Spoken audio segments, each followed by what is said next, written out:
Invincibility begins with contemplating the sun. Hello again, dear adventurers of the multiverse. Thanks for joining us once more on this epic journey. Remember, this story is pure science fiction from our wild imagination. So don't go trying to summon dragons in your backyard. The rights of this amazing novel belong entirely to its original author. We are only the narrators. Do you want more adventures? Show some love to our YouTube channel with a subscription and a like. And if you want exclusive content, our Patreon is waiting for you with open arms. Chapter 333 Days. Everyone was instantly alarmed, thinking that an enemy had attacked and discovered this space. But the next moment, when they sensed the aura of this young lord, they were taken aback. This seemed to be one of their companions. "Are you the young lord from the 100 Saints Academy?" a divine thought asked in confusion. The young lord was covered in wounds and panting heavily. He didn't answer the divine thought directly, but spoke anxiously. "My companions are in grave danger. Those old fogies from the 100 Saints Academy already know our secrets." "What exactly happened at the 100 Saints Academy?" "6 of our people went to your aid just now. How are they?" "Since they shared the same aura, they must be one of their own," the divine thought quickly inquired, without doubting the identity of this young lord. The young lord looked grief-stricken upon hearing this. "Dead, all of them dead. The 6 companions who went to our aid fell into a trap, and in the end, they risked their lives to rescue me, asking me to inform you of this." Lee wept bitterly, appearing extremely sad. At this moment, the previously noisy space instantly fell silent. Although they realized that the 100 Saints Academy and their 6 companions who went to their aid were likely in grave danger, it was only a possibility. What if they escaped? But now that hope was dashed. Their companions were truly dead. In an instant, they were all plunged into grief over their loss. What exactly happened? Why did those old fogies from the 100 Saints Academy discover our weaknesses and launch a massacre? A divine thought broke the silence. He was one of the most powerful cultivators there, having recently reached the peak of the Dharma aspect realm, and quickly reacted. "I don't know.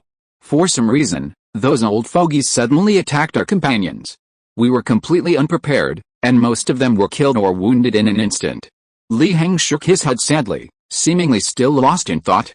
"Has your whereabouts been discovered? Your physical entry into this space must have caused considerable disturbance. It's possible that others have discovered the coordinates of this space." A divine thought spoke. However, this was not malicious, merely stating the facts. Heng shook his head. "Those 6 companions risked their lives to rescue me and concealed my whereabouts. They won't notice anything, so you can rest assured." He was slightly surprised. It seemed these corrupted cultists were indeed vigilant. Did their previous statement imply they intended to abandon this space? Everyone breathed a sigh of relief upon hearing this.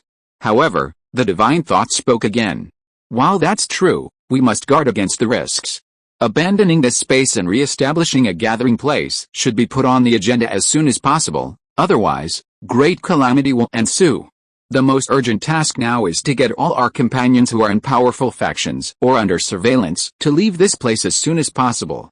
Otherwise, no one can guarantee that they won't encounter the same fate as the 100 Saints Academy." Heng immediately spoke up upon hearing this. "While that's true, what happens after we leave? If we have nowhere to go, won't we be like rats running around in the street, attracting even more attention?"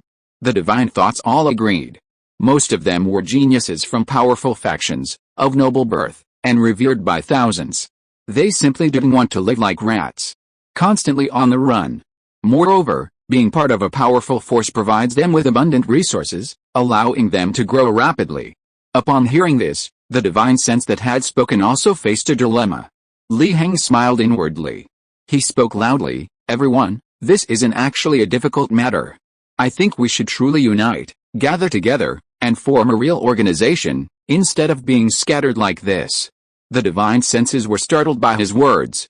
"What do you mean?" Faced with their doubts, Heng spoke again.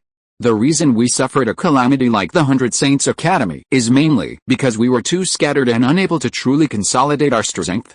Only by gathering together could we resist danger. But wouldn't that make us more easily exposed? This doesn't align with our previously established principle of infiltration." Some divine senses raised objections. Heng wasn't annoyed and countered with a question. "Then let me ask you all, we've always operated primarily on the principle of infiltration, but what happened? We were still exposed, and the 100 Saints Academy launched a massacre against us. The 100 Saints Academy already knows, so what if other major powers know? Even if they don't, will the 100 Saints Academy tell them? Therefore, our so-called infiltration is no longer possible. We must unite and form an organization. Li Heng said decisively. To him, this group was far too scattered.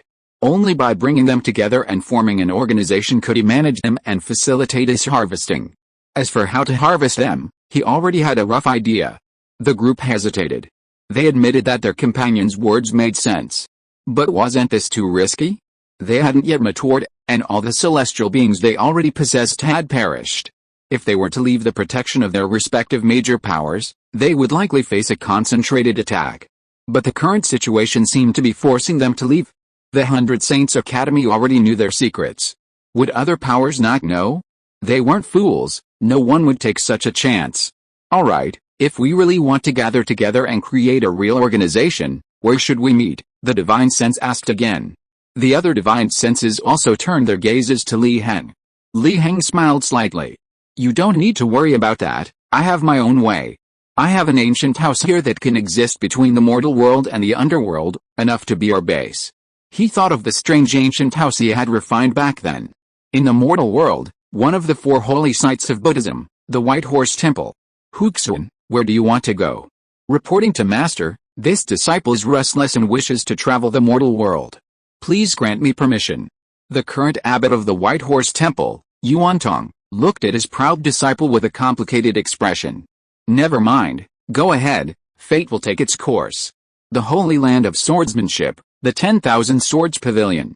Jian Chen, the disciple of the current sect leader, Tian Jianzi, who had been in seclusion for decades, suddenly emerged from seclusion, bidding farewell to his mentor and friends, and set off to travel the world. In the Great Moon, the highest organization, the Embroidered Uniform Guard. My lord, the notorious thief has appeared on our border. I am willing to go to the border to capture him. Please grant me permission. Go. Zhao Wuji, the supreme commander of the Great Yu Imperial Guard, watched his capable subordinate King Long depart, his expression indifferent. At the same time, on the real world, many geniuses from powerful forces left their respective sects and factions for various reasons. In that mysterious space, Li Heng stood calmly. He had just successfully deceived these divine senses, getting them to leave their respective forces and gather together.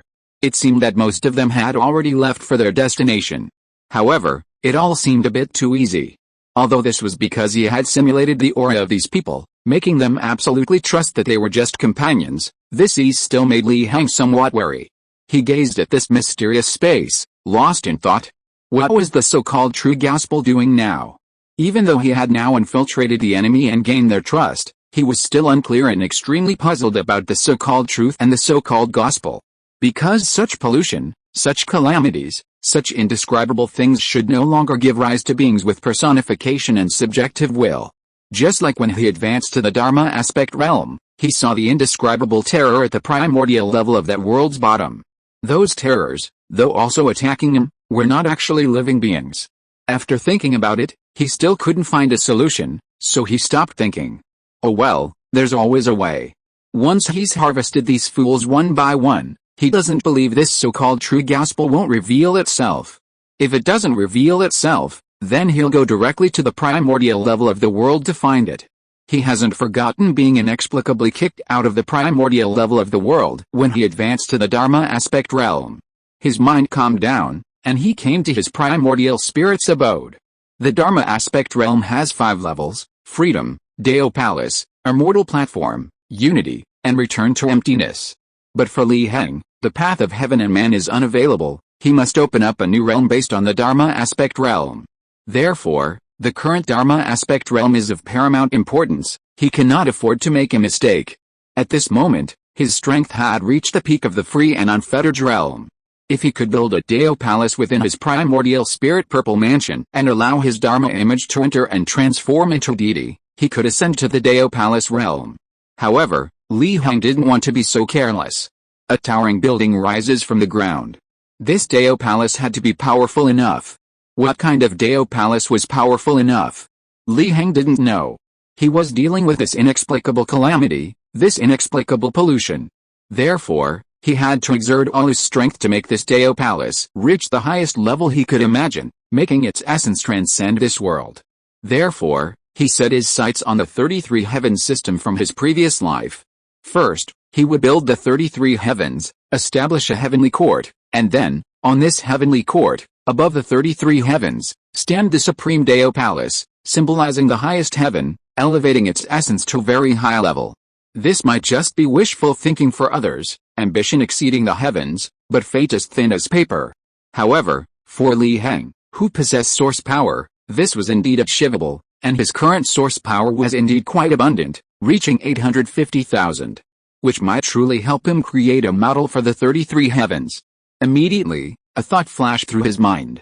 The Heavenly Emperor Huangzheng, the Heavenly Emperor Yuan, the Heavenly Emperor Hadan, the Heavenly Emperor Pingayu, the Heavenly Emperor Wenju, the Heavenly Emperor Moi, the Heavenly Emperor Yuheng, the Heavenly Emperor Mengai, the Heavenly Emperor Heng, the Heavenly Emperor Gonghua, the Heavenly Emperor Zongpao, the Heavenly Emperor Jia, the Heavenly Emperor Yao, the Heavenly Emperor Duanjing, the Heavenly Emperor Gongking, the Heavenly Emperor Yao, the Heavenly Emperor Kongshen, the Heavenly Emperor Yat, the Heavenly Emperor Feng, the Heavenly Emperor Xianmang, the Heavenly Emperor Wangzhong, the Heavenly Emperor Jiangayao, the Heavenly Emperor Runal, the Heavenly Emperor Tanchi, the Heavenly Emperor Xiaotu, the Heavenly Emperor Yuantong, the Heavenly Emperor Miaocheng, the Heavenly Emperor Wusheng Changrong, the Heavenly Emperor Tenshin, the Heavenly Emperor Fandu, the Heavenly Emperor Jiai, the Heavenly Emperor Dachi, the Heavenly Emperor Yueu, the Heavenly Emperor Qingwei, the Heavenly Emperor Daluo. Open up. Chapter 302 Realm Leap. The 33 heavens can also be called the 36 heavens. In Taoism, the Great Crimson Heaven of the Supreme Purity Realm, the Yu Heaven of the Upper Purity Realm, and the Qingwei Heaven of the Jade Purity Realm are collectively known as the Three Pure Heavens. The Great Luo Heaven is at the apex of the 33 or 36 heavens. However, in Li Heng's understanding, there are simply too many Great Luo Heavens, and his ambitions extend beyond that. Therefore, he reluctantly set aside a Taoist palace above the 36 heavens. As the saying goes, as long as there is enough source energy, it is theoretically feasible. Then he is not being overly ambitious. He did not expect to achieve it overnight. These 850,000 points of source energy could not possibly create a real model of the 36 heavens. Under the guidance of the visualization supernatural power, the source energy manifested in Li Heng's primordial spirit purple mansion, continuously opening up the 36 heavens. However, he stopped at the 6th heaven, the 7 luminaries Moi heaven. As for the 30 heavens above the 6th heaven, although they also manifested, they were not as real as the 6th heaven and remained in an illusory state. However, he had still created a complete model of the 33 or 36 heavens, achieving his expected goal. The rest was to fill in the gaps and make it real. After all, his source energy was insufficient. The opening of just the first 6 heavens alone consumed 80,000 points of source energy for each level, totaling 480,000 points for all 6. His current source energy had dropped to 370,000. He couldn't continue opening new heavens. Continuing would lead to bankruptcy. Li Heng knew this.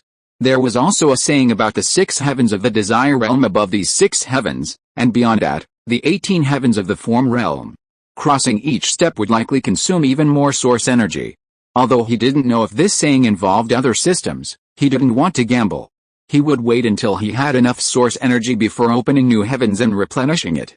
Moreover, just opening the first 6 heavens had already caused his cultivation to surge, reaching a terrifying level, transcending the boundaries of the Dharma aspect realm and completely reaching the celestial level. He seriously suspected that this might be the correct way to open the Dharma aspect realm. Perhaps the other Dharma aspect realms in this world had gone astray?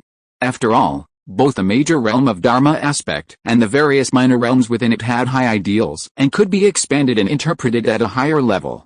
With a thought, the great sun Dharma image and the earth Dharma image manifested in his primordial spirit's purple palace. The vast earth bore witness to the 36 heavens, illuminated by the immense sun. Above these 36 heavens, a faint, illusory supreme Deo palace appeared. Although 30 heavens remained illusory, it was still a magnificent sight. Li Heng nodded in satisfaction. This time, he had gained a great deal.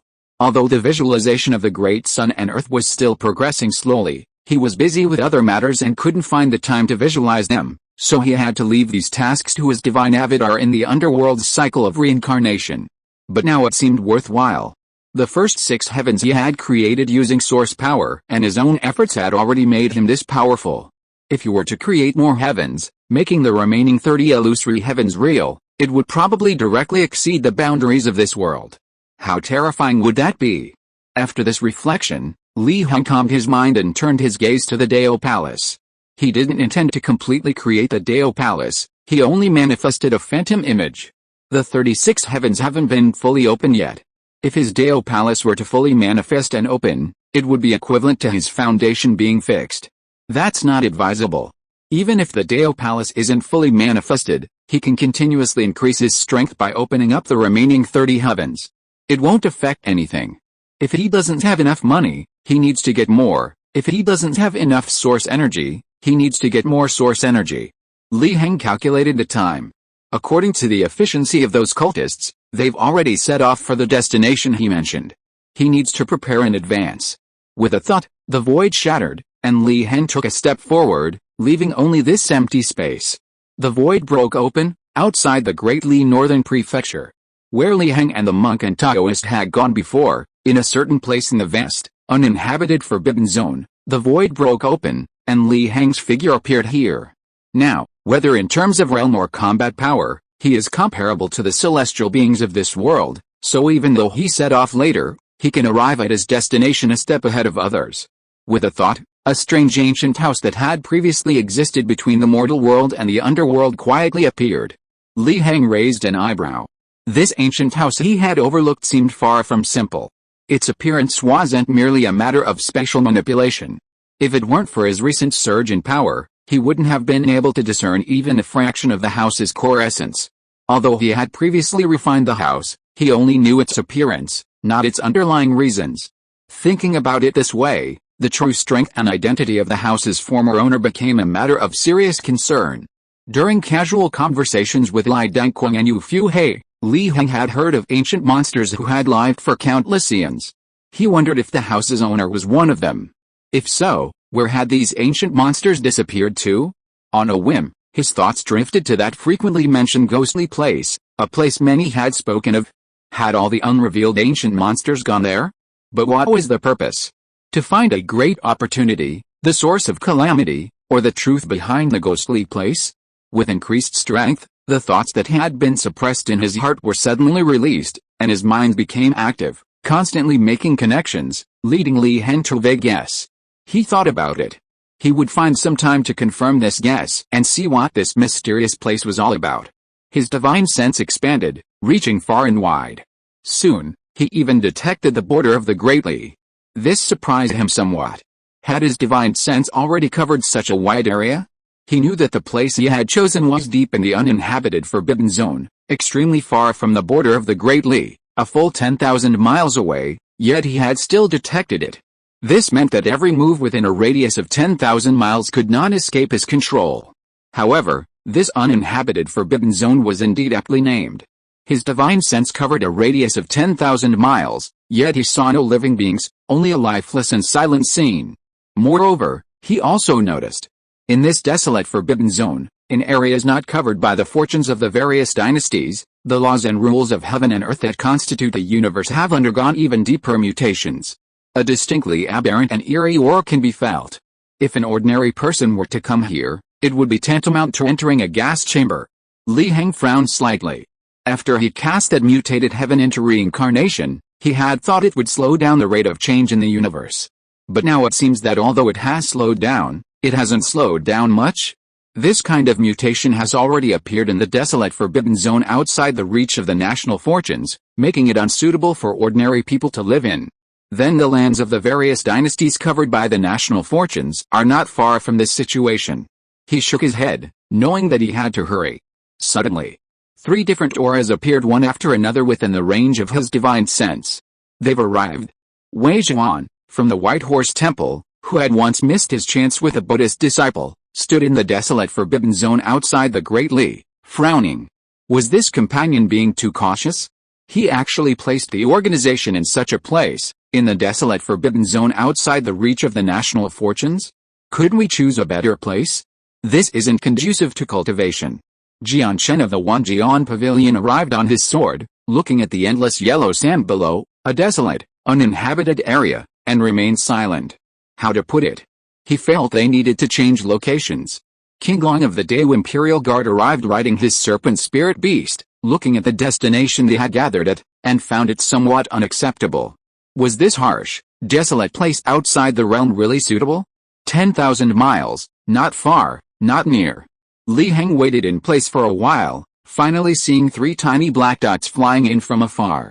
As they drew closer, the dots grew larger and larger, until finally their forms became clearly visible. At the same time, Li Heng sensed a series of auras appearing within the range of his divine sense, clearly other members who had also arrived. However, it was obvious that these 3 were the strongest, the main attraction. "Young master, is this the place you chose?" Wei Zhuan asked, his hands clasped together, frowning. "To be honest, comrade, if we hadn't confirmed that your aura was genuine and that you were one of our companions, I would have thought a powerful force was lying in ambush here, ready to wipe us all out," King Long said with some dissatisfaction. As for Jian Chen, he remained silent. After all, sword cultivators are aloof. Even after being corrupted, he remained so. Earlier in that dark space, Jian Chen hadn't uttered a word either. It was King Long who was opposing Li Heng. Hearing King Long's words, Li Heng wanted to give him a thumbs up. As expected of a member of the embroidered uniform guard, a smart man. Although corrupted and lacking common sense, he absolutely trusted his companions. No matter how smart he was, it was useless. He could be easily manipulated. Otherwise, why would a normal person run to such a god-forsaken place for an appointment? Li Heng didn't actually consider this group a threat. The only one he truly considered an enemy was that inexplicable true gospel. He was very curious. Where did this so-called true gospel come from? And how did it supposedly enlighten and baptize these fools? Is the true gospel located at the origin of the world, outside this realm, or in some other hellish place? Don't rush, let's wait for the others to arrive. Li Heng smiled slightly, keeping them in suspense. Companion, are you really sure this is safe? While the 3 of us can guarantee we're not being followed, our other companions are a bit weak. They might already be being tracked, King Long said, frowning. Don't worry, it's insignificant. I'll protect everyone, Li Heng said sincerely. He was telling the truth. These were his prey to harvest, and he didn't want to harvest them now. He wanted them to grow fat first. How could he bear to let them die at someone else's hands? That would be too wasteful of resources. The 3 were confused. Although they didn't underestimate their young lord companion, their strength seemed rather weak. Soon, more people arrived one after another. For example, Yiziaer, who was closest. Finally, everyone arrived, including Li Heng, making a total of 36 people, a veritable gathering of talent. Gentlemen, I chose this place to avoid detection and expose our whereabouts. Unfortunately, some of our companions have been caught, and they're being followed. Li Heng said with a smile, looking at the crowd. King Long frowned upon hearing this, he knew it. However, out of absolute trust in his companions, most of his dissatisfaction was directed at the tailings. HMPH, I knew something was amiss. An old man appeared in the void, standing with his hands behind his back, his robes fluttering, his figure blending seamlessly into the heavens and earth, a celestial being. Bai Wuxiang, your reason for leaving White Emperor City was to slay demons and monsters. You said it to me yourself, and now you've come to this god-forsaken place together with these people. The old man looked down at them with a cold laugh. Among the 36 thieves, a man dressed in a plain white robe was deathly pale. He was clearly Bai Wuxiang. Old Ghost Bai, I didn't expect you to be here too. A figure appeared, a hoarse and cold-voiced man, also a celestial being. Even you, old monster Poison, are here. How could I not come? My junior has been acting strangely ever since he advanced to the Dharma aspect stage, like a completely different person. Old Ghost White seemed unsurprised, speaking calmly. After that, several more celestials appeared, as if they had stirred up a celestial abode. In the end, a total of 9 celestials appeared, each their aura locked tightly onto Li Heng and his group. Alright, everyone's here. Li Heng nodded. The 9 celestials were astonished. Are you the leader? Old Ghost White asked. Li Heng nodded, that's right. What is the purpose of your gathering? Old Ghost White asked on behalf of the other celestials. You don't need to know. Li Heng waved his hand, and the samsara law manifested. The 9 celestials vanished instantly, as if they had never existed. The remaining 35 people stared blankly, in disbelief. What was going on? There were 9 celestials. I told you, I will protect you. Li Heng looked at everyone and said calmly. Why do you possess such power? King Long asked. The others nodded in agreement. If this young lord's companion already possessed such power, how could he have been hunted down by the old guys from the 100 Saints Academy? Li Heng's expression turned solemn upon hearing this. You ask good questions. Because I have received the true blessing of the true gospel. Back then, I escaped death and received the approval of the true gospel. It bestowed upon me this power, allowing me to guide you forward. Chapter 303 Historical Discontinuity. What? Everyone was shocked.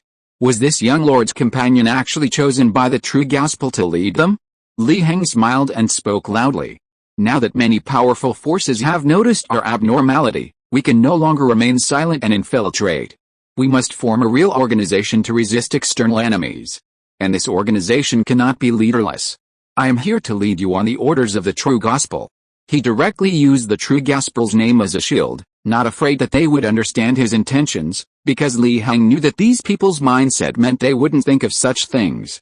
Unless the true gospel personally descended to refute him. But that would be exactly what he wanted. He was afraid that the true gospel wouldn't descend. The 3 leaders, King Long, Huxun, and Jianjun, frowned. They all retained normal human intelligence, they weren't fools. Such a simple deception seemed suspicious even to a fool. But then they remembered that Li Heng had just made a move, and his aura was exactly the same as theirs. He was their companion, a companion they absolutely trusted. From this, they could deduce that Li Heng wouldn't deceive them. So, was Li Heng's statement true? For some reason, they felt something was off. Normal logic seemed to contradict this absolute trust. As if possessed, Wei Zhuan stepped forward, hands clasped together. Fellow Taoist Xiaojun, do you have any evidence for what you've said? Silence fell instantly. Except for King Long and Jian Chen, everyone else looked at Wei Zhuan with strange expressions, seemingly confused. Xiaojun was their companion, an absolutely trustworthy companion. What evidence was needed? Xiaojun had just eliminated those 9 celestials, wasn't that evidence? Li Heng raised an eyebrow. Interesting. Since this person would ask such a question, didn't it mean that this absolute trust among companions was no longer absolute, at least not with this person? He couldn't help but think of a saying, the imperfection of trust is absolute distrust. Although Li Heng didn't agree with such extreme statements, it was perfect for silencing this person's doubts. He spoke, fellow Taoist Huxun, do you intend to question the decision of the true gospel? Sensing the gazes of the crowd and hearing Li Heng's words, Wei Zhuan remained silent. He didn't understand why he would say something that showed distrust towards his companion, but he felt it was necessary to say it, so he followed his instincts and continued, I mean, fellow Taoist Xiaojun, how can you prove that you are the chosen one of the true gospel? These words caused an uproar. They were even more confused by Wei Zhuan. This was blatantly questioning his companion. Li Heng narrowed his eyes. Oh, fellow Taoist Wei Zhuan, are you saying that what I said is false? That you don't trust your companion? Except for King Long and Jian Chen, everyone else nodded. This made sense. Wei Zhuan shook his head. I just felt we should be more cautious. Li Heng laughed. Fellow Taoist Wei Zhuan, although I absolutely trust you as our companion, do you know the saying, not trusting absolutely is not trusting at all? Now that you've said this, I really have reason to suspect that you've been controlled by powerful figures from those major forces. Wei Zhuan felt a pang of shame upon hearing this. But I think we still need to confirm it again. At this moment, Jian Chen and King Long also stepped forward. I think it's indeed necessary to prove it. King Long said calmly. This is a serious matter, not to be taken lightly, Jian Chen said sparingly. They still absolutely trusted Li Heng and didn't believe he was lying. However, due to a strange feeling in their hearts, they still chose to let Li Heng prove it, even if it seemed to mean their trust was wavering. Li Heng smiled slightly. I don't want your opinion, I want everyone's opinion. Apart from the 3 of you, most of us don't think there's a problem. Why are you the exceptions? He looked at most of the people except King Long, Huxun, and Jianjun, his expression serious. Fellow travelers, I suspect that Huxun, King Long, and Jianjun are being controlled by their respective powerful forces, trying to sow discord among us. Upon hearing this, most of them stirred. Due to their absolute trust, they had never considered such a thing. Young master, are you saying you don't trust the three of us? You don't trust your fellow travelers? King Long asked, puzzled. Li Heng praised him upon hearing this. As expected of the embroidered uniform guard, even when trapped in the logic of absolute trust, he could still vaguely escape it. He could sense that King Long, Jianjun, and Huxun harbored no ill will towards him, they merely keenly perceived flaws in his words and instinctively raised questions. Sure enough, these words caused the others to pause in surprise. Indeed, if their young lord had said such a thing, did it mean he also distrusted his companions? Among this group, absolute trust in their companions was paramount. If someone betrayed this absolute trust, they wouldn't care about the reason, they would only find it strange. Li Heng smiled slightly, unconcerned. Words were ultimately just words. Adding the word power to them changed them. He calmly spoke. I just received enlightenment from the true gospel. The three of you, King Long, Jianjun, and Huxun, have been influenced and controlled by those powerful forces, hence your reckless words. King Long immediately objected. We haven't, and young lord, if you said such things, wouldn't you also be suspected of being influenced and controlled? As he said this, a sense of guilt arose within him for distrusting his companions. He knew it was wrong, but for some reason, he couldn't help but say it. No, you're under control. Li Heng smiled slightly. With a wave of his hand, his power manifested, instantly imprisoning King Long, Jianjun, and Huxun in place, rendering them speechless. By order of the true gospel, I temporarily suppress the three of you here, awaiting the baptism and purification of the true gospel. He surveyed his surroundings and said calmly. This was power, this was the right to speak. They actually dared to oppose him, to doubt him? What a joke.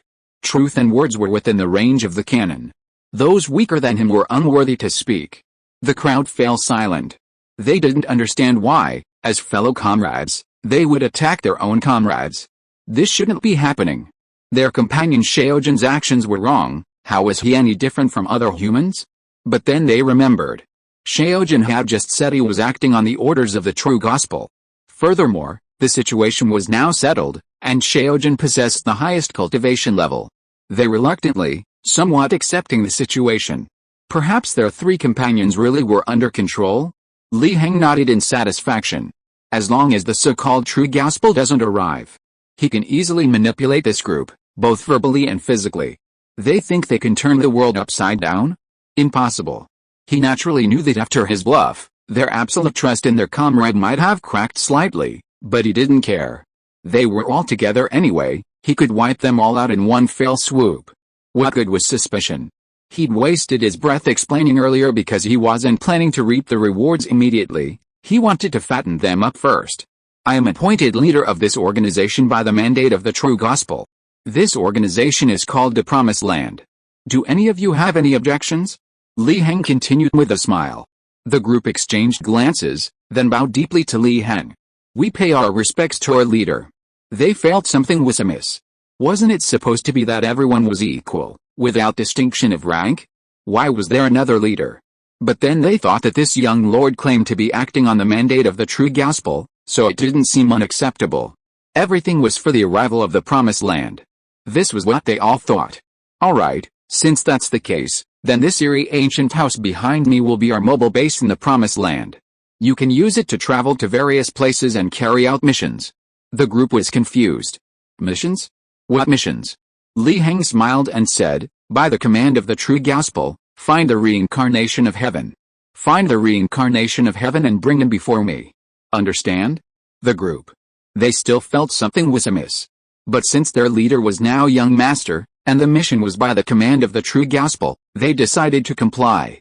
Soon, Li Heng watched the group enter the eerie ancient house, and then, using the house's power, according to his plan, began searching for the reincarnation of heaven throughout the mortal world.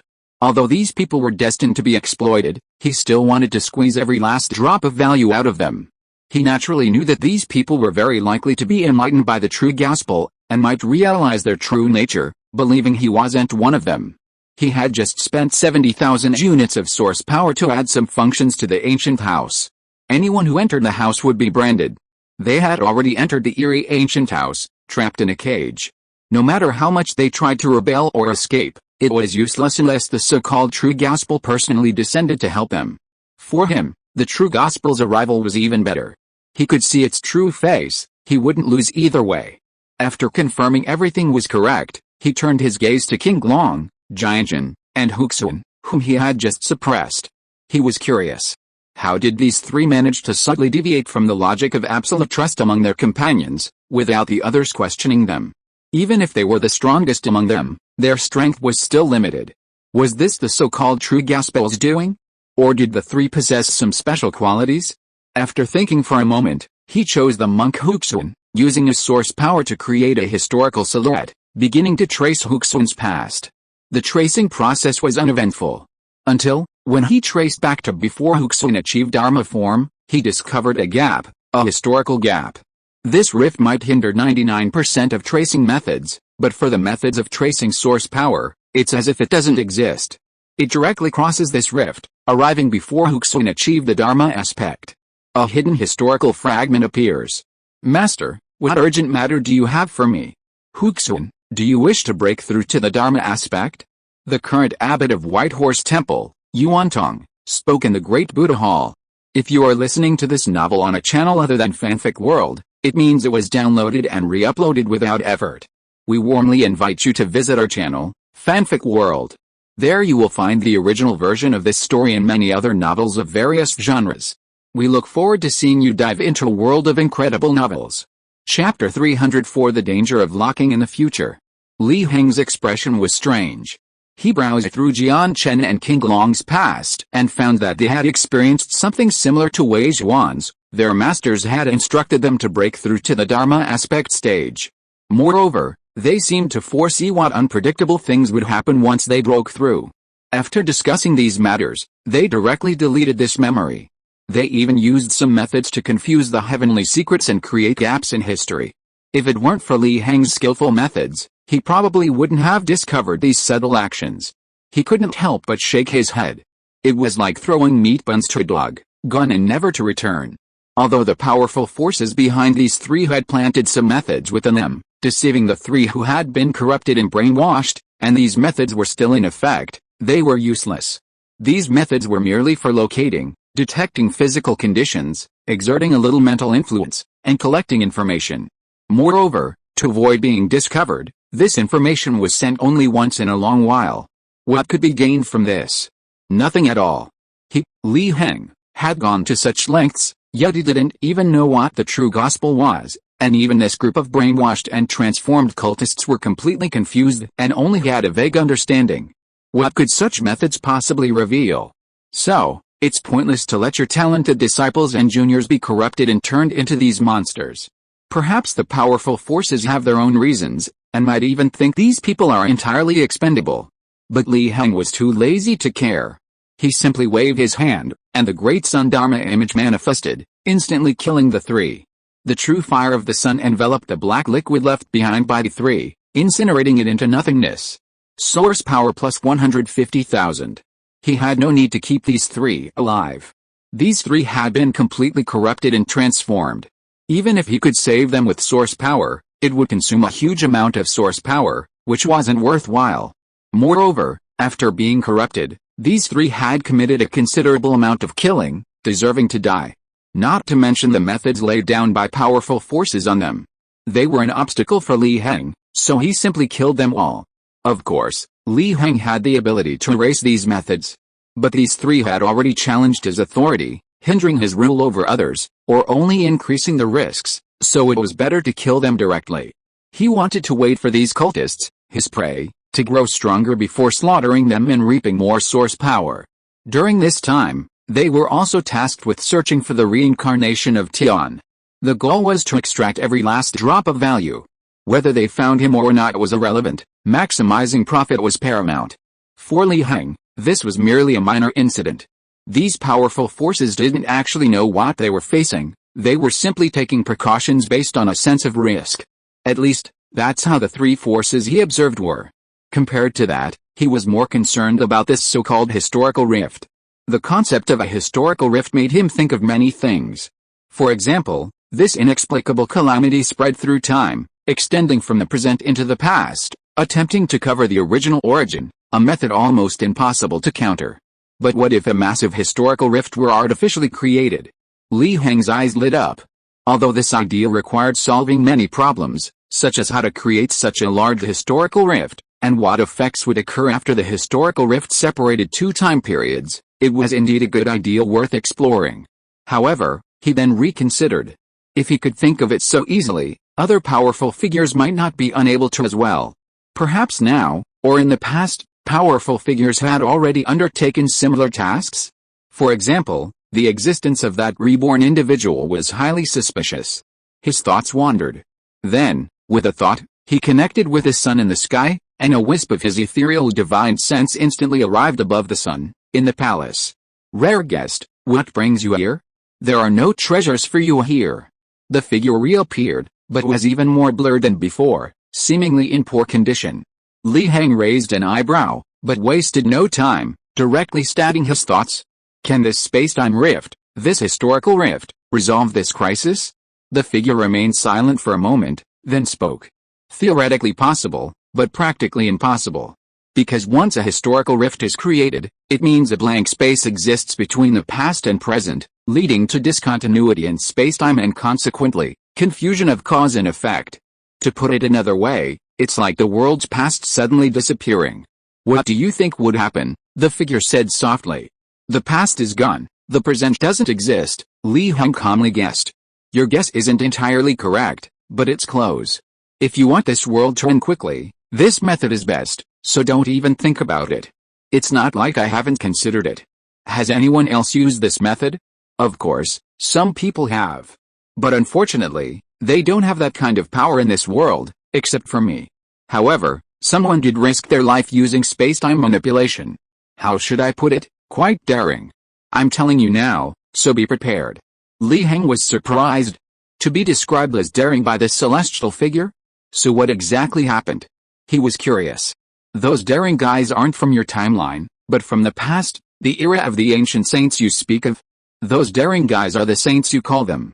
Faced with that corrupting power, even the so-called saints couldn't resist and quickly succumbed. So a few daring guys wanted to come to the present to find the source of this calamity. Time travel? The ancient saints were that powerful? Li Heng was somewhat astonished. No, that's not it. Those guys took a shortcut, jointly creating a place that's half outside the flow of time. There exists a secret realm independent of time there, and they sealed themselves within that realm. One half is swept away by the flow of time, rolling forward with it, while the other half is outside the flow of time, independent of time, so their lifespan isn't affected. Li Heng's expression was strange. Why did this description sound so familiar? I think it's called something like 100 Saints Mountain, the figure continued. Li Heng instantly realized, so that's the place. But the anomaly originated 100 years ago, right? If they wanted to find the source of the anomaly, they wouldn't have come to the present. Li Heng said. No, they have to come to the present. Because only the present has a future, while the past is unchanging, already a predetermined history. Unless they have the power to change history, like a calamity of anomaly, they can only come to the present moment, which is constantly moving forward. In the past, no matter how much they struggled, it was all in vain, the figure replied. Li Heng nodded thoughtfully. However, listening to you say that, this method seems quite safe, so how can it be considered daring? The figure chuckled. Those who haven't transcended time and manipulated it will inevitably suffer a backlash. I haven't transcended time, let alone them. They'll face their doom sooner or later for doing this. If it weren't for these extraordinary times, I wouldn't bother with all this, and besides, I'm already dead at this point in time. Otherwise, just for the fact that they're reversing time, I'd send them straight to their deaths. Because this would cause chaos in the world's cause and effect, making it difficult to connect with the outer void. That's very troublesome, and that's what I hate most. As the figure spoke, their expression changed, and they gritted their teeth. Li Heng looked at the figure strangely, scrutinizing them from head to toe. You've said something like that, who would believe you're really dead? Measures have been taken in the past, but what about the future? I visited 100 Saints Mountain before, but I didn't see the ancient saints. I did see a reborn being with an extremely strong aura of light. Oh, that? How should I put it? I didn't see the ancient saints because, in my vision, they haven't descended to the present point in time yet, but it'll be soon. As for that reborn being, the waters run deep. The figure's expression was solemn. Why is that? You don't care about the past but care about the future. Heng asked in surprise. The exact opposite of what you said. Even if the past has already happened, it is real, while the future has not happened, and all sorts of possibilities are ethereal. I value the past more than the future. The reason I say the waters run deep is because, for the ethereal future, a true reborn being shouldn't exist. Imagine, for the present, the future is ethereal, everything is fake. How can something fake create a true reborn being and bring it back to the present to interfere with the present? The figure countered Heng. So he's not really a reincarnated person, maybe he just gained some memories of the future? Heng asked in surprise. I can't say for sure either. The figure suddenly fell silent, then slowly said. Even you can't confirm it? Is that strange? Don't forget that I'm already dead at this point in time. Heaven and earth don't have that kind of control. However, I do have a guess. Perhaps, there really is a future that is real. The figure said. Then didn't you just say the future is fake? Heng was a little puzzled. I'm right that I said the future is fake. How can something that hasn't happened be considered real? You just need to know one thing, the future after this point in time is fake. However, there are always exceptions. Remember everything I told you was destined to fall apart? Heng nodded. This sentence had been uttered by many people. This isn't just because of the external environment of this world and the pollution and invasion of the past by that strange power. It's also because I feel that the future seems to be locked in. This locking power is very strong, destined that no matter how we struggle or what choices we make, we will ultimately walk into the same future, a future where everything is destined to fall apart. Under the influence of this locking power, even if this future hasn't happened and is after the present point, it's almost as real, because this future is destined to happen. The figure's expression was serious. Heng listened thoughtfully and spoke. If that's the case, then there's something wrong with that reborn person, it could be good or bad. The figure nodded. That's right. If the reborn person returned to the present to reverse the future, that would be good for them. If this reborn person returned to the present to make the future even more predetermined, then it would be bad. So what do you think now? The future is so hopeless, I advise you to directly take over my great sun path and escape from this world as soon as possible. The figure didn't miss the opportunity, trying to seduce Heng. It's quite ironic. As the creator God who created this world. At this moment, however, they were determined to run away. Not bad, it's actually risen to easy difficulty, terrifying indeed. Heng nodded, quite seriously. Chapter 305 Reversal of Pollution. Fine, easy difficulty, huh? The figure was speechless. This kid was simply stubborn, refusing to give up until he hit a brick wall. Even with a complete victory, he couldn't handle this desperate situation, and you're telling me this is easy difficulty? Judging from your tone, you don't believe me? I never believed you. The figure answered honestly. You're the confident? Yes, I'm that confident. If you're so capable, show me your true abilities and prove me wrong. The figure curled his lip, speaking disdainfully. Heng smiled slightly and said nothing more. He knew what the figure was thinking, he wouldn't lose either way. Forget it, I won't waste my breath. You'll see it later. We'll talk when we see it. If I were you, I would have inherited the great Sundao long ago and run away before the end of the world. Heng didn't say anything more. He had basically asked everything he wanted to ask. His divine sense instantly disappeared above the great sun, returning to his physical body, leaving the figure standing in the palace, lost in thought, not knowing what he was thinking. The ancient saints have descended, and a reborn being? Interesting. Heng chuckled lightly, took a step, the void shattered, and his figure vanished. These things were insignificant to him, as long as they didn't interfere with his harvesting of source energy. If they did, then he could only tell the ancient saints that the present might not be inferior to the past, and incidentally teach that reborn being a lesson. In the netherworld of reincarnation, the 9 celestial beings that Heng had erased appeared, utterly bewildered. What happened? What just occurred? Why did they arrive here in an instant? Old Ghost Bye, this place seems unusual. The laws here, the cold, sinister man, poisonous old monster, exclaimed in shock. Old Ghost Bye and the other celestial beings fell into deep thought. They felt the laws and aura of this place were very familiar, as if they had sensed them not long ago. At this moment, a voice suddenly rang out. "Welcome to the netherworld." A figure drifted in from afar. If this were a celestial realm, this would be like a banished immortal. Unfortunately, this was the netherworld, filled with oppressive yin energy, and the figure was like a ghost. The 9 celestials were instantly alarmed, as if facing a formidable enemy. "Who's playing tricks here?" the old ghost from White Emperor City said coldly. "There's no need for tricks here." The figure of Mr. Water Mirror appeared before the celestials, his form gradually becoming clearer, and he smiled slightly. "You are Water Mirror." One of the 9 celestials, a female celestial, exclaimed in surprise. "Could this be the land of your 100 Saints Academy? Greetings, Fairy Rui Palace. But didn't I just say that this is the netherworld? How could the 100 Saints Academy possibly have such a place?" Water Mirror said with a smile. "The netherworld?" The celestials were stunned. "As you think, this is the land of reincarnation, the netherworld's place of life and death, created by the great being who created reincarnation." Water Mirror replied. "The netherworld, the land of life and death? Are we dead?" Old Ghost Bai asked in astonishment.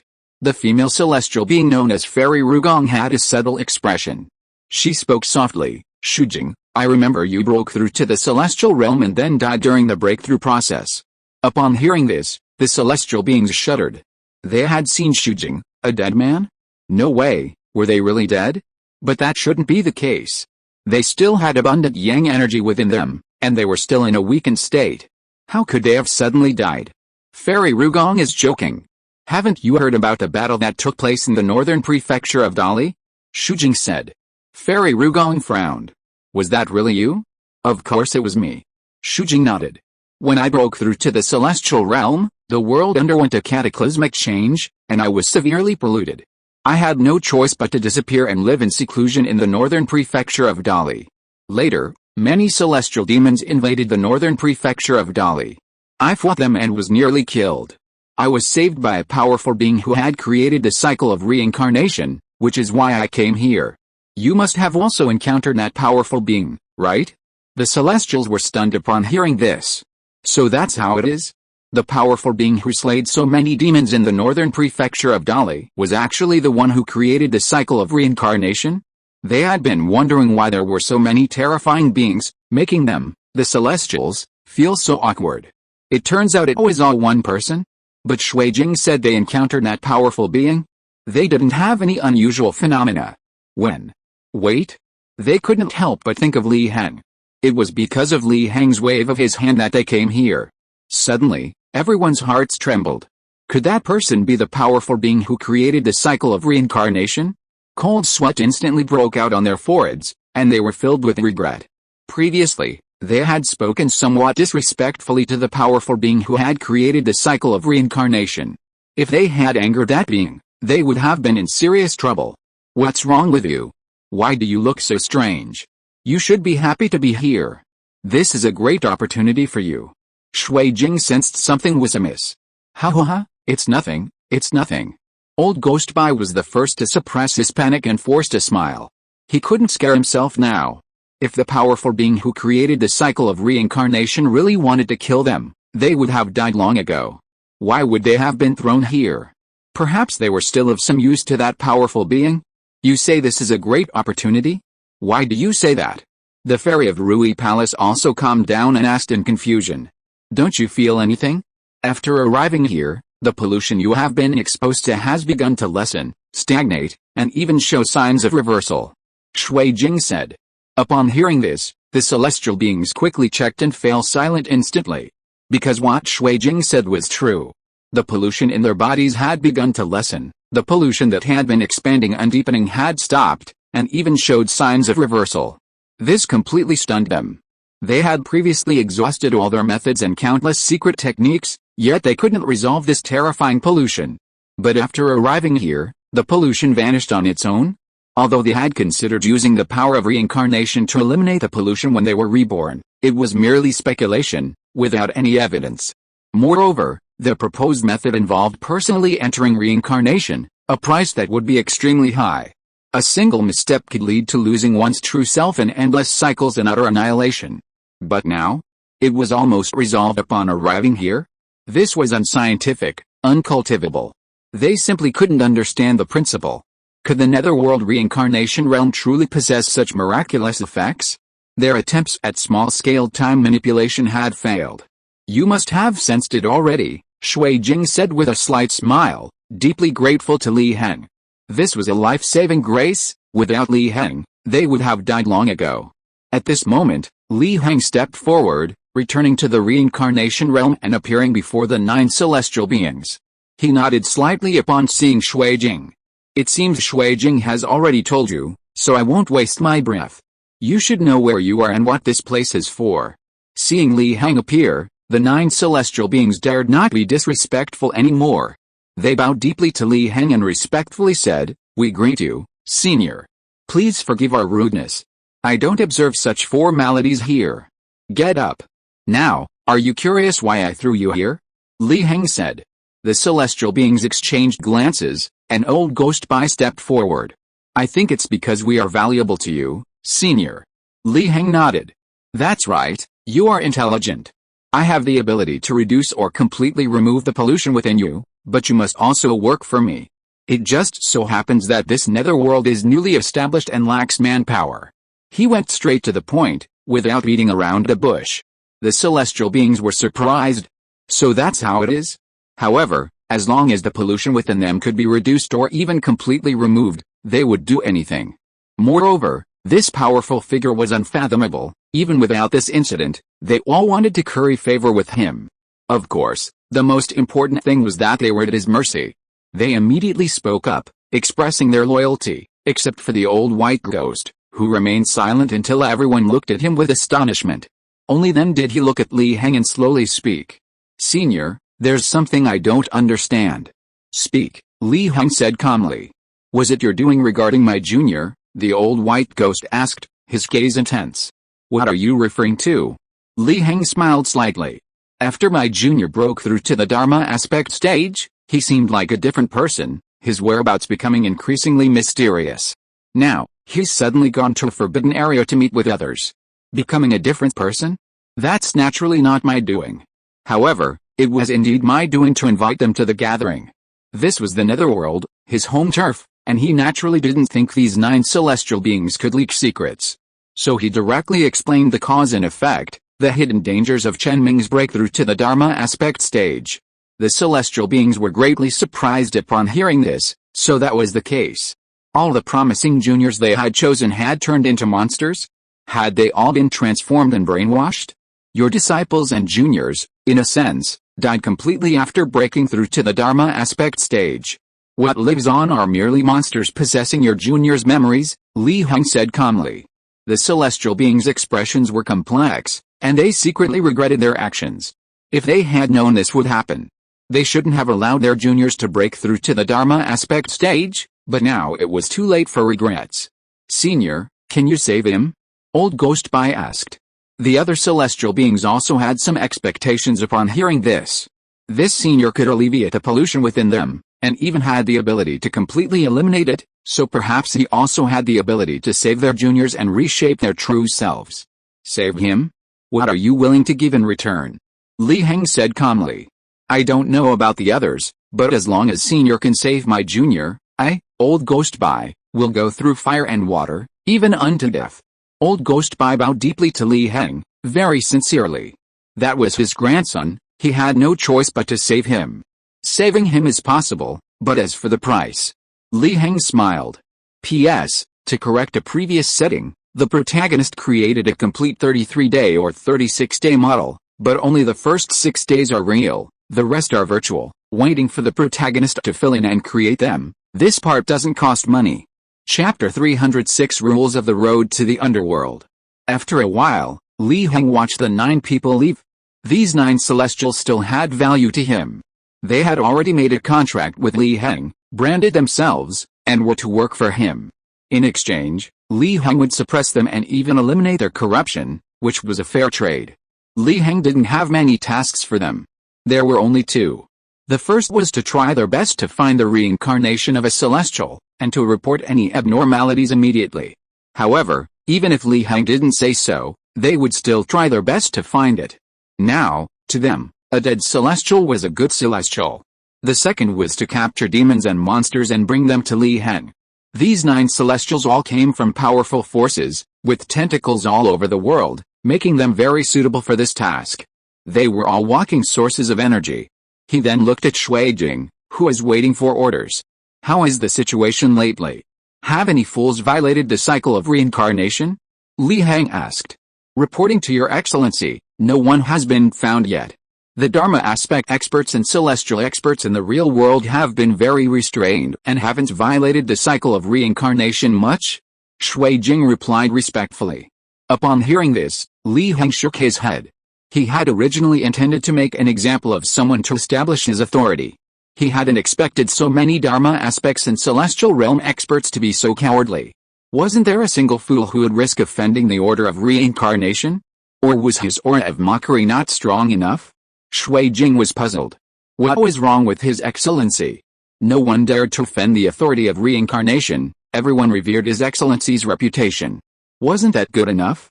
Why did His Excellency seem somewhat displeased? Never mind, you can continue watching.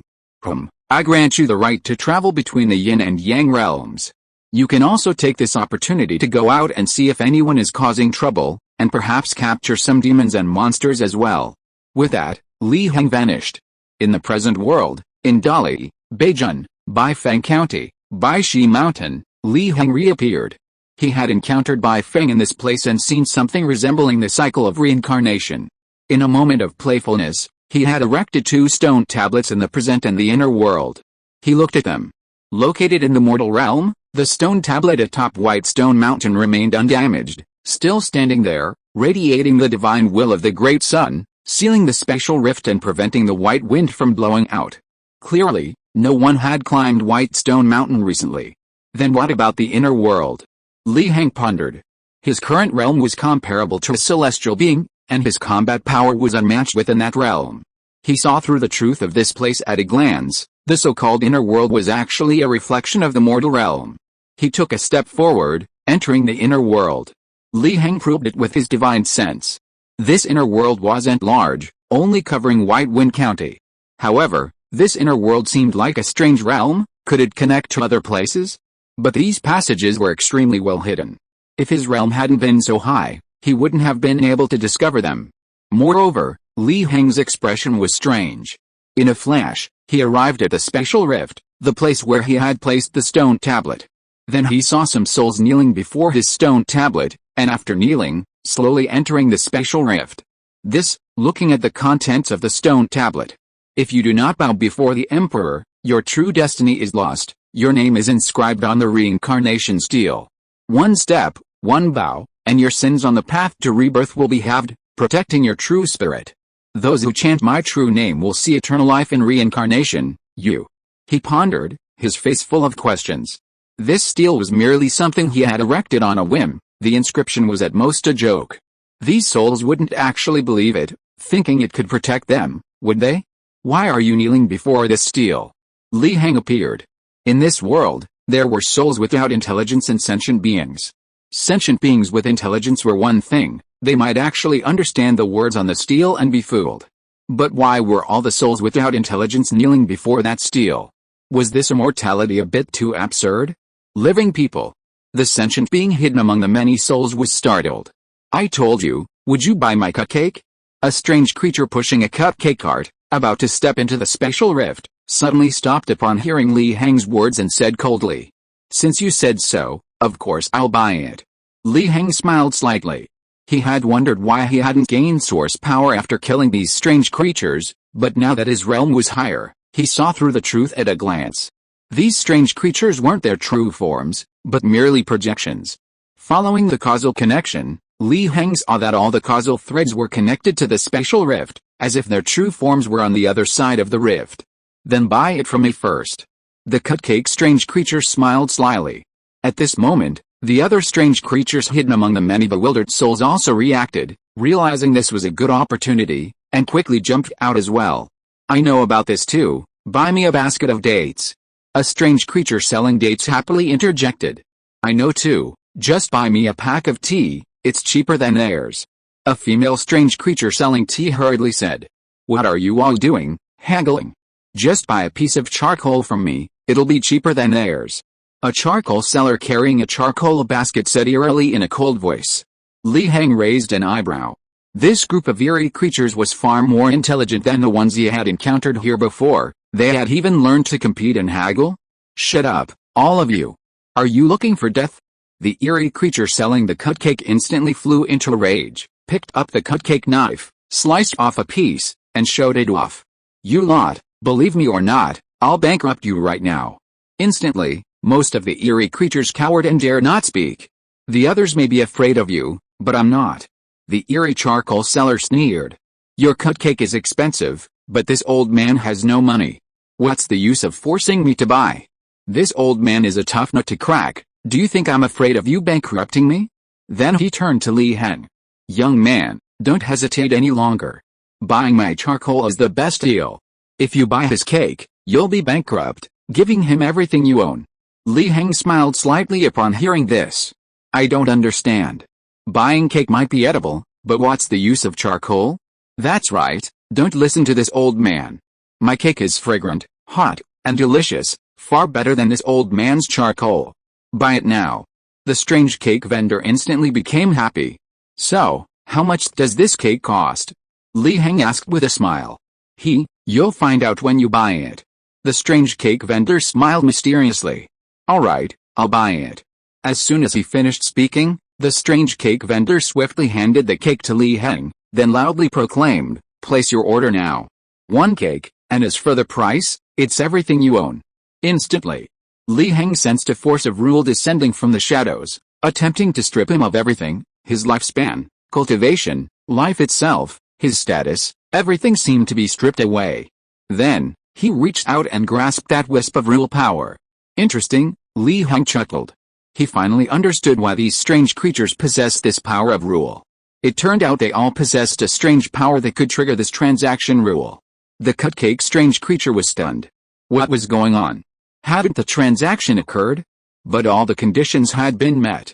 He hadn't completed a single transaction since he came out, relying solely on this sudden deal to extend his life. The other strange creatures were also bewildered. What happened? The power given by that thing hadn't worked? I think this transaction needs to be changed. Li Heng smiled slightly, stretching and elongating the wisp of rule power in his hand, directly creating a rule-based light membrane, and then writing on it, in this transaction, the seller of the cupcake unconditionally gives away all of their cupcake and reveals all the information they know. Alright, modifications complete. Li Heng released his control over the power of the rules.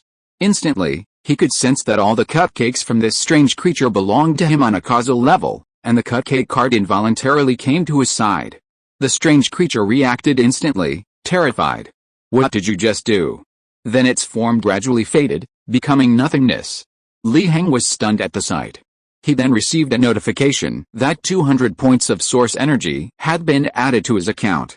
This amount of source energy was insignificant to him now, but the information it contained made him think deeply. When he first came here, he had used the true fire of the sun to kill 2 strange creatures, but he had not gained any source energy. But now, through a transaction, he had bought all the cupcakes from this strange creature and gained source energy? Did this mean that in this transaction, the cupcakes possessed by the strange creature were everything it owned, and once these cupcakes were bought up, it would be equivalent to losing everything it had? In that case, even if what's here isn't the true form of this strange, monstrous creature, but merely a phantom, since it has lost everything on the causal level, its true form must truly die. The strange creatures were dumbfounded and hurriedly ran towards the spatial rift. They were all highly intelligent, and seeing this scene, they realized that the living person before them was definitely not simple. If they stayed, they might suffer the same fate as the strange, monstrous creature. It was better to run away. They could pretend they had never seen this living person and abandon the transaction. Why are you running? Didn't you say you were going to sell something?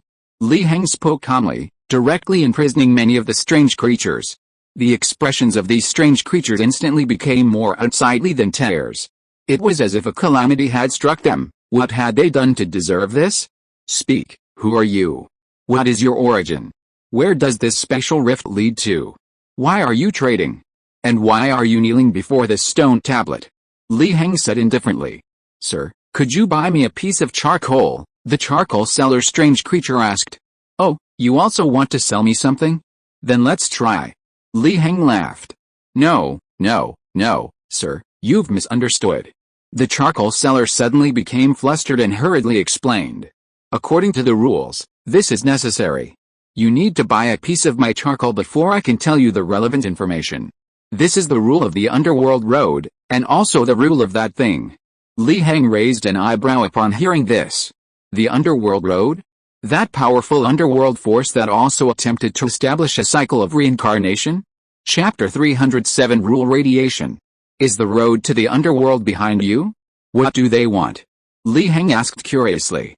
From the few bits and pieces he knew, the road to the underworld was arguably the most mysterious force in the netherworld, existing between life and death, even more mysterious than the supernatural. "Please buy a piece of charcoal, sir," the charcoal seller pleaded eerily. He had already revealed too much. If he couldn't close this deal, he would surely be punished, his body and soul scattered. Li Heng narrowed his eyes. "All right, I'll buy you a piece of charcoal." As soon as he finished speaking, the charcoal seller's eerie expression lit up, and he quickly took a piece of blood-red charcoal from his charcoal basket and handed it to Li Heng. "Please accept this, sir." "Interesting." Li Heng took the piece of charcoal and could sense that it wasn't charcoal at all, but a crystallization of essence, energy, and spirit, though essence, energy, and blood energy were predominant, probably at the innate level. Instantly, he felt the rules of the transaction strike, informing him of the price for buying this piece of charcoal. Anything would do, a pebble, a breath, a leaf, anything.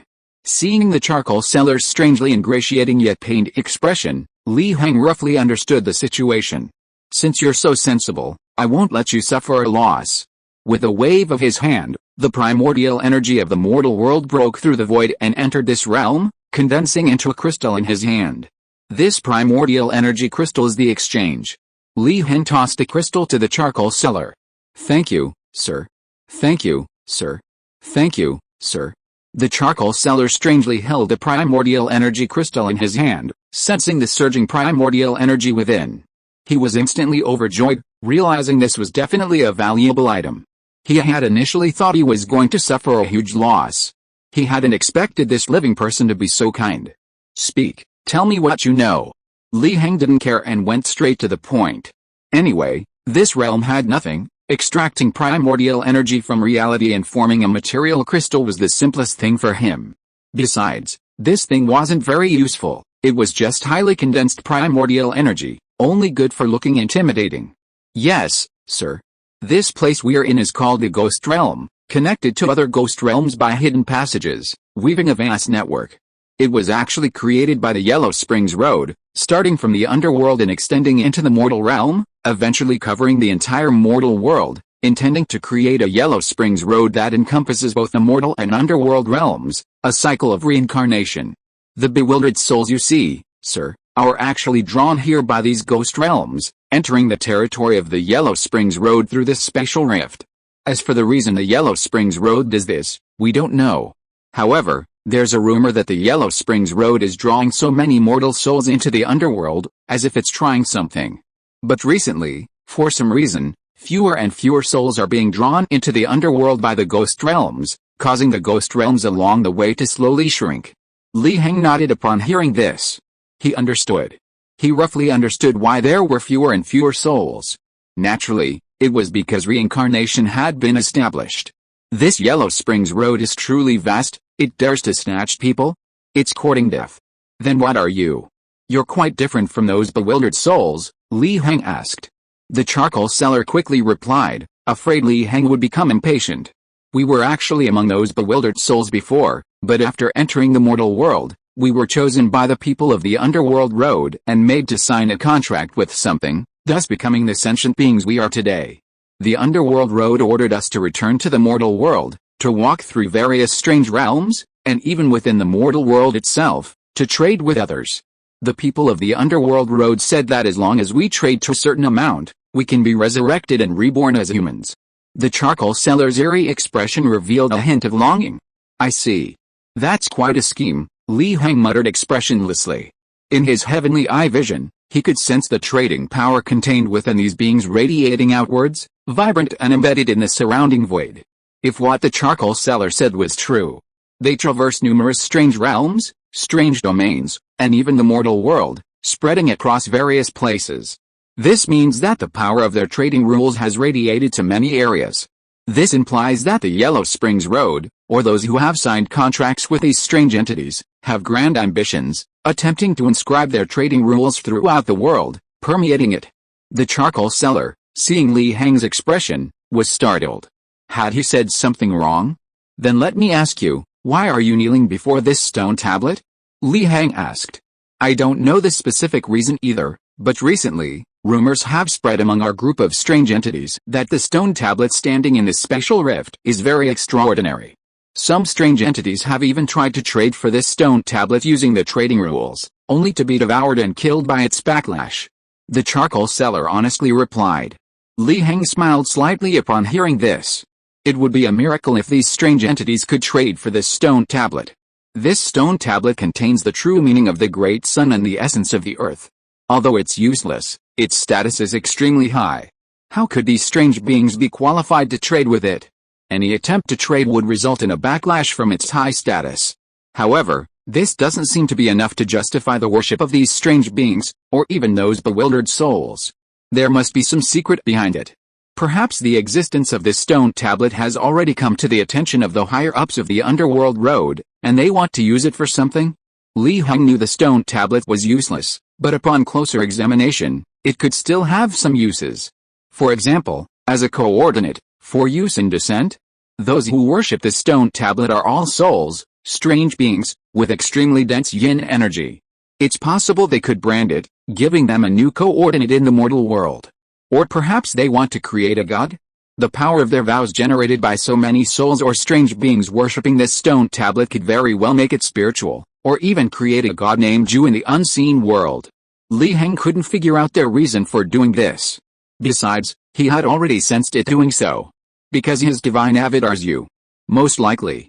He felt someone had their eye on the true meaning of the sun and earth contained within the stone tablet, using so many souls kneeling before it to taint it with a yin energy, thus refining it into stone.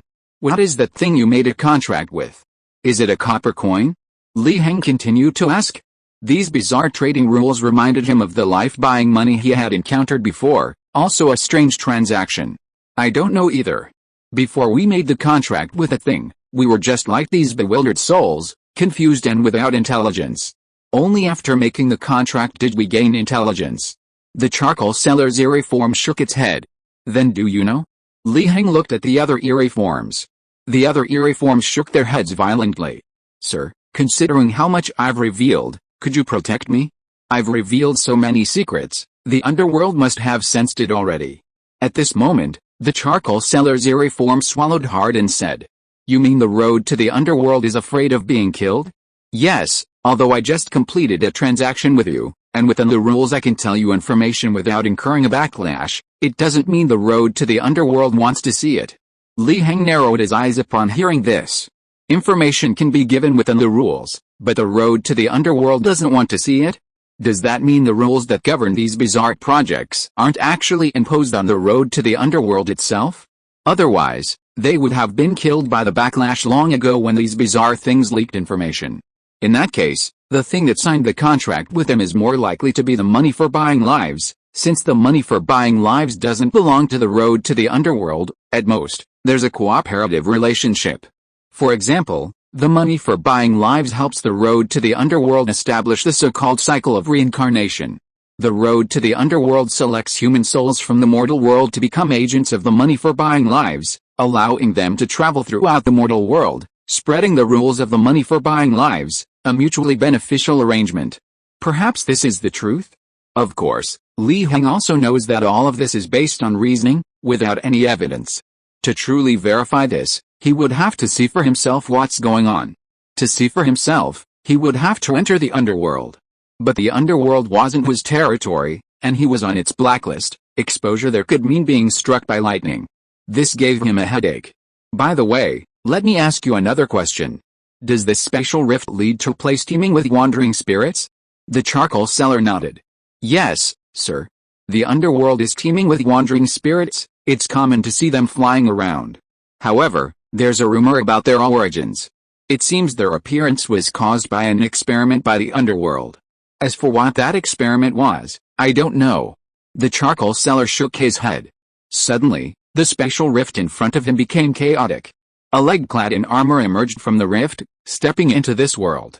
A strange, armored figure crossed over. This strange figure surveyed the strange figures present. It quickly locked onto the charcoal seller. Bing 1345, you violated the Yellow Springs Road regulations by leaking information to the living in the mortal world. You deserve to be executed. Then he looked at Li Heng, his expression icy. Any living person who enters the ghostly realm belonging to the Yellow Springs Road dies. As soon as he finished speaking, the armored monster swung his large sword, unleashing a burst of yin energy and malevolent aura that caused the void to tremble. He was clearly a peak Dharma aspect realm expert. The other monsters were completely dumbfounded. It was over. The one who killed the leaker was actually a high-ranking figure of this level. It seemed that the charcoal seller and the living person were doomed.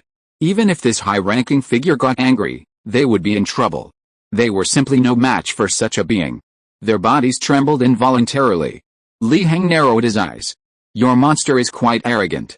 Chapter 308 Re-entering the Underworld. My lord, run. The charcoal seller's eerie expression was filled with horror. He had thought the person who came to kill him was at most a half-step Dharma aspect realm cultivator, but he hadn't expected it to be someone of this level. Such a being shouldn't even care about them. How, daring to favor the living in this world? Deserves to die. The armored elf raised his longsword and sneered. Enough with the noise. Li Heng spoke indifferently. As soon as he finished speaking, a wisp of true solar fire rose from the armored elf's body, and before he could react, he was reduced to ashes in an instant. Source power plus 50,000. All the elves were stunned, seemingly unable to comprehend what had happened. What was going on? This was a peak Dharma aspect realm cultivator. He could be a commander in the Yellow Springs Road, a level they couldn't even imagine. But now, he was burned to death? So, the strength of this living person was? They dared not think further. Thank you for your help, my lord. The charcoal seller stammered, regaining his senses. Li Heng didn't mind. It was just a minor incident. You're planning to return to the underworld now, right? Alright, take me with you.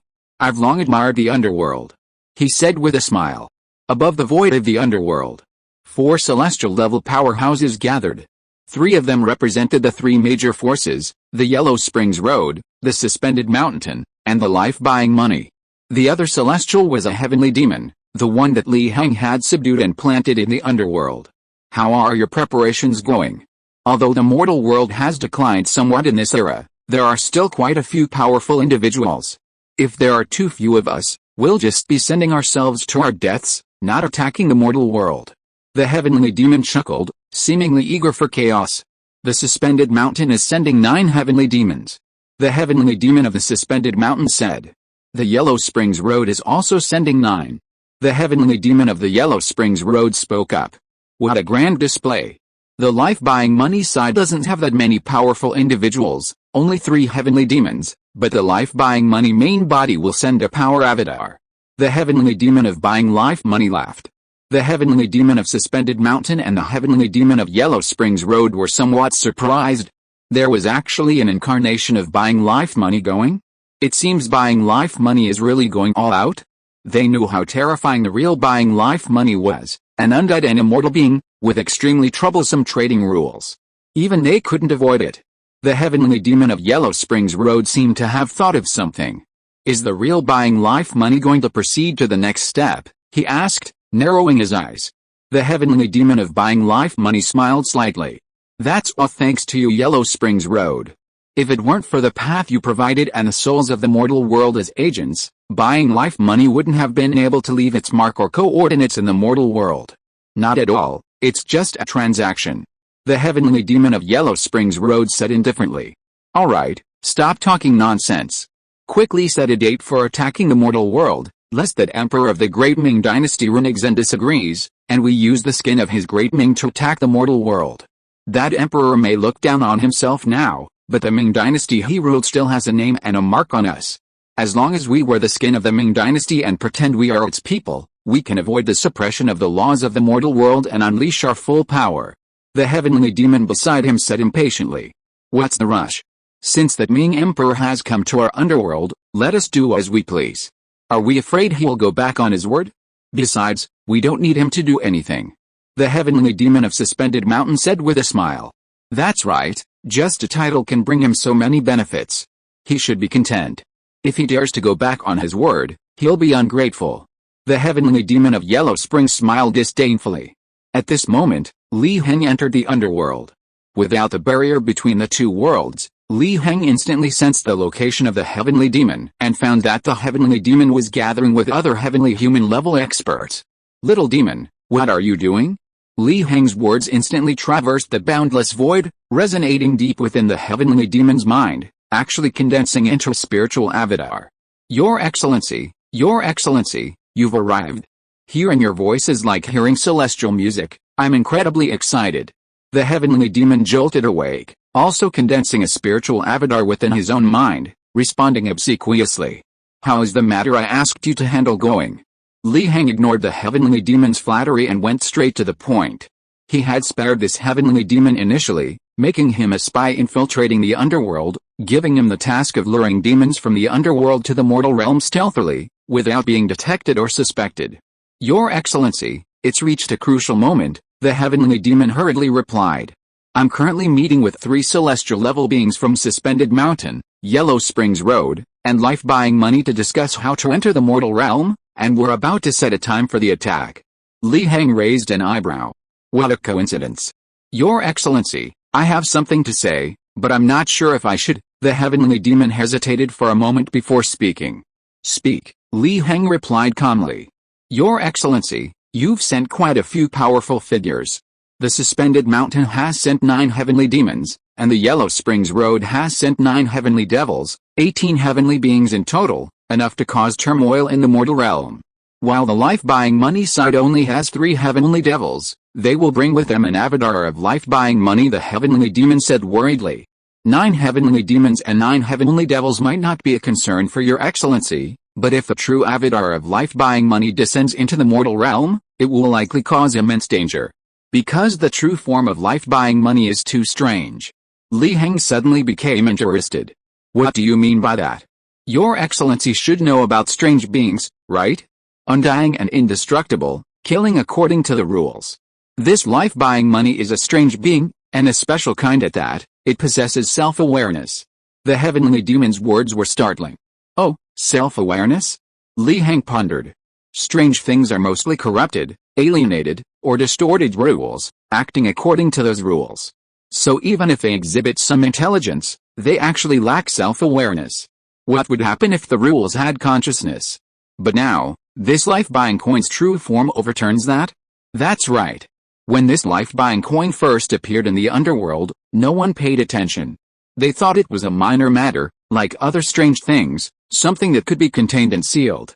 Then, taking advantage of the gap when no one was paying attention, this life-buying coin spread like a virus throughout the underworld. Before other powerful beings in the underworld could react, this life-buying coin had already grown to its peak, unshakable by anyone. Only then did others realize that the life-buying coin possessed self-awareness, an anomaly among strange things, and only then did they take it seriously, but it was too late. The heavenly demon said solemnly. Li Heng nodded. Seeing that Li Heng took it to heart, the heavenly demon pressed on. Your Excellency, this isn't over yet. I once heard that the true form of the life-buying money made a deal with the underworld road. What deal? Li Heng recalled what he had encountered before. The underworld road hopes to establish reincarnation, but it hasn't been established yet. However, many other achievements have emerged in the process, such as the ability to draw souls from the mortal world to the underworld. And the deal with the life-buying money is based on this.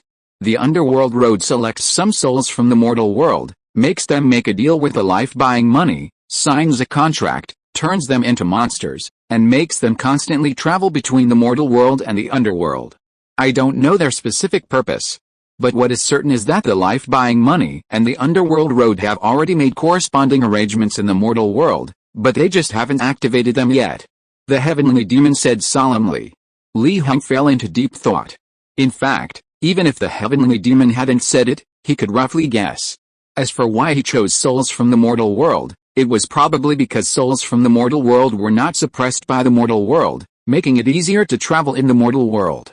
I roughly understand what you're saying. However, the plan remains unchanged. You still need to lure them to the mortal world. Li Heng remained calm. The heavenly demon was taken aback upon hearing this, and nodded respectfully. Yes, Your Excellency. By the way, how is the situation in the underworld? Li Heng asked casually. In the mortal world, even though the strongest monster, that distorted heaven, had been reincarnated, the situation was still deteriorating. But the heaven in the underworld was still there. As always, there haven't been many changes. Compared to the mortal world, although the heavenly demons and heavenly devils in the underworld have also been corrupted to some extent, they can still act freely. As for the future, I don't know. The heavenly demon answered respectfully. Then, before Li Heng could speak, the heavenly demon seemed to have thought of something else and added, by the way, speaking of changes, that ghostly place is becoming more and more active, constantly devouring the area of the underworld, and we are helpless against it. Li Heng was somewhat surprised. So, the situation in the underworld is actually less severe than in the mortal world? No wonder the heavenly demons and heavenly devils in the underworld are so ambitious. Unlike the heavenly beings in the mortal world who simply lie down and give up. It seems they haven't been corrupted yet? But why is that? Does the underworld have some resistance to corruption? And he heard the term ghostly place again. Does this mean that ghostly place has also appeared in the underworld? Or does this ghostly place span both the mortal world and the underworld? He pondered for a moment. Where is that ghostly place located in the underworld? Give me the exact coordinates. The heavenly demon was startled upon hearing this. Do you intend to come to the underworld? Don't waste time with nonsense, just give me the location. Li Heng said calmly. He had originally wanted to investigate the details of this ghostly place. Now he had the opportunity. He wanted to see what this ghostly place was that could be mentioned repeatedly by so many people, and that everyone except the immortals and gods was so wary of it. Yes, Your Majesty. The heavenly demon hurriedly reported the coordinates. Your Majesty, if you want to find that ghostly place, you'd better hurry, because this ghostly place will only stay in one place for a short time. He hurriedly said. Li Heng nodded. He was too lazy to expose the heavenly demon's little scheme. If this heavenly demon really thought that his methods were unpredictable and could evade the control of the contract, then he would let this heavenly demon know what a source power contract was. Mixed with source power. A contract formed by source power and still want to betray it? Not even immortals and gods. Alright, now you continue to make this happen for me. You must make these demons and monsters launch a strange attack on the mortal world as soon as possible, and it is best to choose a specific location. So that we can prepare. There's another line after that, so I can harvest the source power, Li Heng thought to himself. After speaking, Li Heng's mental avatar disappeared into the depths of the heavenly demon's mind. Seeing Li Heng leave, the heavenly demon's mental avatar's expression shifted between anger and uncertainty. Does this person really think he has me cornered? Fine. Don't blame me. The heavenly demon thought fiercely, gritting his teeth. He planned to retaliate.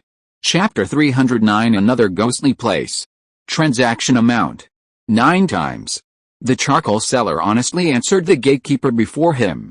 These strange beings who went to the mortal world to trade had to record their transaction counts upon returning to the underworld, and then their abilities would be assessed. 9 times? Not bad, you old man, you're quite something. The gatekeeper, dressed in black robes, said in surprise, holding a brush. Just good luck. The charcoal seller quickly replied. Keep it up, your total number of transactions has reached 100, not far from the 1000 mark, keep it up. He swung the brush and wrote the number in the merit book. Oh, by the way. Just now, a master at the peak of the Dharma aspect went to your passage, what happened there? After finishing, the gatekeeper asked curiously. We don't know either, how could we possibly contact a master of that level?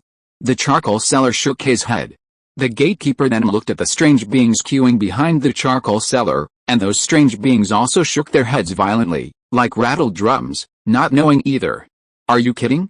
That lord is still watching them from behind. How could they dare to leak these things out? At the very end of the line behind these strange beings, Li Heng looked around. This underworld region under the jurisdiction of the Yellow Springs Road was truly peculiar. Ghosts filled the sky, and a cold, lonely moon hung in the air, constantly oozing blood, dripping onto the ground. How to put it? It was even more hellish than any underworld he had seen before. As the queue moved forward, it was finally Li Heng's turn to face the gatekeeper's questioning. The other strange beings who had passed through the gate were immediately on edge, fearing something unexpected might happen. They now knew how terrifying this being was. Even a peak Dharma aspect cultivator was no match for him. "You, this living dead, don't seem to have a number," the gatekeeper said, constantly examining the records in his hand, somewhat puzzled. At this moment, Li Heng transformed into a living dead, conveniently concealing part of his aura, thus deceiving the underworld's heaven and its rules. As long as he didn't go all out, he probably wouldn't be able to detect it. "What happens if I don't have a number?" Li Heng asked curiously. "Without a number, you naturally can't pass."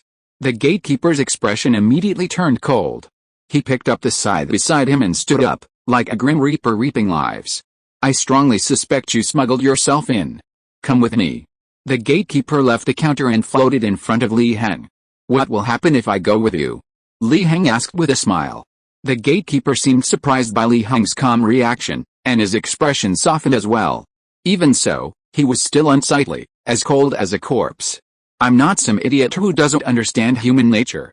I'll take you to the registration office first to check if you have a number. If you do, you'll need to pay a fee to get it replaced. But if you don't, how?" He smiled coldly, a chilling light gleaming on the tip of his scythe.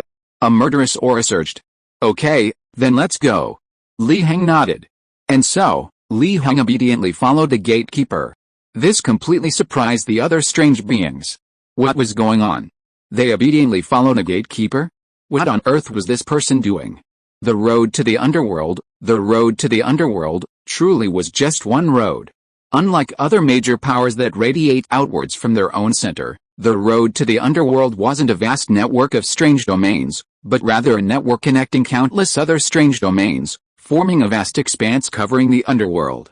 Theoretically speaking, even the territories of Suspended Mountain, the Money for Life, and even the Abyss Sea contain strange domains under the jurisdiction of the road to the underworld. This is why the gatekeeper was necessary. Within the strange domains under the jurisdiction of the road to the underworld, there was only one road. Unless someone could break the rules of the road to the underworld or pass through certain nodes or checkpoints, no strange demon could escape the road and truly reach the vast lands of the underworld. Li Heng silently followed the gatekeeper. They reached a deserted place. The gatekeeper finally couldn't hold back any longer. He stopped, looked at Li Heng, and his expression was hostile. "Hey, you living dead, can't you be a little more sensible? What makes you say that?" Li Heng asked, puzzled. "Don't play dumb with me. I've seen plenty of smugglers like you on the road to the underworld," the gatekeeper sneered. "Weren't you taking me to the registration office to get my household registration and number?" Li Heng asked. The gatekeeper immediately became impatient. "Are you pretending to be confused? Do you believe I'll really drag you to the execution ground and chop you up? Follow the rules, give me the money, and I'll let you go. It's better for everyone. Or are you a newbie who doesn't understand the rules of smuggling?" Li Heng suddenly understood. "Oh, I see. So what kind of money do I need?" The gatekeeper felt a sense of foreboding. This guy probably doesn't have the money to pay for his life. In an instant, he felt like he'd been tricked. He'd wasted his time dragging the smuggler aside, only to find out the guy had no money. Hadn't he just wasted his time? Instantly, a surge of rage welled up within him, and he intended to kill Li Heng with a single blow. "Oh, you mean the money to buy my life? You should have said so earlier." Li Heng smiled and shook his head, taking out the remaining 150-odd bills of money. "Is this enough?" The gatekeeper was stunned. He thought there wasn't enough. So much? His anger instantly subsided, replaced by an overwhelming surge of joy. His breathing became rapid. So much money to buy his life, enough to live a life of luxury. Just who was this smuggled undead? He had so much money to buy his life? Had he robbed a money-buying agent? A sense of dread crept into his heart. Someone who could produce so much money, even if they were a smuggler, seemed not so easy to deal with. But then he observed them again. Greed surged within him once more. This undead looked harmless, their aura extremely weak, an ant he could crush with a flick of his wrist. Perhaps, this undead was just lucky to have obtained so much money? Weighing the pros and cons, he quickly made a choice. Originally, He planned to kill the smuggler after extorting him to prevent the matter from being exposed. But now it seemed he might have to compromise? Yes, that's right, it's the money for your life. Give me all of it, and I'll let you leave immediately. The gatekeeper suppressed his excitement, stretching out his hand as if to grab the money. At this moment, Heng pulled his hand back and smiled slightly. This matter doesn't seem to require so much money for your life, does it? What do you know? The market has changed. I'm talking about the latest market rate. Give it to me now, or do you want to back out? Seeing this, the gatekeeper was immediately enraged, his aura surging. He was clearly a peak innate realm cultivator, half a step into the Dharma aspect realm, with an incomparably terrifying aura. With every move, he could stir up the surrounding yin qi, causing wind and clouds to surge. Do you want to break the rules? Heng said, narrowing his eyes. Seeing Heng's expression, the gatekeeper suddenly felt a chill, and the greed in his mind instantly subsided by half. He calmed down and smiled. All right, I'll give you face, just give me half. Heng shook his head and held up a finger. No, I can only give you one sum of money to buy your life. Upon hearing this, the gatekeeper instantly flew into a rage. Was he playing him? He wouldn't listen to reason, would he? One sum of money to buy your life isn't even enough to pull strings and get you out of here. Do you expect me to pay you extra? You didn't want the face I gave you, so I'll take it myself. The gatekeeper roared, raising his scythe to chop down on Heng. In his eyes, he was nothing more than a mere living dead, enough to sever his head and annihilate his soul. Even if he had some extraordinary background, he was still dead. At worst, he could just disappear into obscurity after getting this much money. There was enough for him to squander. Sigh, he won't listen to reason. It's hard to be a good person. Heng shook his head and slapped him. Before the gatekeeper could react, he was instantly annihilated, his body and soul scattered. The explosion of several thousand units of source energy from Heng offered some solace to his wounded heart. All right, enough of the show. Come out. Having done this, Heng clapped his hands and said calmly. Hell, you have sharp eyes, when did you notice? A fat, bloated figure emerged from the shadows, holding a pen in his right hand and a book in his left, his body radiating a palpable aura of yin energy, from which the wails of vengeful spirits could be faintly heard. Judge of the Yellow Springs Road greets you. Reaching a distance from Heng, the judge stopped, squinting and smiling. That fool Jia Wu dared to rob you. He deserves to die 1,000 deaths and should be banished to the 3rd level of hell to suffer the torment of being skinned alive and having his tongue pulled out, don't you think?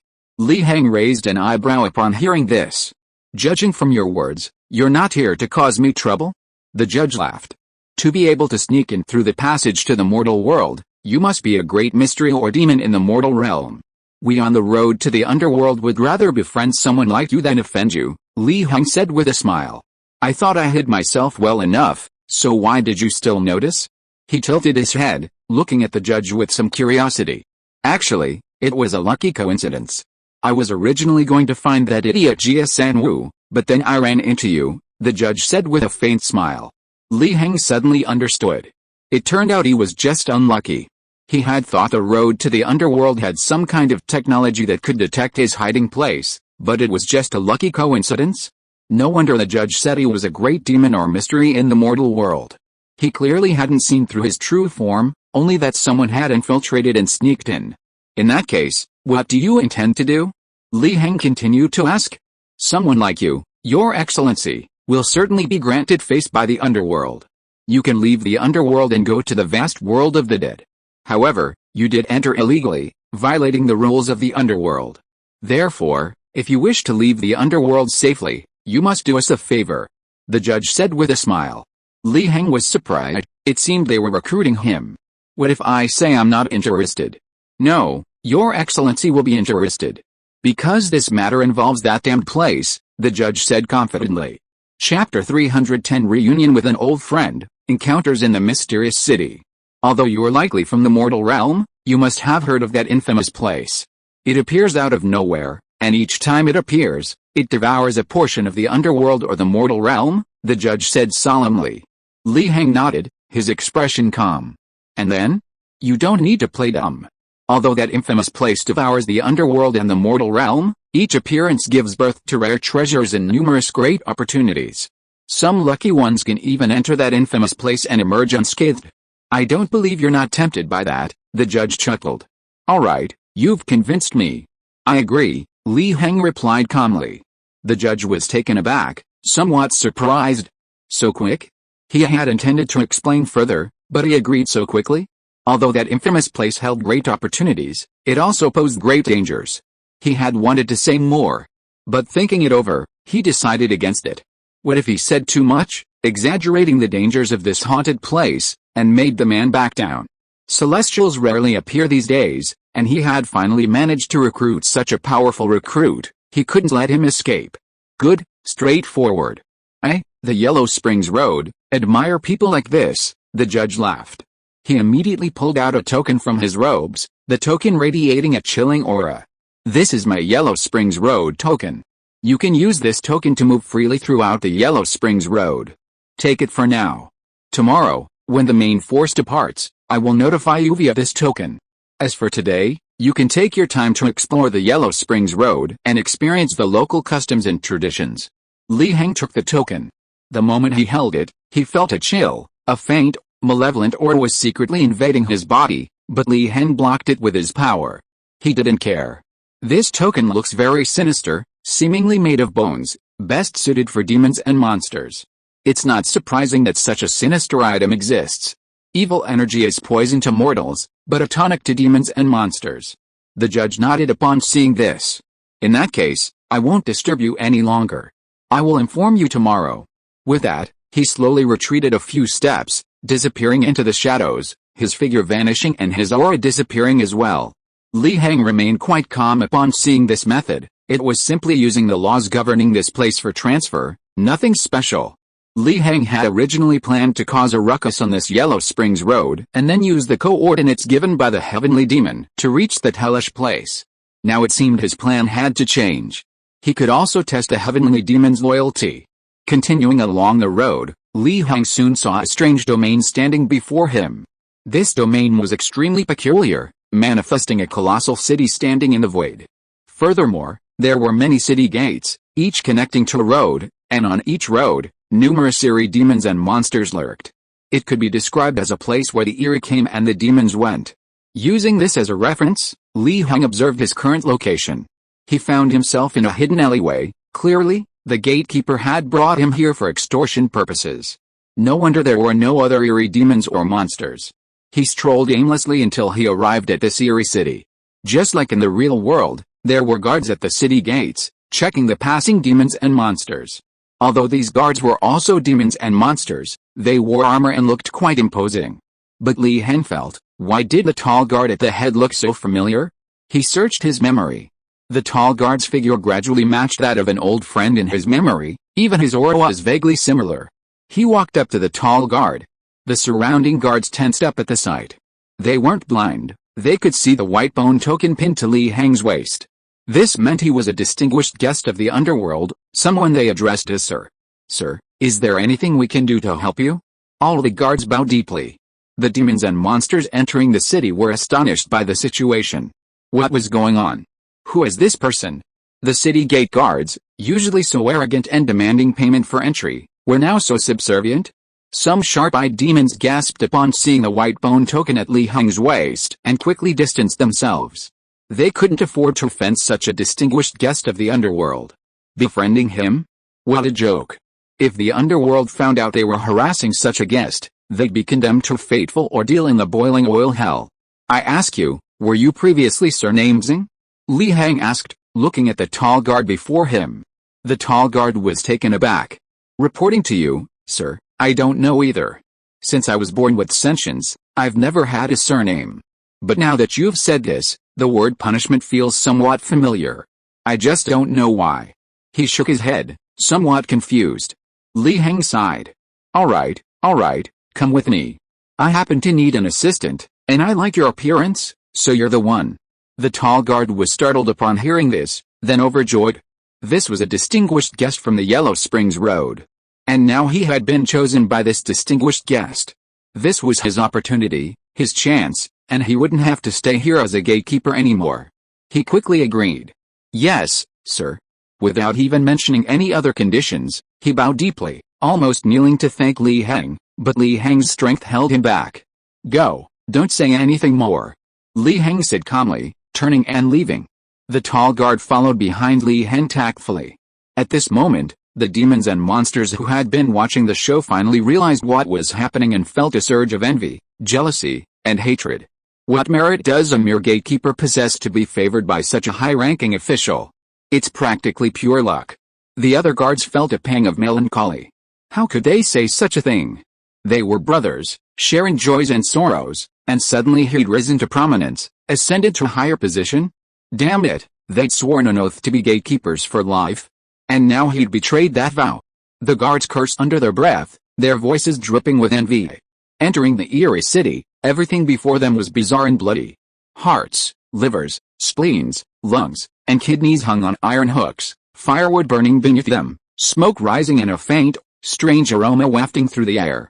On chopping boards with butcher knives, piles of meat lay, with bones and hides underneath, mixed with flowing blood, utterly filthy. Yet, demons and monsters kept coming to dine, haggling over prices. For example, the ground was filled with rotting corpses. Every step a passerby took stirred up blood and gore, a bloody mess, with splattered blood and maggots crawling on the ground. Li Heng remained unmoved.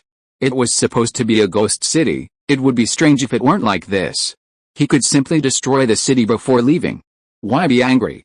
What truly moved him, even saddened him, was the tall guard following behind him. He already knew who this tall guard was. Although there were significant differences in appearance and aura, Li Heng, with his current level of cultivation, could easily see through the tall guard's disguise. This tall guard was Xingyuang, the constable who guarded the city gate of Bian City. To be more precise, this tall guard was formerly Xingyuang. Xingyuang had bid him farewell and left Bian City, saying he was heading towards the prefectural government. But when Li Heng arrived at the prefectural capital, he didn't find Xingyuang. At the time, he thought he had been too fast and had overtaken Xingyuang, who was only at the blood exchange realm. But now it seemed that Xingyuang might not have even reached the prefectural capital, Jinhua City. He had died halfway there.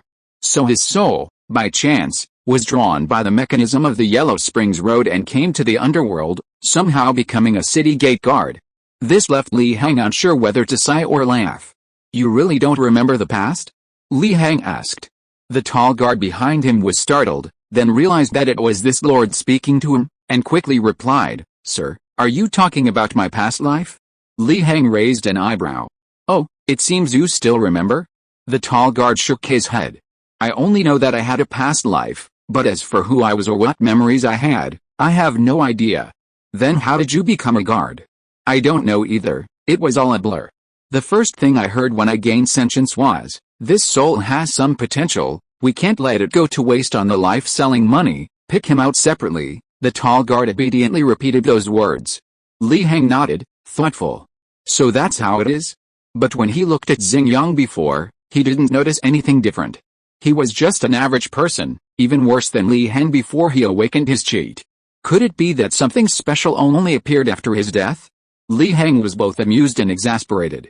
"I'm asking you, what do you plan to do now?" he asked again. "I don't know either.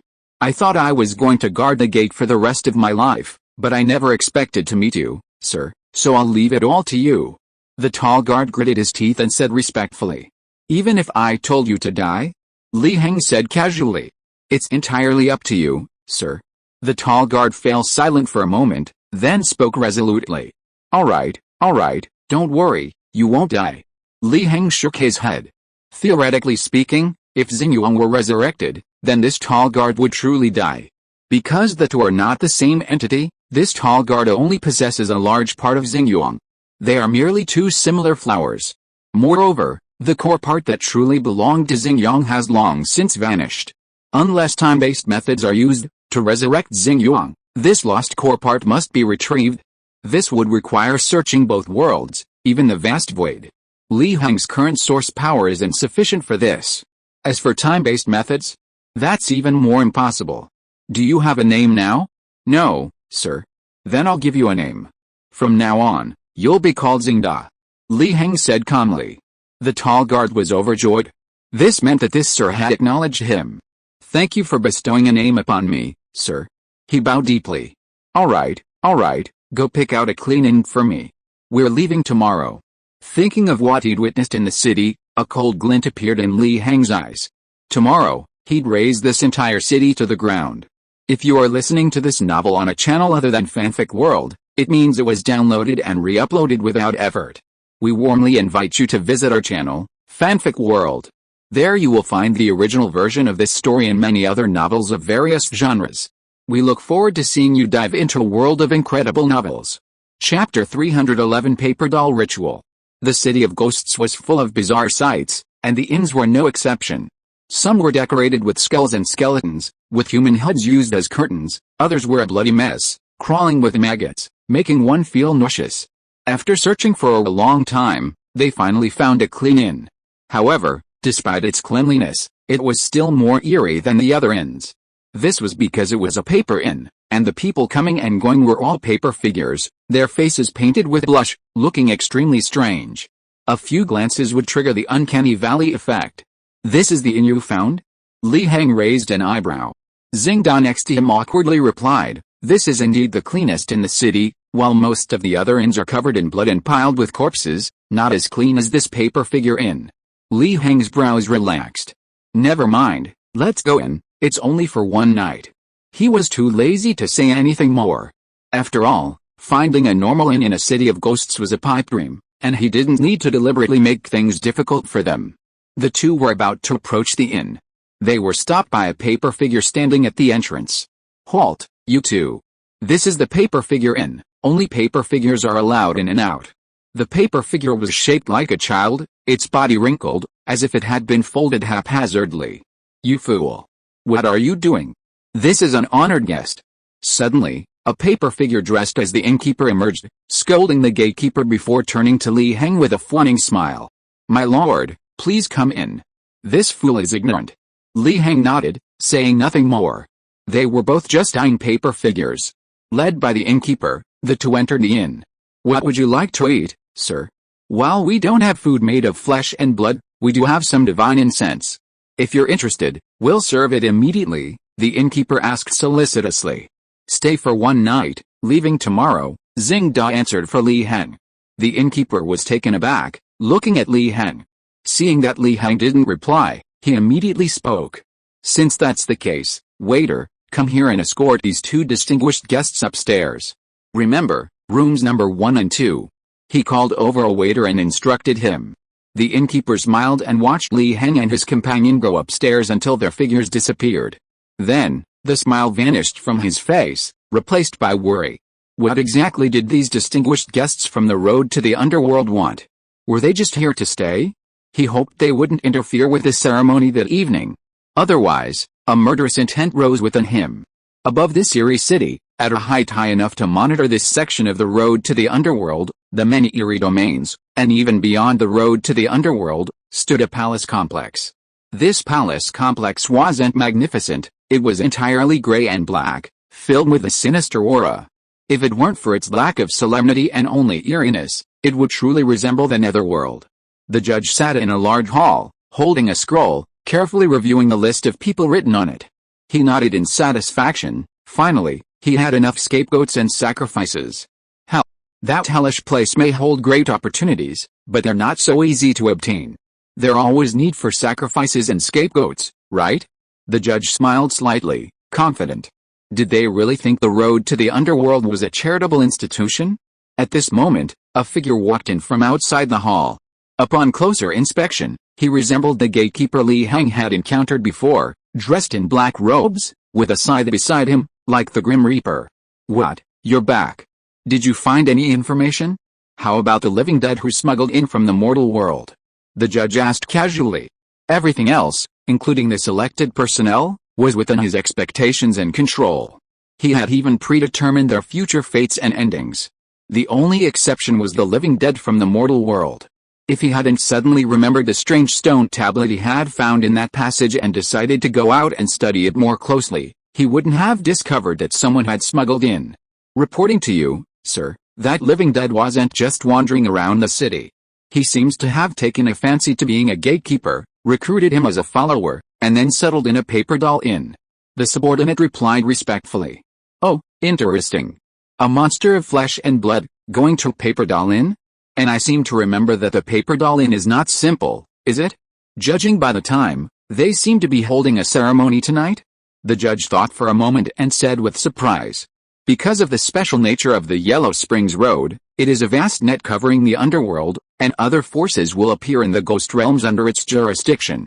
For example, the Paper Doll Inn in this ghost city is a stronghold of an underworld force called Paper City, which is said to be intricately connected with a life buying money. Forget it, let's ignore him. The judge waved his hand.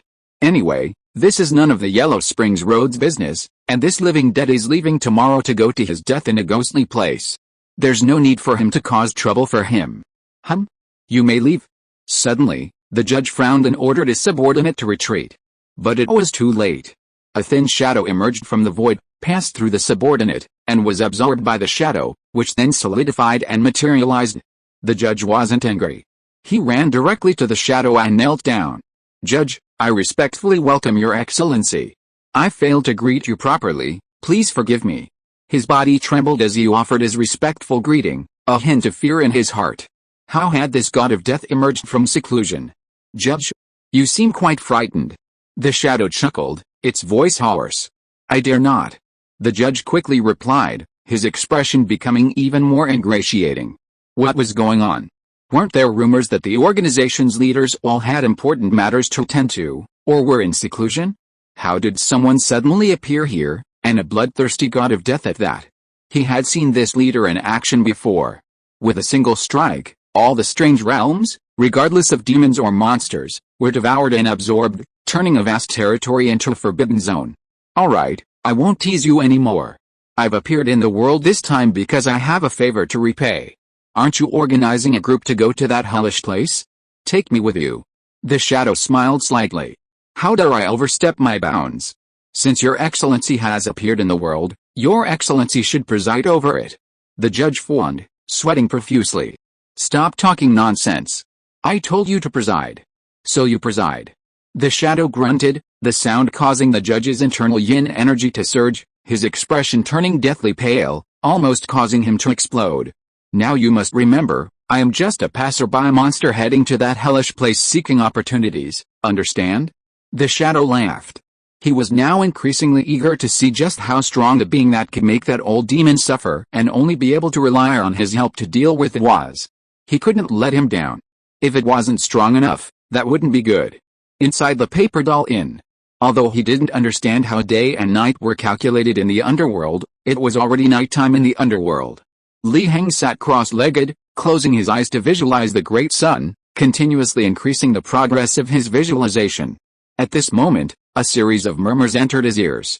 Heng suddenly opened his eyes, frowned, and with his heavenly eye activated, pierced through layers of void interfaces, seeing the deepest part of this Paper Doll Inn, a spacious, secluded place. Here gathered hundreds of paper dolls, as well as humans and their skeletons. Chapter 312 Burning Paper Figures. Little Sen, how are those two doing? Among the group of paper figures, the one in charge was the innkeeper of this paper figure inn. He turned to ask a paper figure beside him, who was none other than the gatekeeper paper figure who had previously stopped Heng at the door. No movement, seems to be cultivating. The childlike gatekeeper paper figure replied. The innkeeper paper figure breathed a sigh of relief upon hearing this. That's good, that's good. We absolutely cannot let those two disturb our clan's ceremony. This is a brand new eye-dotting ceremony, using not the essence blood of humans or animals, but the essence blood of real humans in the present world.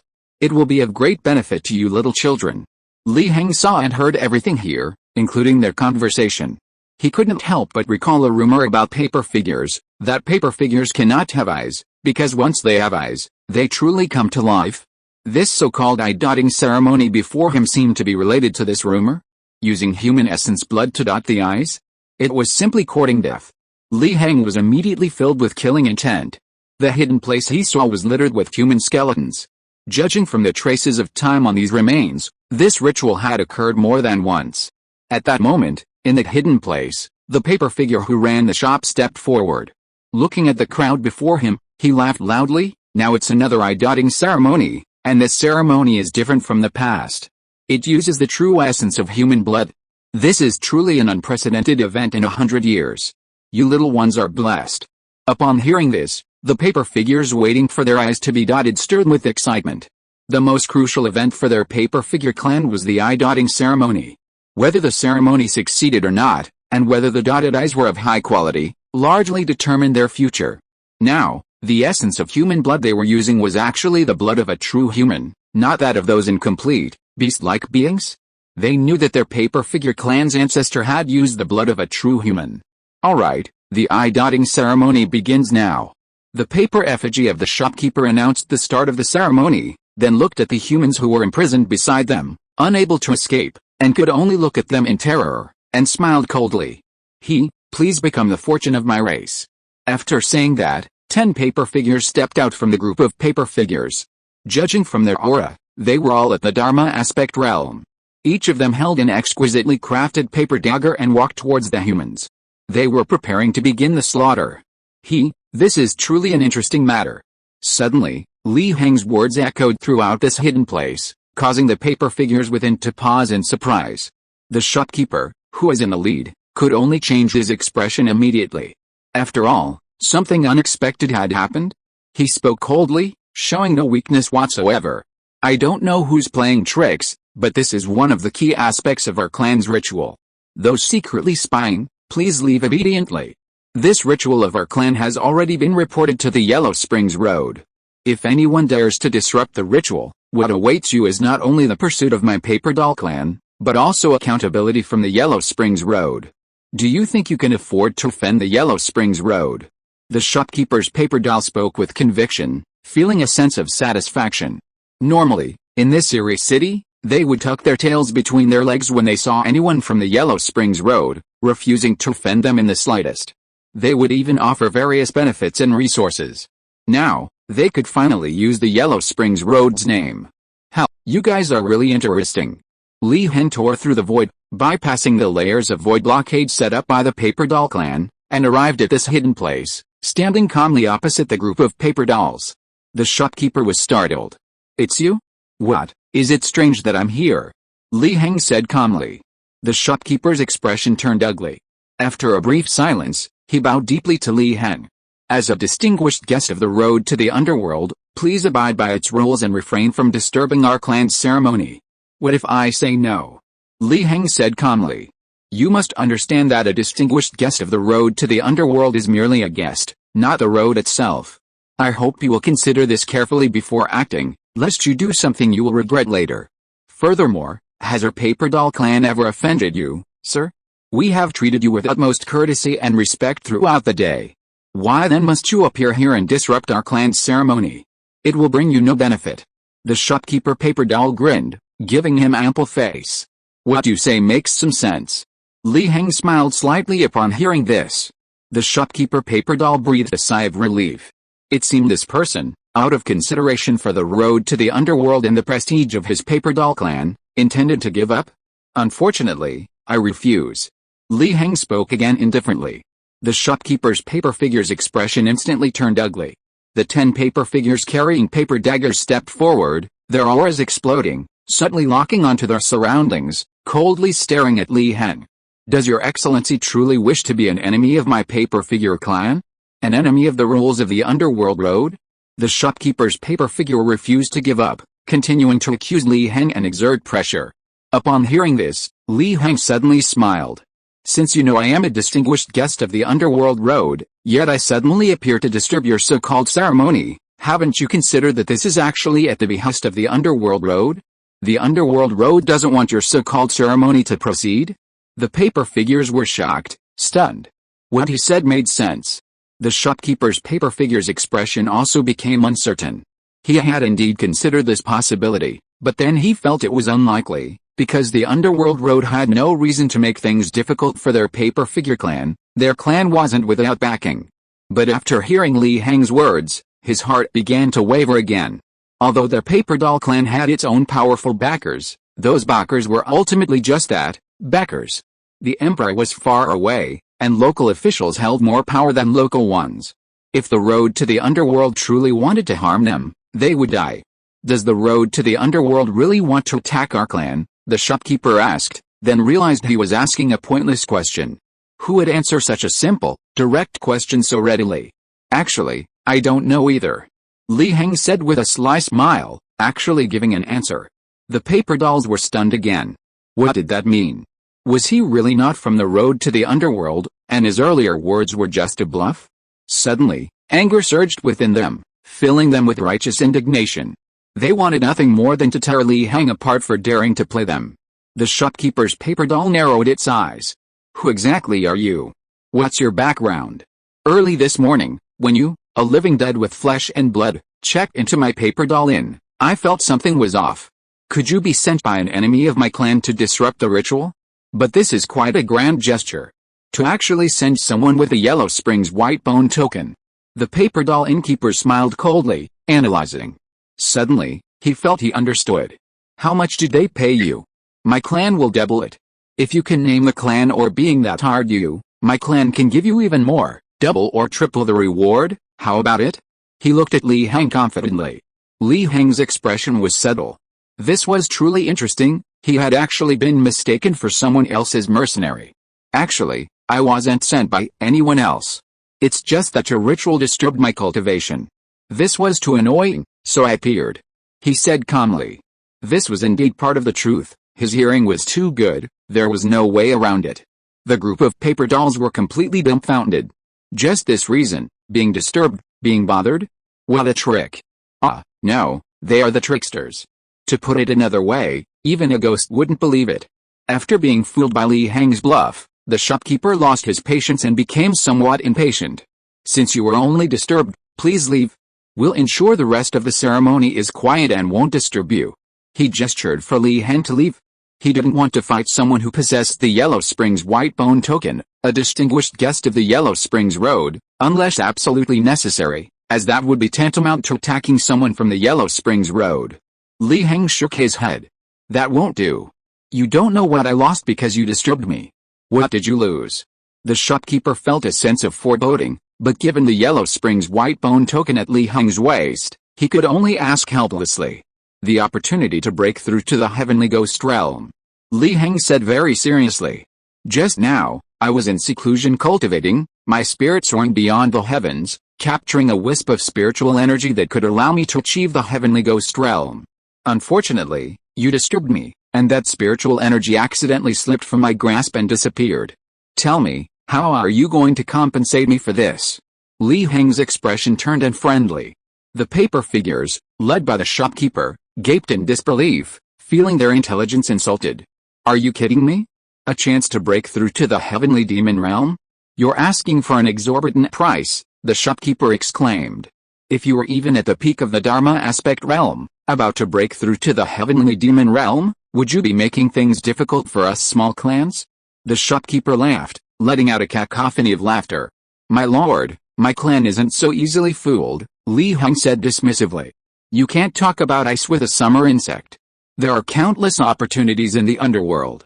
That wisp of spiritual energy was what could have allowed me to ascend to the heavens in one step, but you've managed to get rid of it. What do you say we should do? Fine, fine, fine, fine, fine. Our clan will send you to find that spiritual energy. Kill. At the shopkeeper's command, the paper figures wielding paper daggers charged at Li Heng, each manifesting their Dharma aspects, intent on killing him instantly. Li Heng sighed, bored. He had originally intended to continue the act. With a slight thought, a wisp of emerald green flame, brimming with yin energy, rose from the void, instantly igniting the 10 attacking paper figures and reducing them to ashes. This flame was actually the true fire of the sun. However, given the presence of an audience and the fact that they were in the underworld, Li Heng subtly used his source power to disguise it as yin fire, or demonic fire. The next moment, his source power increased by 100,000. Li Heng felt even more disdain. Each one was only worth 10,000, clearly not even at the peak of the Dharma aspect realm, probably just at the initial stage. For someone of that level to dare to challenge him was simply courting death. The shopkeeper paper figure was instantly terrified and immediately turned to run. He was a cultivator of the fire path, the nemesis of their paper figure race. But unfortunately, before he could take more than a few steps, flames rose from his body, and in just one breath, the shopkeeper was also instantly reduced to ashes. His source power increased by 30,000, clearly at the mid-stage of the Dharma aspect realm. "Burn these too," Li Heng muttered to himself, glancing at the pile of trembling little paper figures beside him. He tossed another flame, intending to burn them all. A clan should be complete. "Your Excellency, have mercy. Fire, extinguish." Suddenly, the judge appeared, speaking anxiously. The book in his hand moved without wind, its pages turning, its shadow blending with the laws of the underworld. He then spoke, invoking the laws of the place, his words becoming law, attempting to extinguish Li Heng's flames. However, these flames were essentially true solar fire. How could he possibly shake them? The flames still overcame any obstacles he had set up, ignoring his command, and plunged straight into the group of paper figures, instantly burning them to ashes. These paper figures were small figures that hadn't undergone the so-called eye-dotting ceremony. Their strength was weak, and together they only gave him a little over 10,000 units of source energy. But Li Heng didn't care. Burned is burned, it's pleasing to the eye, neat and tidy. At this moment, the judge, who arrived a step too late, was completely dumbfounded. He thought Li Heng was going to be entangled with the paper doll clan for a while, so he hadn't paid much attention to this matter. By the time he noticed, it was too late. And what had just happened? He couldn't extinguish that flame? What kind of flame was that? Could it be some kind of terrifying demonic fire, or yin fire? He was horrified, increasingly feeling that this living dead was beyond his control and expectations. An existence with such strength, even if it went to that hellish place, might not obediently become his cannon fodder, sacrifice, or scapegoat. He couldn't help but regret it. He should have ignored the existence of this living dead. But he had been too talkative and invited this living dead to that hellish place. What if this living dead caused trouble and caused his plan to fail? "Oh, it's the judge. What are you doing here so late? Don't tell me you want to warm yourself by the fire?" Li Heng pointed at the still not completely extinguished flame, saying innocently. The judge suppressed his shock and shook his head with a sigh. "Your Excellency, do you know the enormity of your actions? This paper human race is home to a celestial ancestor." Li Heng feigned surprise. "Why didn't you say so sooner?" Hearing this, the judge felt a surge of frustration. Who could have imagined you would be so ruthless, killing so many paper humans with such terrifying power that they were utterly powerless to resist? It was a complete massacre. At this moment, he no longer cared why this living person had attacked the paper human race. He knew that, excluding this damned undead, excluding any variables beyond his expectations, he could eliminate them. The judge quickly pulled out a token from his robes. The token was entirely gray-black, with only a large character for command written on it. "Your Excellency, this is the token for passing through the Yellow Springs Road node to the vast underworld. Take this token and escape quickly. If that celestial ancestor arrives, you're finished." He anxiously shoved the token into Li Heng's hands, urging him on. The judge now only wanted to kick Li Heng out of the group heading to the ghostly place. If this living dead were to go with him, who knew what would happen? No, I have to abide by the rules of the Yellow Springs Road. I'll help you all go to that ghostly place once and for all.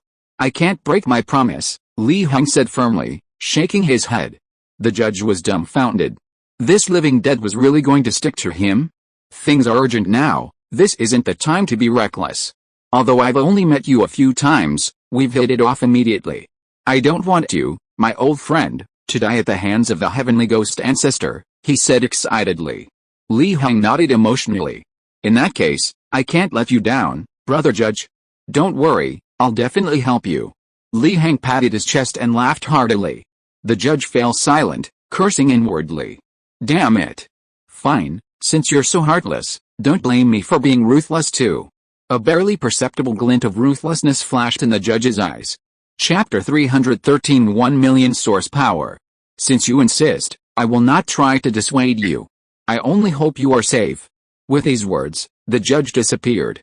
Li Heng smiled slightly. He could tell that the judge had ill intentions, and he knew that if he stayed here, he would most likely encounter the so-called heavenly ghost ancestor of the paper doll clan, but he didn't care. He would deal with whatever came his way. He was even afraid that the heavenly ghost ancestor wouldn't come and let him harvest his source power. Focusing his gaze on the humans imprisoned in place, some of them were no longer breathing, devoid of any life force. Li Heng shook his head slightly. He used his source power to slightly shield the rules of the underworld here. Then, With a wave of his hand, he opened two passages. One passage led to the mortal world for the living. The other passage led to the underworld for the dead. He threw the living back to the mortal world, and those humans who had died and whose souls were still scattered into the underworld for reincarnation. He didn't talk to them much, and was very decisive. Li Heng intervened not because he was particularly benevolent, but simply because he couldn't stand by and watch, and he wanted to achieve his goals. It wasn't a difficult task for him anyway. With a flash, he disappeared from this hidden place, returning to his room in the inn. Although he had destroyed all the paper figures in the inn, he still needed to stay in the room, waiting to see if the paper figure clan's heavenly demons would attack tomorrow or tonight. Above the ghost city, in the palace complex, the judge respectfully reported to the shadowy figure. The shadowy figure sat lazily in the main seat of the hall, tapping the table in front of him, producing a crisp sound like water dripping from the bricks. "Oh, you mean that living dead man, who wiped out all the paper figures in that paper figure inn? He seems to be quite a ruthless character." The shadowy figure laughed, but his tone remained dismissive. "Celestial beings of the mortal world, heavenly demons of the underworld, heavenly monsters, these are the highest realms in their respective worlds. Beings below these realms are mere ants. What use is ruthlessness? Judging from your expression, you want me to deal with that person?" The shadow spoke subtly, causing the judge to tremble and break out in a cold sweat. This subordinate wouldn't dare, but that living dead is too reckless. If we don't take some measures, it might offend the heavenly ghost of the Paper People clan, making them think that I, Huang Quan Lu, did it on purpose. How? Then you don't need to worry. That old paper ghost isn't in good shape right now. He's still in seclusion. The few paper people who died aren't enough to make him come out of seclusion, unless you specifically notify him. The shadow chuckled lightly. Upon hearing this, the judge's heart sank. Could it be that there's really no way? He had originally wanted this lord to help him deal with that living dead. That way, he wouldn't have to go to that hellish place and cause him all sorts of trouble and variables. As for notifying the heavenly ghost ancestor of the Paper People clan, he hadn't thought about it. He had no connection with the Paper People clan, so how would he have the heavenly ghost ancestor's contact information? Alright, don't worry. If necessary, I'll help you deal with this person along the way. But this living dead is quite interesting. If I didn't need to hide my identity, I'd like to meet him myself. I might see him tomorrow. His self-talk echoed in the vast hall. The next day, the second day. The pale, blood-dripping moon still hung in the sky. Li Heng opened his eyes from his cultivation. His progress in the Great Sun visualization had reached 60%, catching up with the Great Earth visualization progress that had surged due to the opening of the netherworld. This was quite a good thing. He could now be certain that, with his own strength, even without using source power or borrowing the reincarnation laws of the netherworld, he would still be invincible at the celestial level, sweeping aside the celestials of the mortal and underworld worlds. Unless those old monsters who had lived for several eras appeared, or the celestials of the mortal and underworld worlds descended, no one could stand a chance against him.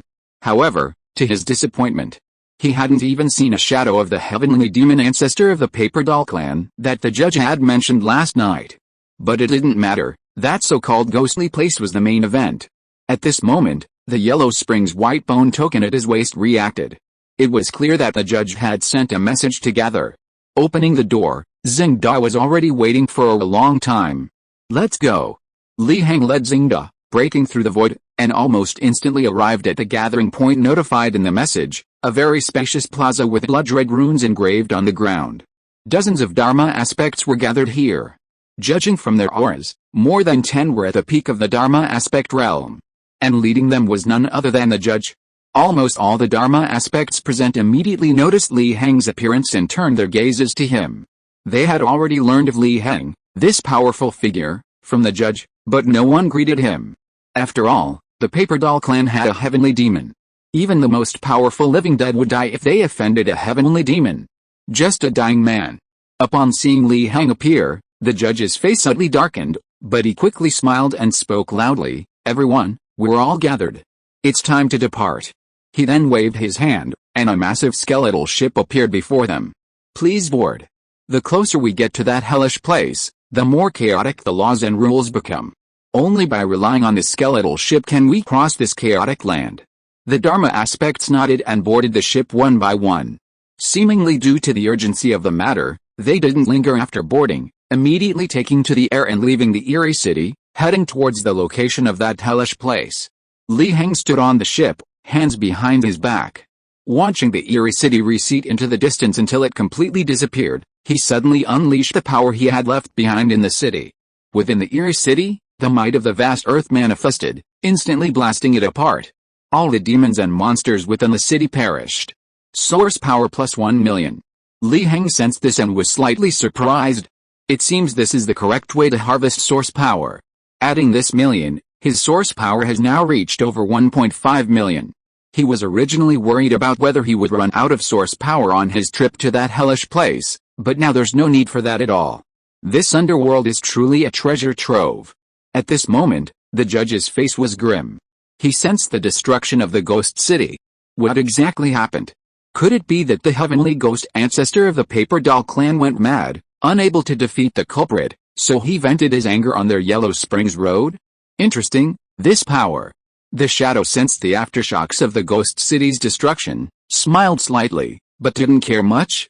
It was just a city inhabited by a bunch of ants, its destruction was nothing. Their Yellow Springs Road had plenty of such cities. What he was interested in now was. The shadow walked towards Li Heng. You're very interesting. Be my subordinate. The shadow looked at Li Heng and said calmly. Chapter 314 Slapping the Heavenly Ghost to Death. Li Heng remained calm and did not respond. With 1 million units of source energy in hand, many of his bold ideas had a chance to come true, and he was still contemplating his future path. The shadow was somewhat surprised by this. He calmly asked, Do you know who I am? Whoever you are, my master is thinking about something. Please leave. Xingda, standing beside him, spoke solemnly, fulfilling his duty as a guard and assistant. Interesting. The shadow suddenly laughed, not showing anger. He could easily annihilate countless ants like Xingda with a mere thought. These ants would never even come into contact with someone of his level, and even if they did, they would only bow down and worship. But now, this ant dared to tell him to leave? This feeling was quite strange. I don't understand what you're saying. Please leave. Seeing that Li Heng still remained silent, Xingda continued to emphasize. He ignored Xingda and continued to look at Li Heng. Give me an answer. Do you want to be my subordinate? I guarantee you won't regret it, the shadow said arrogantly. He would only give this man one chance at most. If this person refuses, it only means that he is short-lived and doesn't know his destiny. He'll just go along with the judge's wishes and let this living dead deserve to die. Li Heng frowned and uttered 2 words, noisy. The shadow was immediately stunned. This living dead was so bold?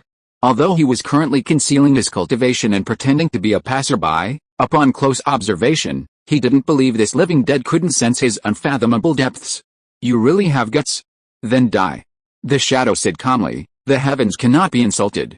As soon as he finished speaking, the surrounding yin world laws obeyed the shadow's command, transforming into invisible divine blades of law, slashing towards Li Heng's head, about to decapitate him in an instant.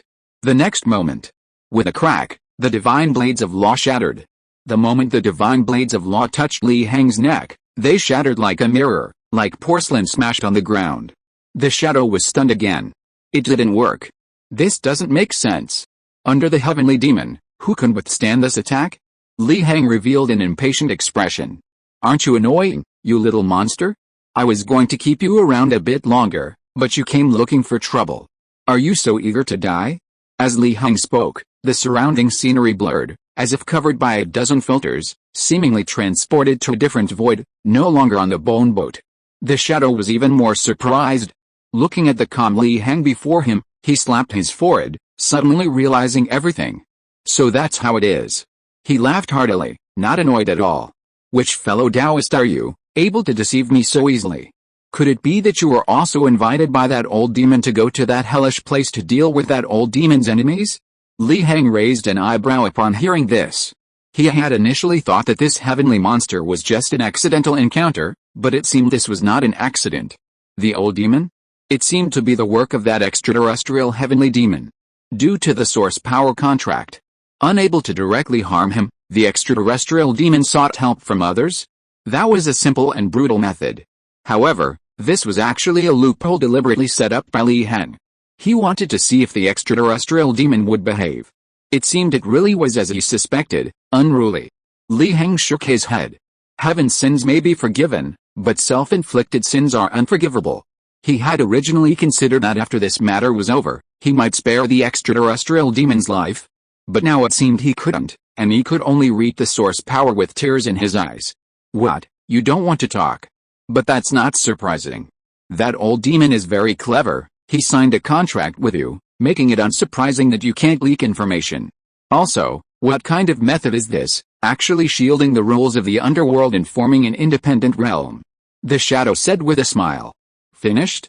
If you're done, I'll send you on your way. Li Heng said calmly. What, you want to fight me? The shadow suddenly laughed. Whether you're an accomplice sent by that old demon or not, having reached this level, you should be aware of my reputation. Are you sure you want to be my enemy? Even trapped in this independent void realm, unable to sense any trace of the underworld's aura, this shadow remained calm and confident. Li Heng didn't answer, but slapped him down. Kill when necessary, why waste words? The shadow's expression changed drastically. This palm strike felt like the sky was collapsing, with nowhere to escape. East, west, south, north, center, past, present, and future, this palm appeared, encompassing almost all his space for dodging. Return to the void. Under the threat of this palm strike, he could no longer remain calm. He roared, his body radiating boundless suction, seemingly trying to absorb the power of this palm strike, and even Li Heng himself. Li Heng raised an eyebrow. An interesting tactic. Unfortunately, it was useless. A palm descended, and despite the shadow's immense suction force, which distorted space-time and disrupted the laws of nature, the palm still struck the shadow squarely. Boom! A terrifying power erupted, engulfing the void. The aftershocks quickly dissipated. The shadow was still alive, though its body was shattered, it was panting heavily, and its essence was damaged. Li Heng wasn't surprised. He calmly said, to withstand my palm strike, you're not weak. The shadow was horrified, its heart filled with utter shock. Who is this person? One palm strike had severely injured it. Could it be one of those ancient monsters who had lived for countless epochs? Who are you? Does it matter who I am? You're going to die soon anyway, Li Heng said calmly. No, you wouldn't dare kill me. Even if you are an ancient monster who has lived for countless epochs, you can't afford to offend the Yellow Springs Road, unless you want to be hunted down by it from heaven to hell, the shadow said confidently. Li Heng shook his head and slapped down again. Before the heavily injured shadow could even react, his body was instantly pulverized, only a wisp of his true spirit escaping, which Li Heng easily annihilated. Source power plus 500,000. 500,000 source power? One person is worth 500,000? No wonder he spoke so arrogantly, he truly is a ruthless figure among the underworld's demons. But what's the use of being ruthless? He's dead, so he's dead. Li Heng shook his head. He truly didn't know where Shadow's confidence came from. Was it so difficult to kill him? As for the revenge on the Yellow Springs Road? He couldn't be happier, they were all walking sources of source power, and he needed to make them unable to walk. With a thought, he caused this void realm to dissipate. This thing could shield the rules of the underworld, it was quite a drain on source power. Li Heng returned to the bong boat. At this moment, the judge's voice rang out. Everyone, we have arrived at the area where the power of that hellish place spreads. It's all a place of chaotic rules. We've already reached the outer edge of that hellish place. The demons explained, looking at the scenery around the bong boat. The judge was somewhat puzzled after speaking. Where is His Majesty? I haven't seen them yet, they've already arrived at their destination. Chapter 315 True Realm Rift. Li Heng stood on the bong boat, looking down. This place of chaotic laws was indeed wondrous. For example, the 5 elements were in disarray, and water and fire could coexist in one place. Water and space merged, making the originally formless space tangible, like the surface of water. Some areas were even more extremely chaotic. He could vaguely sense that even time and space were blurred and confused. If he stayed in such a place for too long, he might experience a situation like watching a chess game until the axe handle rots, or a few days on a mountain feeling like 1,000 years in the world. Everyone, be careful. We are about to enter the core area affected by the power of that hellish place. Even the laws of life and death are in chaos there. If you are not careful, you will become a monster that is neither alive nor dead. After a moment of confusion, the judge spoke up again to warn him.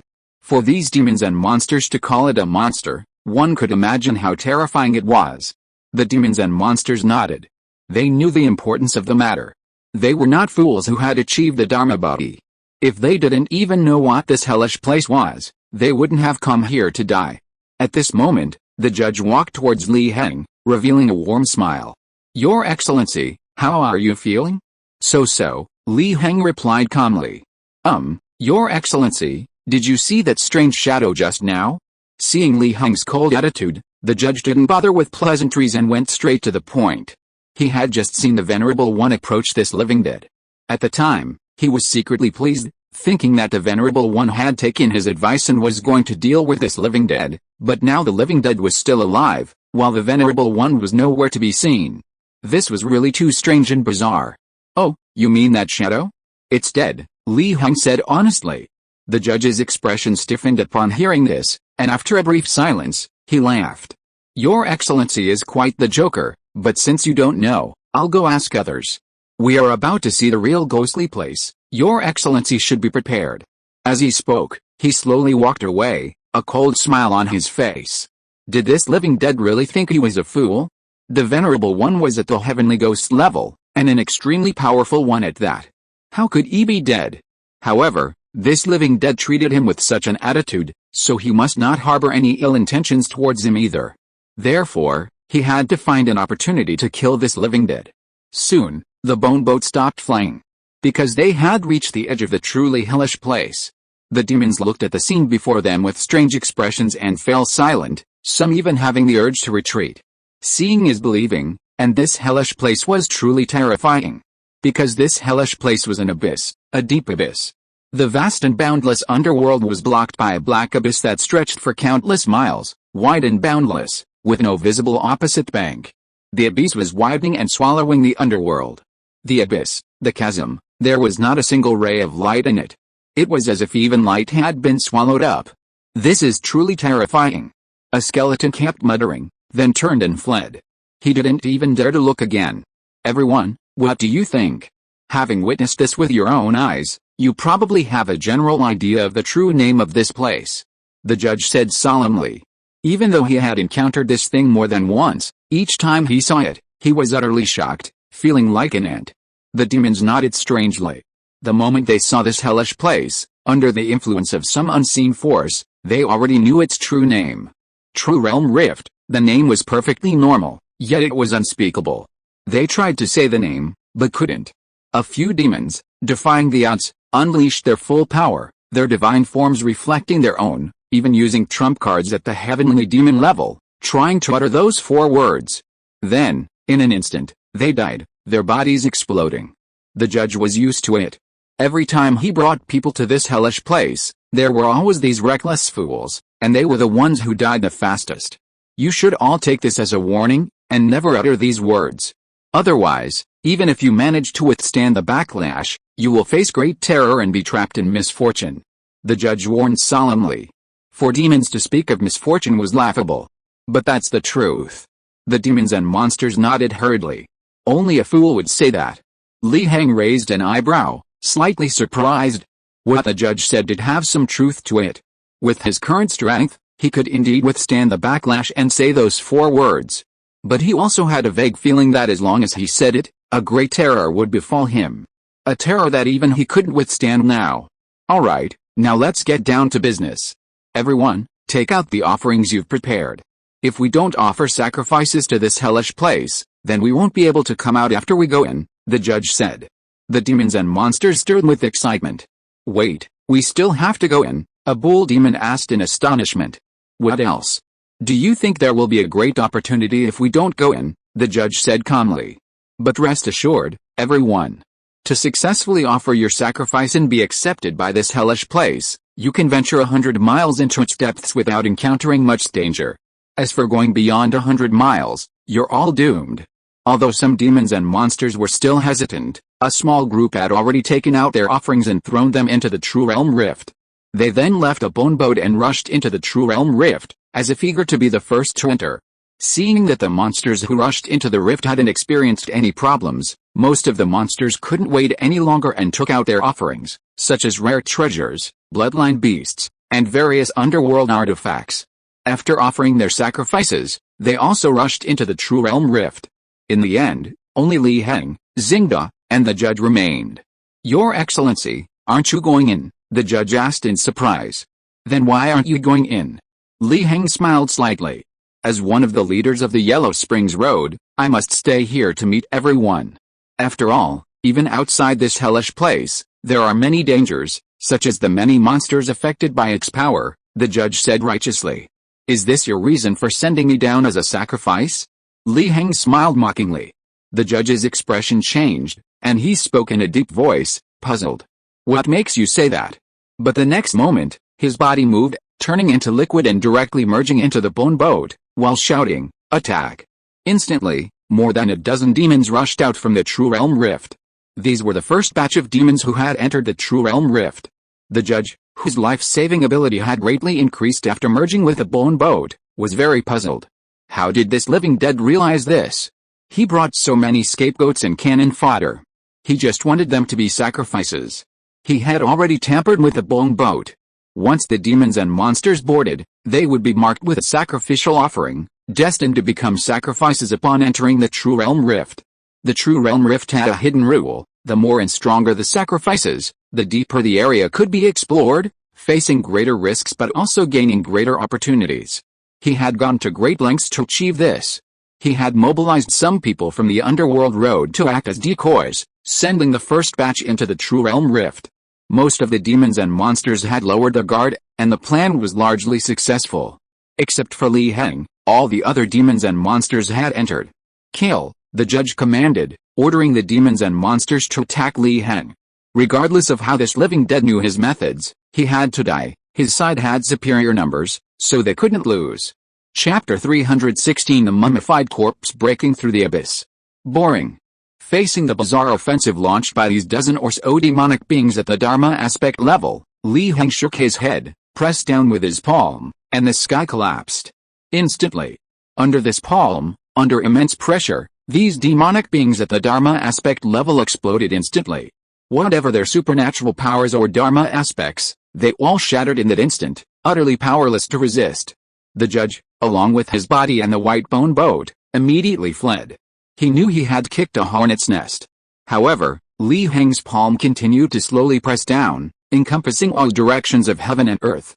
Even if the white bone boat flew incredibly fast, it was like a monkey unable to escape the five-finger mountain, always within the shadow of his palm. Finally, Li Heng gently grasped the white bone boat. The judge was horrified. What was going on? This living dead's cultivation was so terrifying. It was completely illogical. You must know that when he and the white bone boat were propelled at full speed, their speed could even slightly break through time, allowing them to escape even from terrifying beings at the heavenly demon level. It was impossible for him to be so easily captured like this. "You can't kill me. If you kill me, you'll offend the Yellow Springs Road. Besides, this time, a venerable of the heavenly demon level is accompanying us on this trip to the ghost land, the shadow I mentioned before. Do you want to be hunted down by the venerable?" The judge roared, this being his last shred of confidence. "Everyone says he's dead, why don't you believe it?" Li Heng shook his head, gently clenching his hand. The bone boat, along with the judge's body, soul, and true spirit, vanished into thin air. Source power plus 500,000. He raised an eyebrow. 500,000 source power? That was an unexpected surprise. After reading this, he clapped his hands, his expression calm and collected. He focused his gaze on this so-called ghost land, within the True Realm Rift. The demons and monsters that the judge had ambushed and branded with sacrificial marks were not dead yet.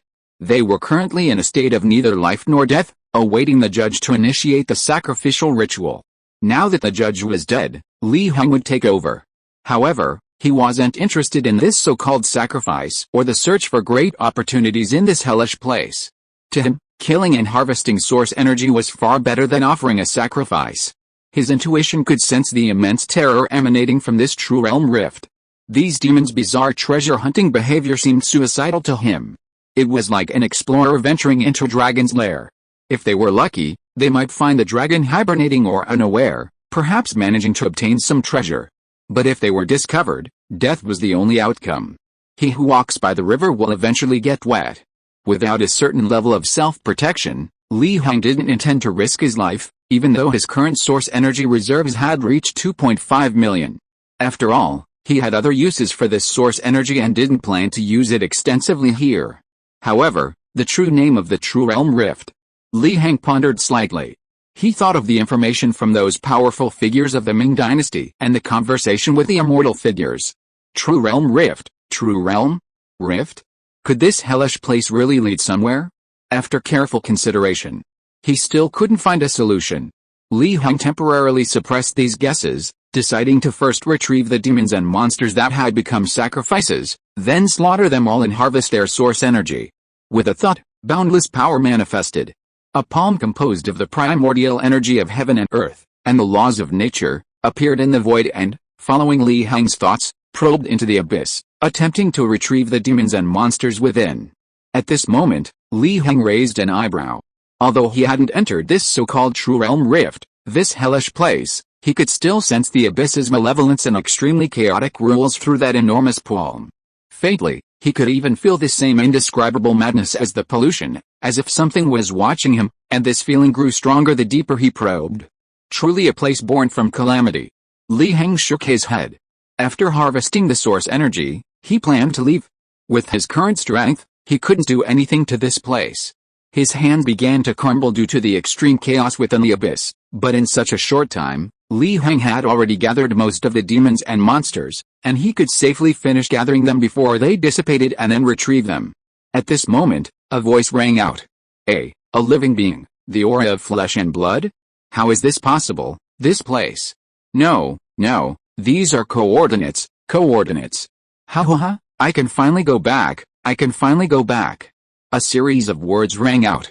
These words initially sounded extremely faint, but as time passed, they became stronger and stronger, as if the being that spoke these words was getting closer and closer to Li Heng. Or rather, closer and closer to the world. Suddenly, Li Heng knew that in this True Realm Rift, inside the abyss, in that space of extreme chaos of laws, another variable had been added. A figure quietly emerged, approaching from afar, becoming real from the illusory. Flesh and blood, all mine. Upon seeing the demons and monsters that had sunk here, this figure instantly laughed wildly, the aura it unleashed even bursting out of this true realm, the Rift Abyss, stirring up a cataclysmic change in the underworld. Fortunately, this place was radiated by the power of the True Realm Rift, where the laws were chaotic. Otherwise, these changes alone would have attracted the attention of all the heavenly demons, heavenly monsters, and even the underworld. Then, in an instant, those demons and monsters that Li Heng hadn't yet caught were devoured by this voice. Not satisfied with just consuming them, the figure set its sights on the demons and monsters in Li Heng's Yuan Qi rule hand. There's still flesh and blood. The figure laughed wildly, charging towards Li Heng's hand. Li Heng raised an eyebrow, slightly unleashing his cultivation, instantly retracting the Yuan Qi rule hand and all the demons and monsters within, pulling them back into the underworld. Just as he was pondering what had happened and what that shadow was, another anomaly occurred in the True Realm Rift, in the abyss, like the churning and surging of a quagmire, the pure, lightless darkness suddenly boiled. Flesh and blood, don't run. Get out of my way, No one can disturb my departure. The roar echoed from the abyss. Boom. A deafening roar. A figure leaped from the abyss through the True Realm Rift, arriving in the underworld. The moment it appeared, it stirred the heavens and earth, causing the laws and principles to wail in agony. At this moment, that figure seemed to be at the very center of heaven and earth. Li Heng finally saw the figure clearly. Clad in a tattered Taoist robe, with a peach wood sword and a bagua mirror at its waist, but its body was emaciated, reduced to skin and bones, seemingly a desiccated corpse devoid of any flesh or life. Chapter 317 Opening up the 18 Heavens. Where is this? Such dense yin energy. After breaking through the abyss, the mummified corpse froze, muttering. Where is this? He looked down at Li Heng. This is the underworld, Li Heng replied calmly. The underworld, the mummified corpse sighed, filled with melancholy. He turned to Li Heng, his voice hoarse. Can you do me a favor? Borrow your flesh and blood. I promise, I'll return it to you once I've done what I'm supposed to do. Li Heng shook his head. No, and you're already dead. What do you need flesh and blood for? Upon hearing this, the mummified corpse instantly went mad. No, I'm not dead, you're lying to me. He roared, his voice echoing across the sky, even transcending this vast, chaotic land of laws, reaching the true underworld, causing some powerful beings to tremble. No, you are dead. Li Heng still shook his head, absolutely certain. I'm not dead, give me your flesh and blood.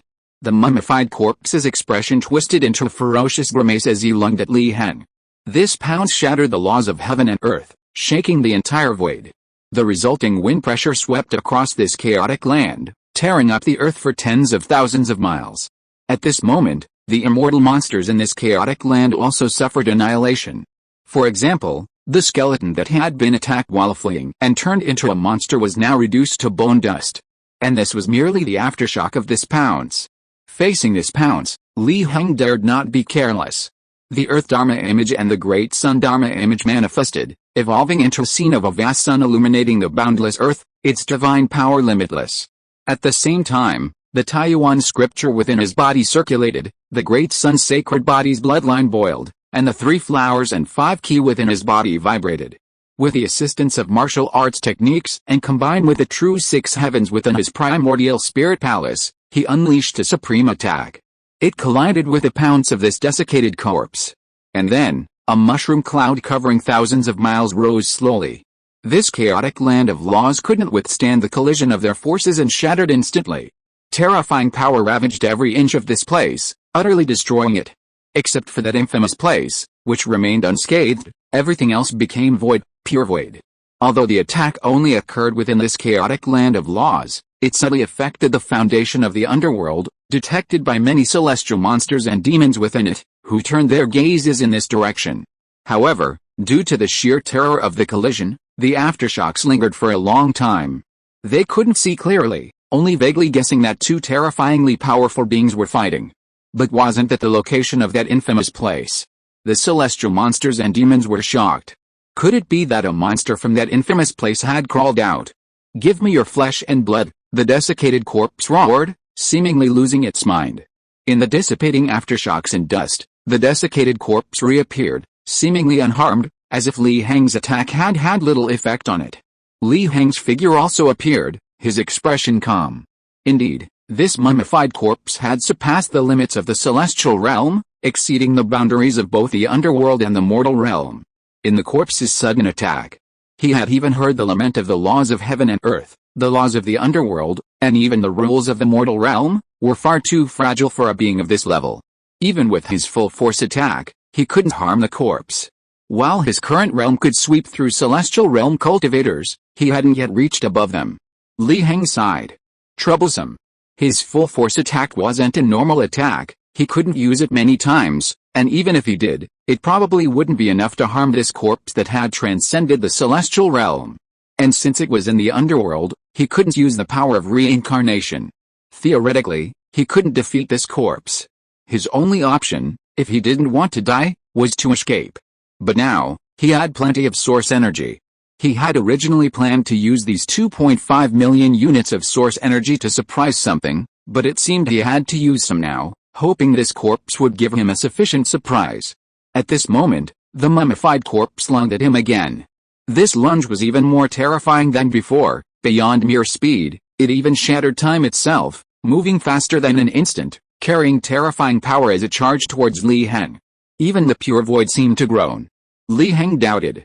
If it were to truly attack him at his current strength, his flesh and blood would likely be devoured completely by this mummified corpse, leaving not a trace. And in the underworld, the Great Sun's sacred body was utter nonsense. However, his mind moved even faster. With a thought, he burned his source power, opening up the 18 heavens, transforming them into reality. The void beyond balance heaven, the supreme ultimate obscured heaven, the crimson bright and yang heaven, the profound bright respectful splendor heaven, the radiant bright sect floating heaven, the bamboo fall imperial flute heaven, the void bright hall radiant heaven, the observing bright and tranquil heaven, the profound bright respectful celebration heaven, the supreme radiance extreme jade heaven, the primordial Yirkong ascending heaven, the supreme peace imperial cliff heaven, the manifest fixed extreme wind heaven, the beginning yellow filial mang heaven, the supreme yellow old mang heavy heaven, the thoughtless river yu heaven, the upper Dairuan Lishan heaven, the limitless Tan Shi heaven. Consuming 1.8 million units of source energy, the 18 celestial domes materialized instantly. Li Heng's cultivation surged dramatically, his realm skyrocketed, and his combat power leaped above the celestial realm, placing him in the netherworld. His vision rapidly ascended, as if he were outside the world, seeing the entire universe. He then retaliated with a palm strike. Caught off guard, the mummified corpse was directly crushed by Li Heng's palm. This palm strike encompassed 24 layers of celestial domes, covering 6 heavens of the desire realm and 18 heavens of the form realm, containing the power of all heavens. At this moment, the mummified corpse's indestructible body became completely useless, directly shattered by Li Heng's palm strike, its bones and skin turning to dust. At this moment, Li Heng, above the celestial realm, was invincible. However, strangely, although the mummified corpse's body exploded, the peach wood sword and bagua mirror it carried remained unharmed, flying in the void, seemingly made of very special and sturdy materials. The bagua mirror suddenly shone, illuminating a certain spot in the void. A soul quietly emerged. It was a majestic Taoist priest. The peach wood sword flew to the soul's side, which it grasped, but instead of attacking Li Heng, it bowed deeply. "Thank you for your warning, fellow Taoist. I am indeed dead. If I were to return to the sect after death, I would surely cause great calamity." Li Heng remained calm and did not reply. The soul spoke again. "I observe that your divine power is boundless, and the power you wield is not supernatural. Although your body is that of a living dead, it must possess some kind of transformative supernatural ability. Therefore, I have a request. Return this sword and this mirror to Longhu Mountain. The Taoist sect will surely reward you handsomely." After saying this, the soul, which had been stabilized by the light of the bagua mirror, began to slowly become illusory and ethereal, as if it would dissipate at any moment. "Fellow Taoist, this place is ominous." The soul looked again at that cursed place, that true realm rift, that abyss, its expression bitter, before finally vanishing completely into nothingness. The bagua mirror and the peach wood sword seemed to sense their master's departure, emitting mournful cries in the void. Then, source energy arrived, adding 2 million. If you are listening to this novel on a channel other than Fanfic World, it means it was downloaded and re-uploaded without effort. We warmly invite you to visit our channel, Fanfic World. There you will find the original version of this story and many other novels of various genres. We look forward to seeing you dive into a world of incredible novels. Chapter 318, The Heaven of the Underworld. Li Heng raised an eyebrow. He'd actually made a profit? It seemed this so-called true realm rift was indeed a treasure trove. However, he still didn't intend to go down. Even though his combat power had already surpassed that of a celestial being, he still couldn't see through this so-called true realm rift. Clearly, there were far greater dangers within. Otherwise, that Taoist wouldn't have died there. Combining this with the words of the soul he just encountered, Li Heng could guess its origin. It was probably a powerful figure from the Longhu Mountain Taoist sect who had entered the true realm rift to explore, then become trapped, constantly eroded, his life force drained away, and finally died, leaving only a lingering, unwilling will that made him believe he wasn't dead, thus turning him into a monster. In the void, the peach wood sword and the bagua mirror were still groaning. He reached out, and the peach wood sword and the bagua mirror instantly transformed into 2 streams of light, flying into his hand. "Don't worry, I'll bring you back to Longhu Mountain," Li Heng said calmly. Upon hearing this, the peach wood sword and the bagua mirror, which had been humming and shimmering, instantly fell silent. They could only trust this living dead man. After all, it was their master's request. Having resolved everything, he gave a deep look at the true realm rift and turned to leave. With his current cultivation level, he quickly left this vast and chaotic land of laws.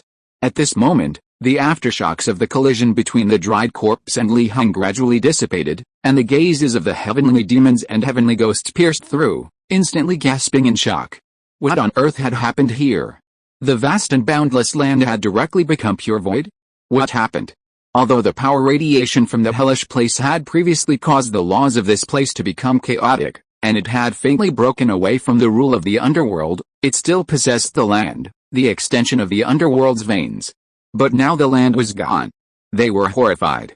Who had just waged such an earth-shattering battle here? Could it have been those ancient monsters who had lived for several epochs? They were actually able to shake the foundation of the underworld, causing the laws to groan. Heng could sense the gazes cast upon him by these celestial demons and monsters.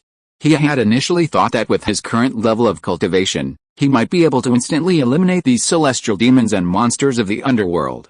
However, when he truly left the chaotic land of laws and arrived in the real underworld, and because his cultivation was now too high and his size too large, he faintly felt the underworld's rejection. Looking up at the underworld's heavens, he saw a conceptual, formless, and shapeless monster that had already covered the entire underworld, filled with a polluted aura, unknowingly infiltrating the rules and laws, yet still slumbering. This was none other than the underworld's heaven. This monster's aura was even stronger than his. Heng wasn't surprised.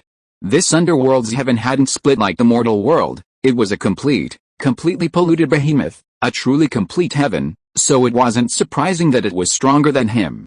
Although those above the celestial level had surpassed the limits of heaven and earth, they couldn't be said to be able to rival the true heaven.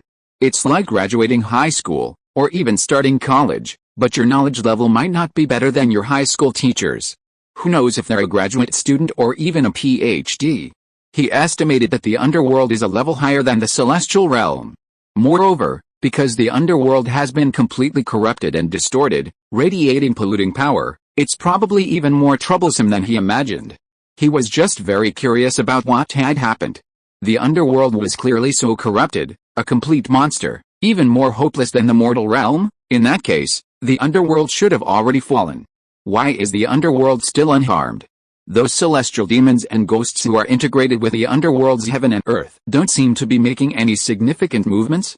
Could it be that this monster is asleep? Perhaps this is also the self-salvation of heaven and earth? The underworld chose to sleep, leaving only some instincts and subconsciousness to operate the heavens and earth, while the mortal realm chose to split? Heng shook his head. If that were the case, he had to be careful. He couldn't wake this sleeping monster. The original plan had to proceed. He needed to lure these celestial demons and monsters from the underworld to the mortal realm. If he suppressed so many celestial demons and monsters in the underworld, he might wake this monster. If the monster was awakened, the underworld would surely be destroyed. As long as the underworld didn't completely explode, he had no problem with it. He was going to harvest source energy anyway. The difference was whether he was harvesting demons and monsters or harvesting corrupted ones. But if this monster awakened and set its sights on the mortal realm, things would be bad. With his current level of development, it wasn't that he couldn't defeat this monster, but it would be very difficult. For example, he might run out of source energy and become bankrupt. This might disrupt his subsequent plans, which was unacceptable. Heng's gaze swept across the surroundings, locking onto all the celestial demons and monsters that were casting their gazes towards him, including the celestial demon. He couldn't kill the other celestial demons and monsters in the underworld. But he also needed to deal with this celestial demon properly. At this moment, the celestial demon fell into deep thought. He admitted he had harbored designs on his nominal master and had enlisted the help of a supreme celestial demon from the Yellow Springs Road to deal with him, but was such a massive commotion really necessary? Something couldn't be right. Was this something a celestial demon could create? He was completely bewildered. When he first sensed the commotion in the chaotic area of that hellish place, he thought it was the celestial demon he had hired fighting that damned guy. But seeing this situation, he immediately realized something was wrong. The situation was beyond his control. What immense power this is, sighed the celestial demon of the suspended mountain. It's said that those old monsters who have lived for several epochs have surpassed the limits of celestial demons, but are suppressed by the heavens and earth, thus remaining hidden behind the scenes, no longer taking action. I thought it was a joke, but it's true? The celestial demon from the Yellow Springs Road was incredibly surprised. In his eyes, this was just two old monsters fighting. But where did those two old monsters go? Could they have ended up fighting deep into the hellish place? Not inferior to my master, the celestial demon who bought his life also exclaimed. Old demon, what do you think? As a heavenly demon, you should have better information. Do you know the identities of the two sides in this battle? The three noticed the silent heavenly demon and asked. I don't know. The heavenly demon shook his head. He simply couldn't understand what was going on. Moreover, he discovered that he could no longer contact the supreme heavenly demon from the Yellow Springs Road whom he had invited, which made him feel vaguely uneasy. Could that supreme heavenly demon be dead? But that didn't make sense. That was an unparalleled ferocious demon who had once fought against several beings of the same realm and level as him. There are things you, the heavenly demon, don't know? How rare. The three said in surprise. There are many things he doesn't know. Heng took a step forward, breaking through the void, and appeared openly before the demon, 2 ghosts, and 1 monster, and smiled. The three nodded in agreement. Fellow Taoist is right, this old demon is indeed old. The heavenly demon's expression changed drastically upon seeing this. The three of you, don't you think there's one more person? The heavenly demon of Suspended Mountain and the 2 heavenly demons who bought their lives on the road to the underworld were somewhat surprised upon hearing this. You old demon, are you getting senile? Wasn't this fellow Taoist here the whole time? This fellow Taoist only said a few words. Why are you reacting so strongly? Hearing the three's replies, and seeing Heng's ambiguous smile, the heavenly demon felt as if he had fallen into an ice cave. Chapter 319 The Yin-Yang Sword and the Yin-Yang Mirror. I've been senile, I've been senile. The heavenly demon regained his senses, suppressing the fear in his heart. He didn't run away. In this bizarre situation, he didn't think he had any chance of escape. He could only awkwardly smile, admit his mistake, and bow and scrape. Since you've made a mistake, shouldn't you apologize? Heng spoke calmly, which drew strong agreement from the three beside him, who all nodded. You old demon, you've done something wrong, you should apologize. Seeing that these three were still not clear-headed, the heavenly demon completely lost any hope and knelt down with a thud. Please spare my life, Your Majesty, spare my life. I was just confused for a moment. Please give me a chance, Your Majesty, I'm still useful to you. He said with a repentant and fearful expression, completely lacking the dignity of a supreme heavenly demon, a powerful heavenly demon. However, the heavenly demon himself was ever-changing, so this wasn't particularly humiliating for him. Otherwise, he wouldn't have immediately surrendered when he was in Heng's primordial spirit purple mansion. Please rise quickly. What virtue or ability do I possess to make a supreme demon kneel? Please rise quickly. Heng exclaimed in surprise, gesturing for the demon to stand. The demon remained kneeling, stubbornly refusing to yield. He knew that standing up would only lead to his death. The three bystanders, seeing this situation, were not surprised at all, as if it were normal. They even began to ignore the demon and Heng, discussing how to invade the mortal world. After a long while, Heng spoke. I gave you a chance, but you were useless. Immediately, a warning arose in the demon's heart. He knew things were going badly and wanted to unleash his strongest trump card immediately, making a desperate gamble to escape. However, the next moment, everything went black. Soon, the demon respectfully knelt before Heng. Your subordinate will definitely complete Your Majesty's mission and will not be like that fool. Heng nodded slightly, saying nothing more. Demons are ever-changing, their personalities shifting unpredictably. Hence, they can be called formless and shapeless. Therefore, strictly speaking, the demon species does not have a true dominant personality. The personality of the demon just now can only be described as a relatively dominant one. He had just suppressed the dominant personality and promoted a weaker one to his service. Of course, Heng knew that demons were different from ordinary beings, their minds were fickle and they had almost no loyalty. Given time, this weaker personality might also develop ulterior motives. Therefore, Heng had no intention of keeping this demon alive. This matter was over. The demon had lured many demons and monsters from the underworld to the mortal realm. After eliminating the others, he would also deal with this demon. To avoid any unforeseen events and a repeat of the previous situation, he added several clauses to the contract, imposing strict restrictions. They will return to normal 10 breaths after I leave, Heng said, his figure disappearing as he finished speaking. He needed to return to the mortal realm to make the necessary arrangements to ensure the ambush was foolproof and that none of the demons and monsters that had invaded the underworld would escape. Especially the incarnation of the one who paid for his life. In the mortal realm, Heng stood in the void, frowning.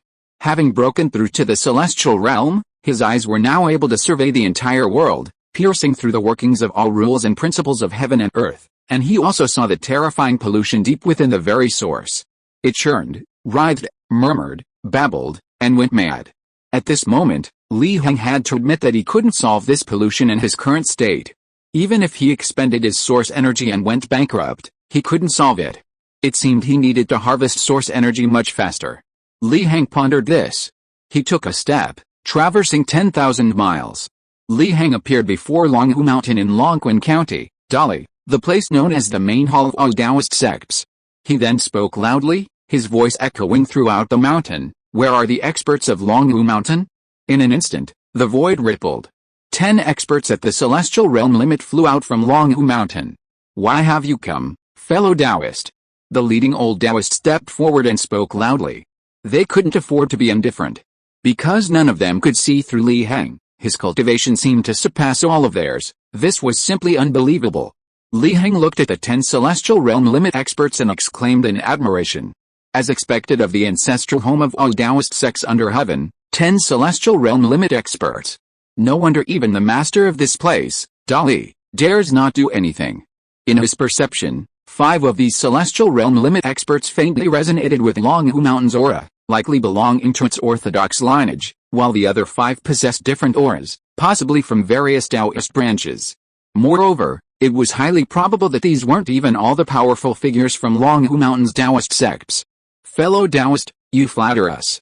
Faced with a great calamity of heaven and earth, we are still powerless. The leading old Taoist shook his head, showing no arrogance. Fellow Taoist, what brings you here? Another celestial realm limit expert, a female Taoist, spoke up. To be honest, if they hadn't been unable to see through Li Heng, and if it seemed he had no ill intentions, they would have already attacked based on his earlier statement that enveloped the entire mountain. This was utterly disrespectful to Longhu Mountain. Of course, I'm here to return something. Li Heng smiled slightly. Return something? The 10 celestial realm experts frowned. Their Dragon Tiger Mountain didn't seem to have lost anything, did it? Could it be that Li Heng had just produced the peach wood sword and the Bagua mirror? I obtained these 2 items by chance. They should belong to your Dragon Tiger Mountain, right? The peach wood sword and the Bagua mirror emitted a faint hum, seemingly pleased by sensing the aura of Dragon Tiger Mountain. The 10 celestial realm experts were instantly astonished. The yin-yang sword and the yin-yang mirror. Fellow Taoist, how did you obtain these 2 items? The old Taoist exclaimed in shock. So these are yours? Li Heng said calmly. Being celestial realm experts, their composure was profound. They suppressed their shock and nodded in unison. Fellow Taoist, these 2 items were originally the most precious treasures of our Dragon Tiger Mountain. Only a Dragon Tiger Mountain Dao Lord was qualified to possess them. However, he is now missing. Do you have any news of my Dao Lord? The old Taoist asked expectantly. Li Heng nodded. Of course I know. Where is he? The 10 celestial realm experts were overjoyed. He's dead, Li Heng replied calmly. The 10 celestial beings were taken aback upon hearing this. After a brief silence, they sighed and shook their heads.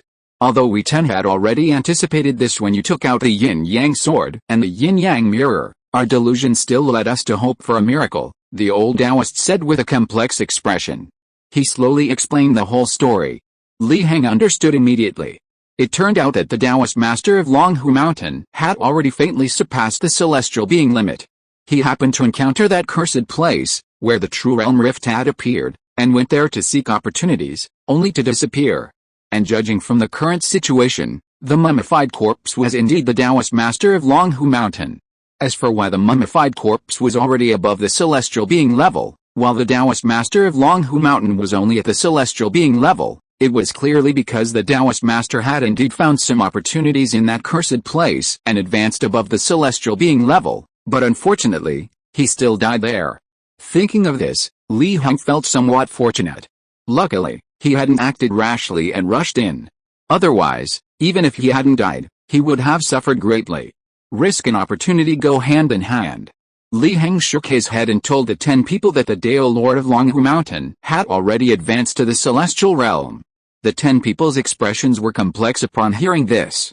Was it worth risking their lives for a breakthrough? Fellow Taoist, you have retrieved 2 supreme treasures for Longhu Mountain. Longhu Mountain will certainly reward you handsomely. What is it that you desire? To be honest, Longhu Mountain even possesses items beyond the celestial realm. Li Heng smiled slightly. In that case, I want it. Chapter 320 Enlightenment Stone Wall. I want your Taoist sect to collect demons and monsters for me, Li Heng said calmly. Rare treasures and divine weapons were useless to him. Only the source energy transformed from demons and monsters was what he desired. This was far more useful than any great opportunity or anything beyond the realm of celestial beings. The 10 celestial beings were astonished. Li Heng's words were unexpected. "Friend, what do you need demons and monsters for?" the leading old Taoist asked.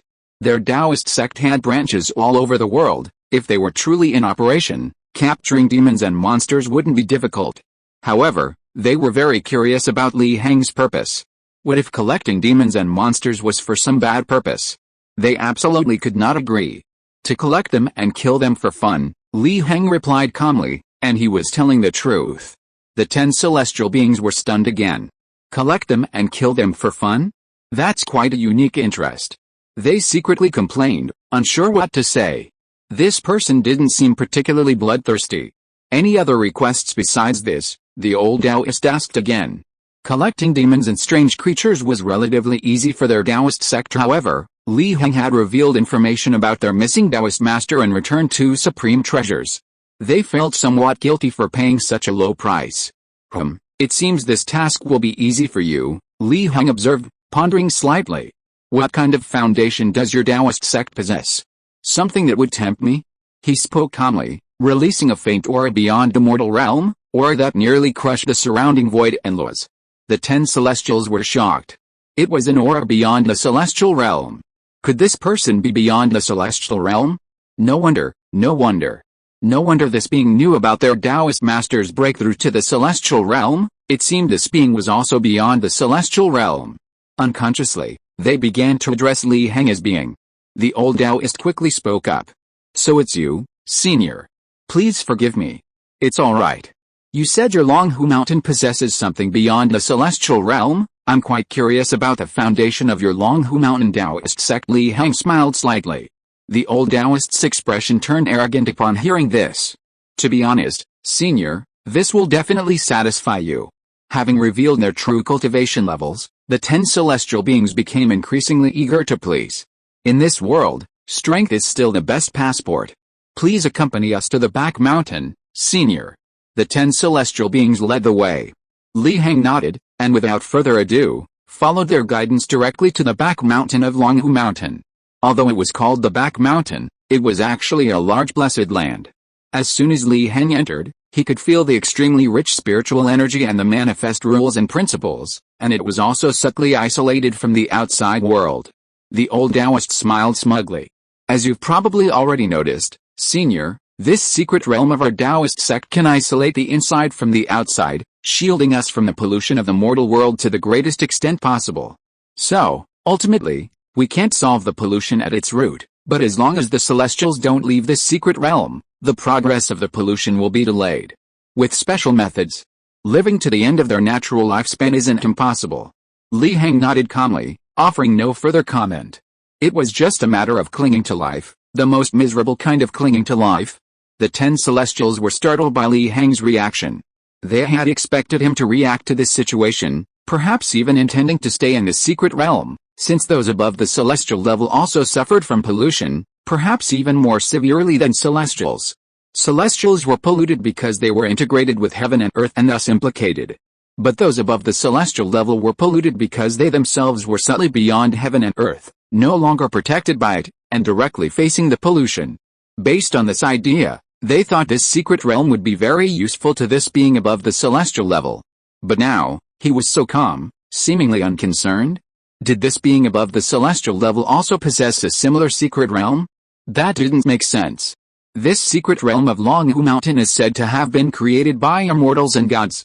Even if this being is above the celestial realm, they couldn't possibly create a similar secret realm, could they?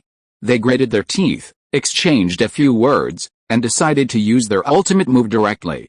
They couldn't hold back any longer. Who knew if dragging it out would cause this being to lose interest? "Senior, please follow me."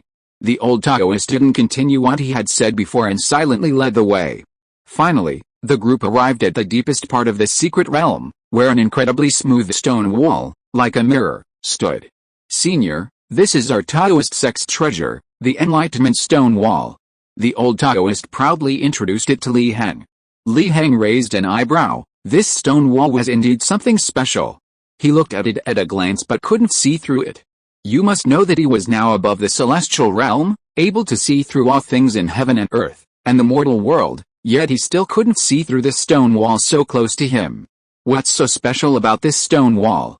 Li Heng asked calmly. He could roughly guess from the name, but the specific effects and methods of use ultimately needed to be explained by the locals. Senior, this stone wall is said to have been created by ancient immortals and gods, possessing the power to comprehend and manifest the Dao. It has created more than one celestial being for our Taoist sect. The old Taoist smiled proudly. Oh, it has such miraculous effects? Li Heng raised an eyebrow. That's right. Senior, you only need to sit in front of this stone wall, close your eyes and meditate, and the stone wall will reflect your image. Senior can then control the reflected image for the purpose of comprehending and manifesting the Dao. The old Taoist began to explain the specific functions. Li Heng nodded, seemingly thoughtful. That's interesting, but what if I break it? He chuckled. The 10 celestial beings were taken aback upon hearing this, and the old Taoist spoke up. Senior, there's no need to worry about such things. If it really breaks, please rest assured, our Taoist sect will not demand any compensation from you. The 10 celestial beings didn't seem too worried about this.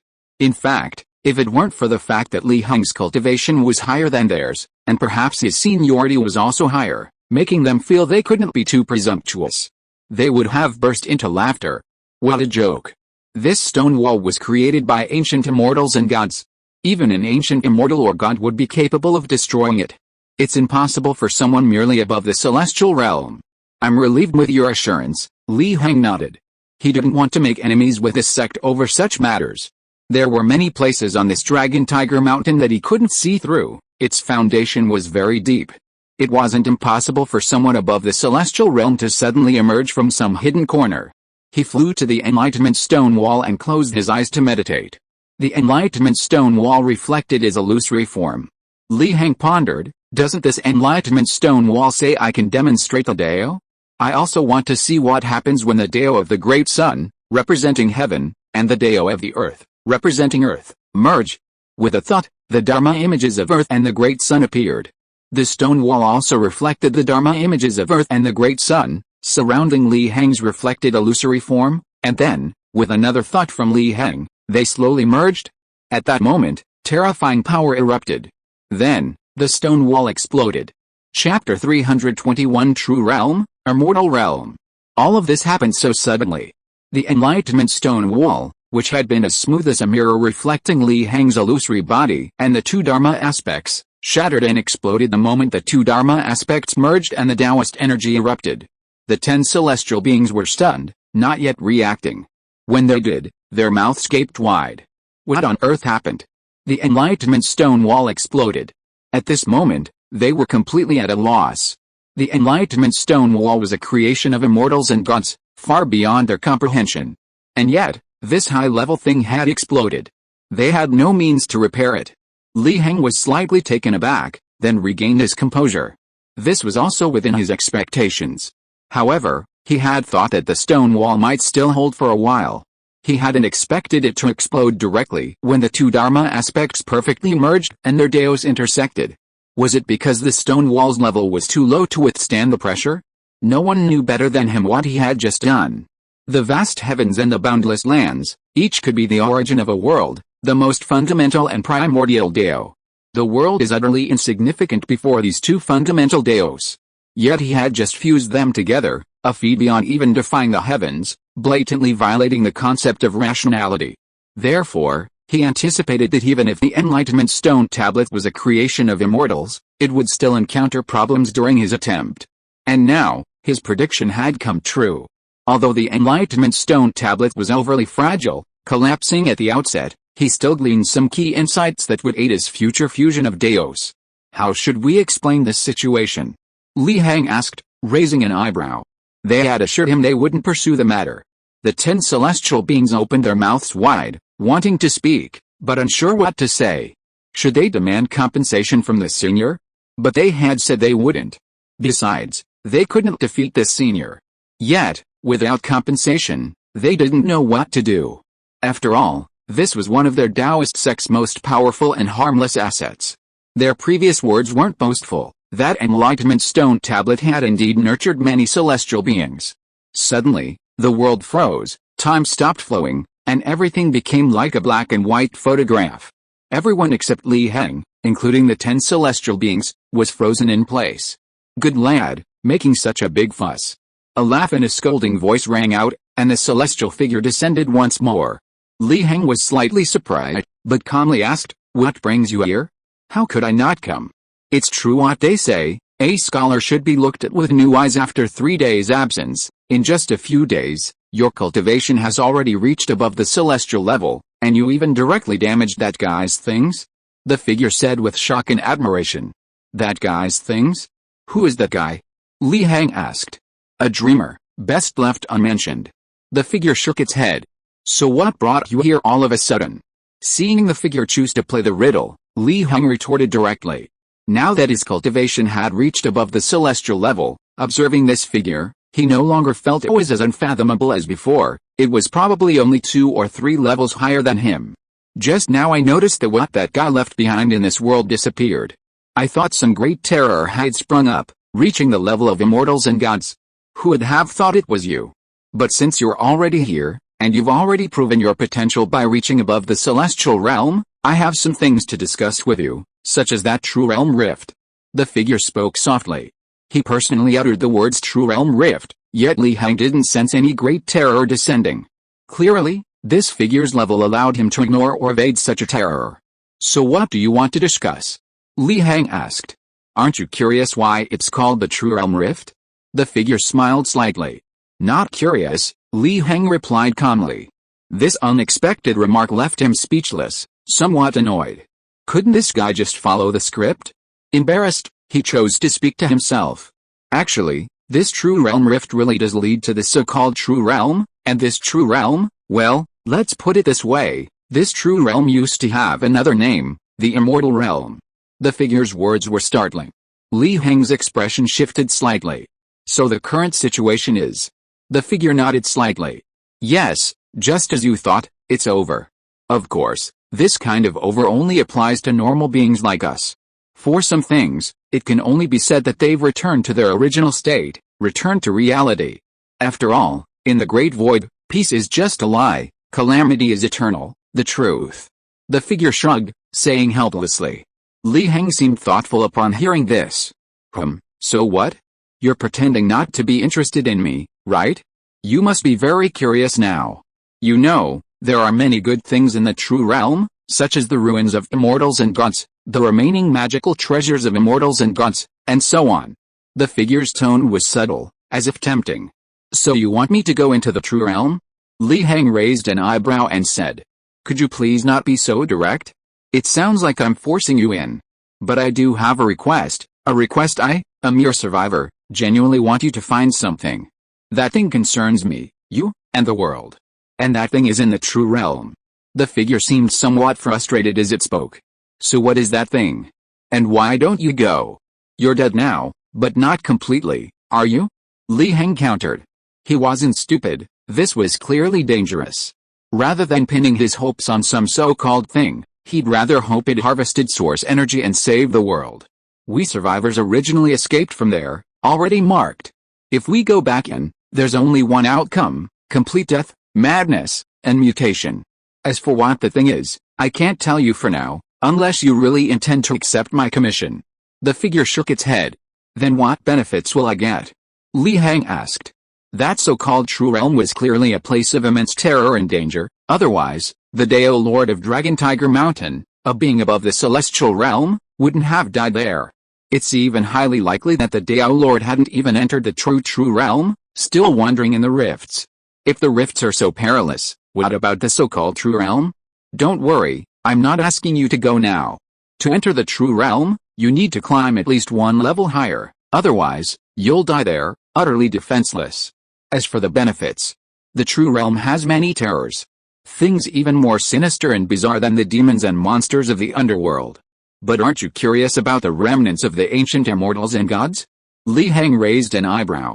He wasn't interested in the so-called remnants of the ancient immortals and gods. But, things even more sinister and bizarre than demons and monsters? That was indeed a pile of source energy waiting for him to harvest. and probably worth twice as much as demons and monsters. Chapter 322 Immortal God System. I'll have to think about that, Li Heng replied. The figure nodded. He didn't think he could completely fool Li Heng with just a few words, he was just glad that Li Heng was interested. There's no need to rush this. As long as the pollution hasn't polluted the very source of heaven and earth, then everything is still negotiable. However, you need to reach a level even higher than the celestial realm as soon as possible. We have time now, but we can't waste it, the figure said slowly. He had initially thought all hope was lost, so even knowing that Li Heng was an unexpected variable, he hadn't urged Li Heng to improve his cultivation quickly. But now, Li Heng's progress had exceeded his expectations. He had unknowingly reached the celestial realm. Perhaps this really was a turning point? Hearing this, Li Heng's curiosity was piqued. What's the name of the realm above the celestial realm? The figure shook his head. The vast void is boundless, heaven and earth are endless. Where is there a unified name for each realm? Each world is different.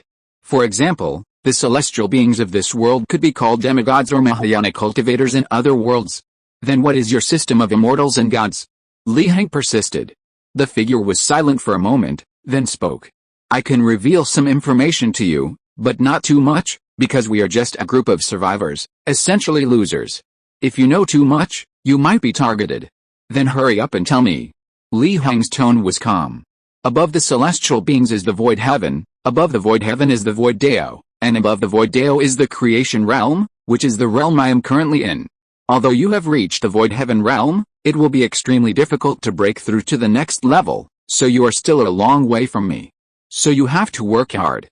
Li Heng nodded upon hearing this, realizing that was the case.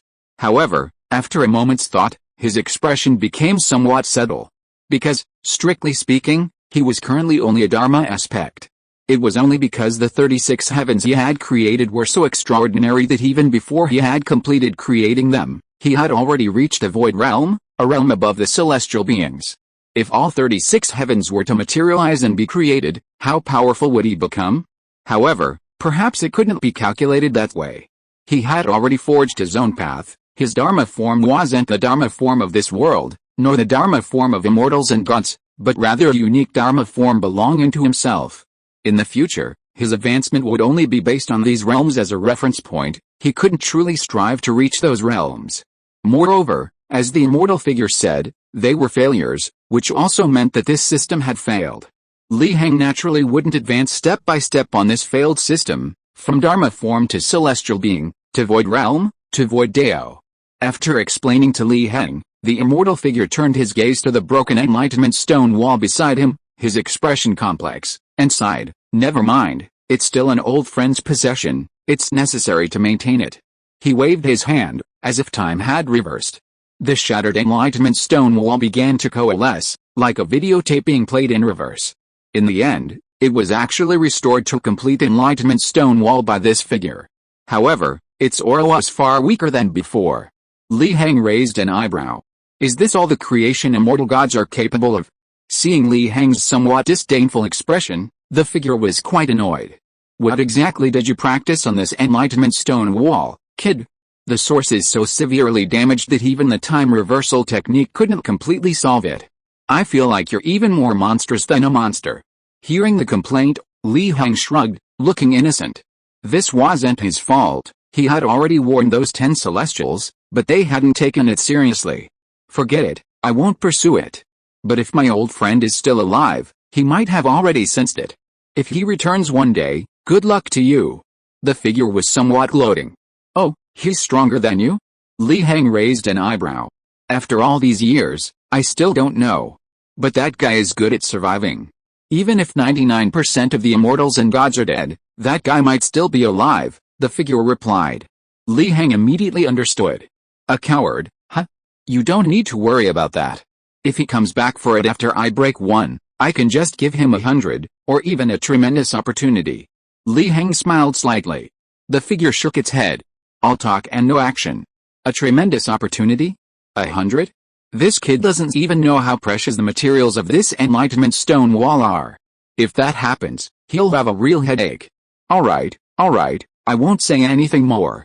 I don't have much power left, and I can't stop the flow of time for long. The rest is up to you.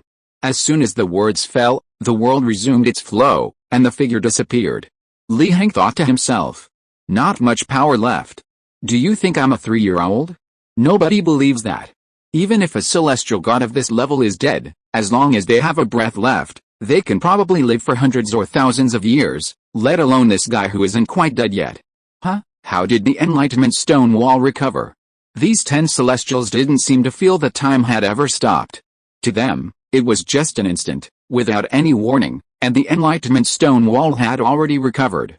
"I used a great divine power to reshape it," Li Heng said without blushing or skipping a beat.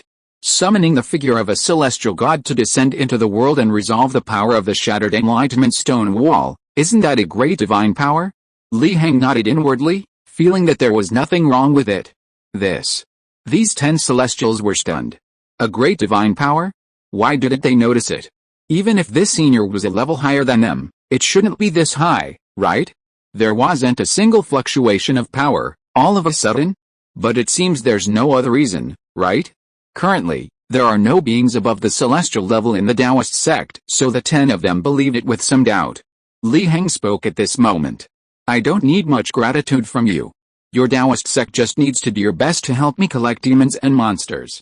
Remember, unless absolutely necessary, such as when your own safety is at stake, you must not kill these demons and monsters. Otherwise, you can deal with them however you like. Our Taoist sect will certainly abide by this." The 10 celestial beings readily agreed. They even felt that this was a bit too simple, that they underestimated their Taoist sect. These were merely demons and monsters, and even those in the mortal world at that, not worth mentioning. In that case, I should depart now. As soon as Li Heng finished speaking, his figure vanished instantly. The 10 celestial beings didn't react for a moment. After they did, they could only sigh that he was truly a powerful being above the celestial beings, a dragon whose head is seen but not its tail. After leaving the Longhu Mountain Taoist sect, Li Heng began to set up an array in the uninhabited Forbidden Zone outside the various dynasties, where the fortune had not yet reached, intending to wipe out all the celestial monsters and demons that had invaded the mortal world. This was the location chosen by the invasion of the Yin world. Humming a little tune, he cheerfully set up the killing formation. Another wave of source energy followed. Chapter 323 Ancient Saints. The past, present, and future of the world form an axis, stretching from the very beginning to the unknown distance. At this moment, on this timeline, a group of stowaways finally arrived from the past, descending upon this present point in time. Boom! Thunder resounded within the 100 Saints Academy and the mysterious realm of the Saints. Yu Fuhei and the other half-saints were greatly shocked. What was happening? Had something gone wrong with the mysterious realm of the Saints? Immediately afterward, the void trembled, and space-time became disordered. They sensed that on 100 Saints Mountain within the mysterious realm of the Saints, extremely terrifying auras were emerging, seemingly incredibly ancient, as if rising from the mists of the past. This aura. They exchanged glances, their hearts filled with horror. On 100 Saints Mountain, figures slowly appeared. "Finally, we've arrived here." The leader stepped forward, sighing slightly. Outside the various dynasties, in that uninhabited Forbidden Zone, Li Heng was finishing up the killing formation. Suddenly, he raised an eyebrow, looking into the distance, the direction of the 100 Saints Academy. He could vaguely sense that peerless powerhouses had descended to the mortal realm, and not just one, but those whose auras had subtly reached the level of celestials, the void realm. Could it be those ancient saints? Li Heng wondered to himself, slightly surprised. But he quickly dismissed the thought. It wasn't his business anyway, no need to get involved. He just needed these ancient saints to stay out of his way. If they did, he could only show them what it meant to be invincible in the void realm. He estimated the time, according to the Heavenly Demon's report, in about an incense stick's time, the underworld would begin its invasion, bombarding the barrier between the two realms and opening a passage from this location. They would then directly step into his meticulously prepared killing formation. In the underworld, 21 heavenly demons and heavenly devils gathered, along with an ancient demon and an unfathomable avatar of the life buying money. This was their vanguard for the underworld invasion. Once they established a foothold in the mortal realm, more powerful figures would descend. "Your Majesty, you should know what to do." The demons and monsters looked at the lonely emperor of the Ming dynasty. Although the emperor, who had returned from the dead, was technically a demon and monster, He was ultimately born in the mortal world and would be rejected by the demons and monsters of the underworld. I naturally understand. As long as you don't forget your promise. The emperor of the Ming dynasty spoke in a deep voice, a hint of hatred flashing in his eyes. He was now all alone. All his soldiers and subordinates had been wiped out by Li Heng. Only by borrowing the power of the underworld could he rebuild the Ming dynasty. I honor you all as distinguished guests of the Ming dynasty and bestow upon you the title of Imperial Preceptor. The emperor of the Ming dynasty bowed to the demons and monsters. Suddenly, a thunderclap resounded. The illusory and ethereal aura of the Ming dynasty manifested in the shape of a dragon, from which scales floated and flew into the hands of the demons and monsters. The one who holds this is the Imperial Preceptor of the Ming dynasty, and is not rejected by the laws of the mortal world. The emperor of the Ming dynasty said woodenly. And at this moment, the dragon of the Ming dynasty's destiny grew increasingly ethereal and elusive. The Ming emperor knew this was the price he had to pay. Everything was for revenge, for rebuilding the Ming dynasty, and for the ultimate goal, to enter that hellish place. Good. The group of celestial demons and ghosts were overjoyed. They sensed that the Ming dynasty's destiny had acknowledged them. As long as they used this destiny as clothing and skin, they could deceive the laws of the mortal world and prevent it from suppressing them. After all, the heavens of the mortal world had already reincarnated. They didn't have the intelligence to adjust the laws and see through them. Then, the celestial demons and ghosts joined forces and used a secret technique to bombard a certain space-time anchor point, instantly breaking through the void and seeing the scenery of the mortal world on the other side. There's no time to lose, let's go. The celestial demon roared excitedly and flew over first. Seeing that even the most cautious old demon had flown over, the other celestial demons and ghosts didn't suspect anything. To prevent others from getting there first, they didn't test the waters and followed suit. After all, they were all top experts in the underworld. Even if there were ambushes in the mortal world, they were fearless. Then, they all calmly arrived in the mortal world. Sure enough, even in the mortal environment, they didn't feel any rejection from the laws of the mortal world. At most, they felt a little unaccustomed to the new environment. Is this the mortal world? Why is it so desolate? One of the heavenly demons frowned. Don't worry, everyone. This is a forbidden zone in the mortal world, not within the territory of the various dynasties. If we descended within the territory of the various dynasties, we would definitely be detected by the powerful beings of the mortal world. The heavenly demon smiled slightly. He was nervous. Why hadn't the Venerable One's methods been activated yet? I want to see how big this forbidden zone is. A heavenly demon planned to unleash its divine sense to penetrate the surroundings of the mortal world. Yes, why can't my divine sense detect anything? The next moment, this heavenly demon was suddenly startled. The other demons and monsters also noticed the anomaly. The surrounding spacetime is sealed. A great array of runes is hidden here. One bad piece of news after another spread, and the faces of these heavenly demons turned grim as they all turned their gazes towards the heavenly demon. You old demon, how do you explain this? You personally chose this location. Didn't you say it was foolproof? Why did this happen? Are you colluding with the people of the mortal world to besiege us? The heavenly demon broke out in a cold sweat. Everyone, listen to me. Listen to my explanation. He had thought that upon arriving in the mortal world, his true abilities would be unleashed immediately, but after waiting so long, they still hadn't been activated. Was the Venerable One planning to kill him? Li Heng was outside the Great Formation. He watched the strange demons within with great interest. The reason he hadn't activated his abilities yet was because at the center of these strange demons, a huge copper coin floated, seemingly the embodiment of the so-called life-buying coin. He wanted to observe it. The strange fluctuations emanating from this copper coin were so intense that even he couldn't see them clearly. It was far from simple. Those fluctuations almost breached the formation's defenses and spread outside. Strange power? Interesting. With a thought, he unleashed a killing array, unleashing terrifying earth pressure and blazing sunlight, pressing down upon these celestial demons and monsters. He wanted to see what tricks this so-called bizarre incarnation possessed. As for the other celestial demons and monsters, he didn't care much. After all, he was already a void realm cultivator above the celestial realm. Once these celestial demons and monsters left the underworld, they were easily suppressed by him. If he hadn't considered that these celestial demons and monsters might have some hidden trump cards and be adept at escaping, he wouldn't have bothered setting up this killing array and would have simply slapped them down. Meanwhile, in the mysterious realm of all saints, the group of travelers from Hundred Saints Mountain seemed to have noticed the commotion on Li Heng's side. Their gazes turned strangely toward Li Heng. Chapter 324 All the sages meet Li Heng. Indeed, it's worse than we imagined. The world at this point in time is terminally ill. The pollution deep within its origins is something even we cannot purify. Clad in armor, exuding an aura of warfare, Sun Sheng, one of the ancient sages of the military strategist school, spoke solemnly. Are all the lineages we left behind so shameless? They've completely swept away the resources and inheritances we left behind on Hundred Saints Mountain. According to the descriptions of our remnant souls left in the world, this is nothing short of blatant robbery. Han Sheng, surrounded by rules and laws, one of the ancient sages of the legal school, said with a dark face. Such a future is truly disappointing. We originally thought that by passing down our respective lineages, we could advance the world, making the present better than the past, constantly renewing ourselves, and thus creating a prosperous age where everyone is like a dragon. But what happened? It's turned out so badly. I vaguely sense that there are very few strong individuals like us in this world, far fewer than in our time.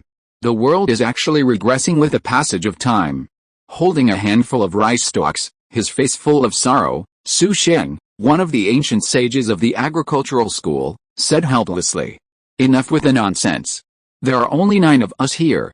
We must quickly activate the heaven-mending array to protect the laws and rules that have not yet been corrupted and buy time. Otherwise, this point in time will suffer the same annihilation as our time. After finishing a strange Rubik's Cube, which seemed to be some kind of mechanical creation, Mo Sheng, one of the ancient sages of the Maha school, said coldly. Those who have arrived at this point in time and have the ability to do this are only the Confucianists, the military strategists, the legalists, the agriculturalists, the Mahists, the miscellaneous school, the yin-yang school, the school of names, and the school of diplomacy. Except for the 2 Confucian scholars, each school had only one representative. Hey, you're the most accomplished among us, say something. Sun Sheng spoke, turning his gaze to the burly man at the head of the group, a scholarly figure with a very imposing build. The Confucian sage, Confucius, smiled slightly. You're right, no need to rush. Haven't you noticed? Even though the pollution is so deep at this point, terminally ill, there's no sign of a living hell. Clearly, some power is protecting it. Furthermore, look up, the sky has disappeared. The other sages were startled. They looked up at the sky, piercing through the 9 heavens, only to see an empty, vast expanse of heaven. They didn't see the sky, that potential monster. Their ancient era was finished. Apart from them, there were no other living beings in the ancient era, it was utterly extinct.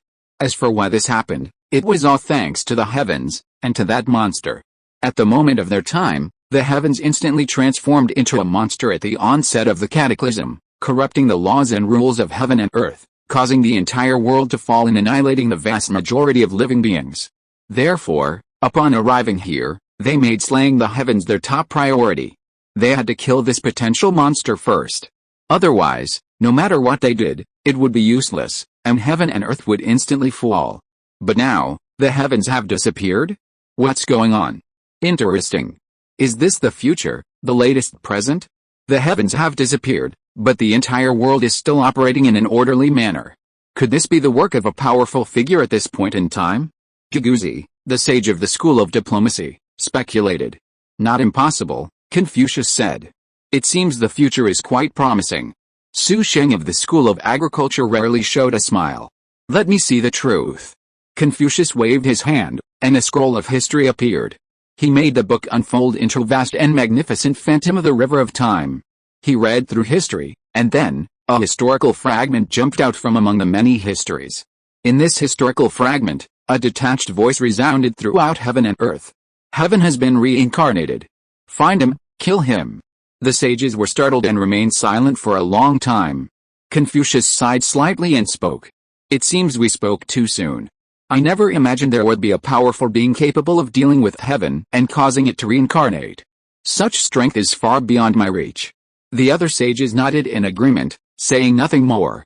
They had assumed their arrival was like a boring, max-level character entering a beginner's village with an ultimate demon king, without any help. It seemed they were mistaken. Can we find that powerful being? Han asked.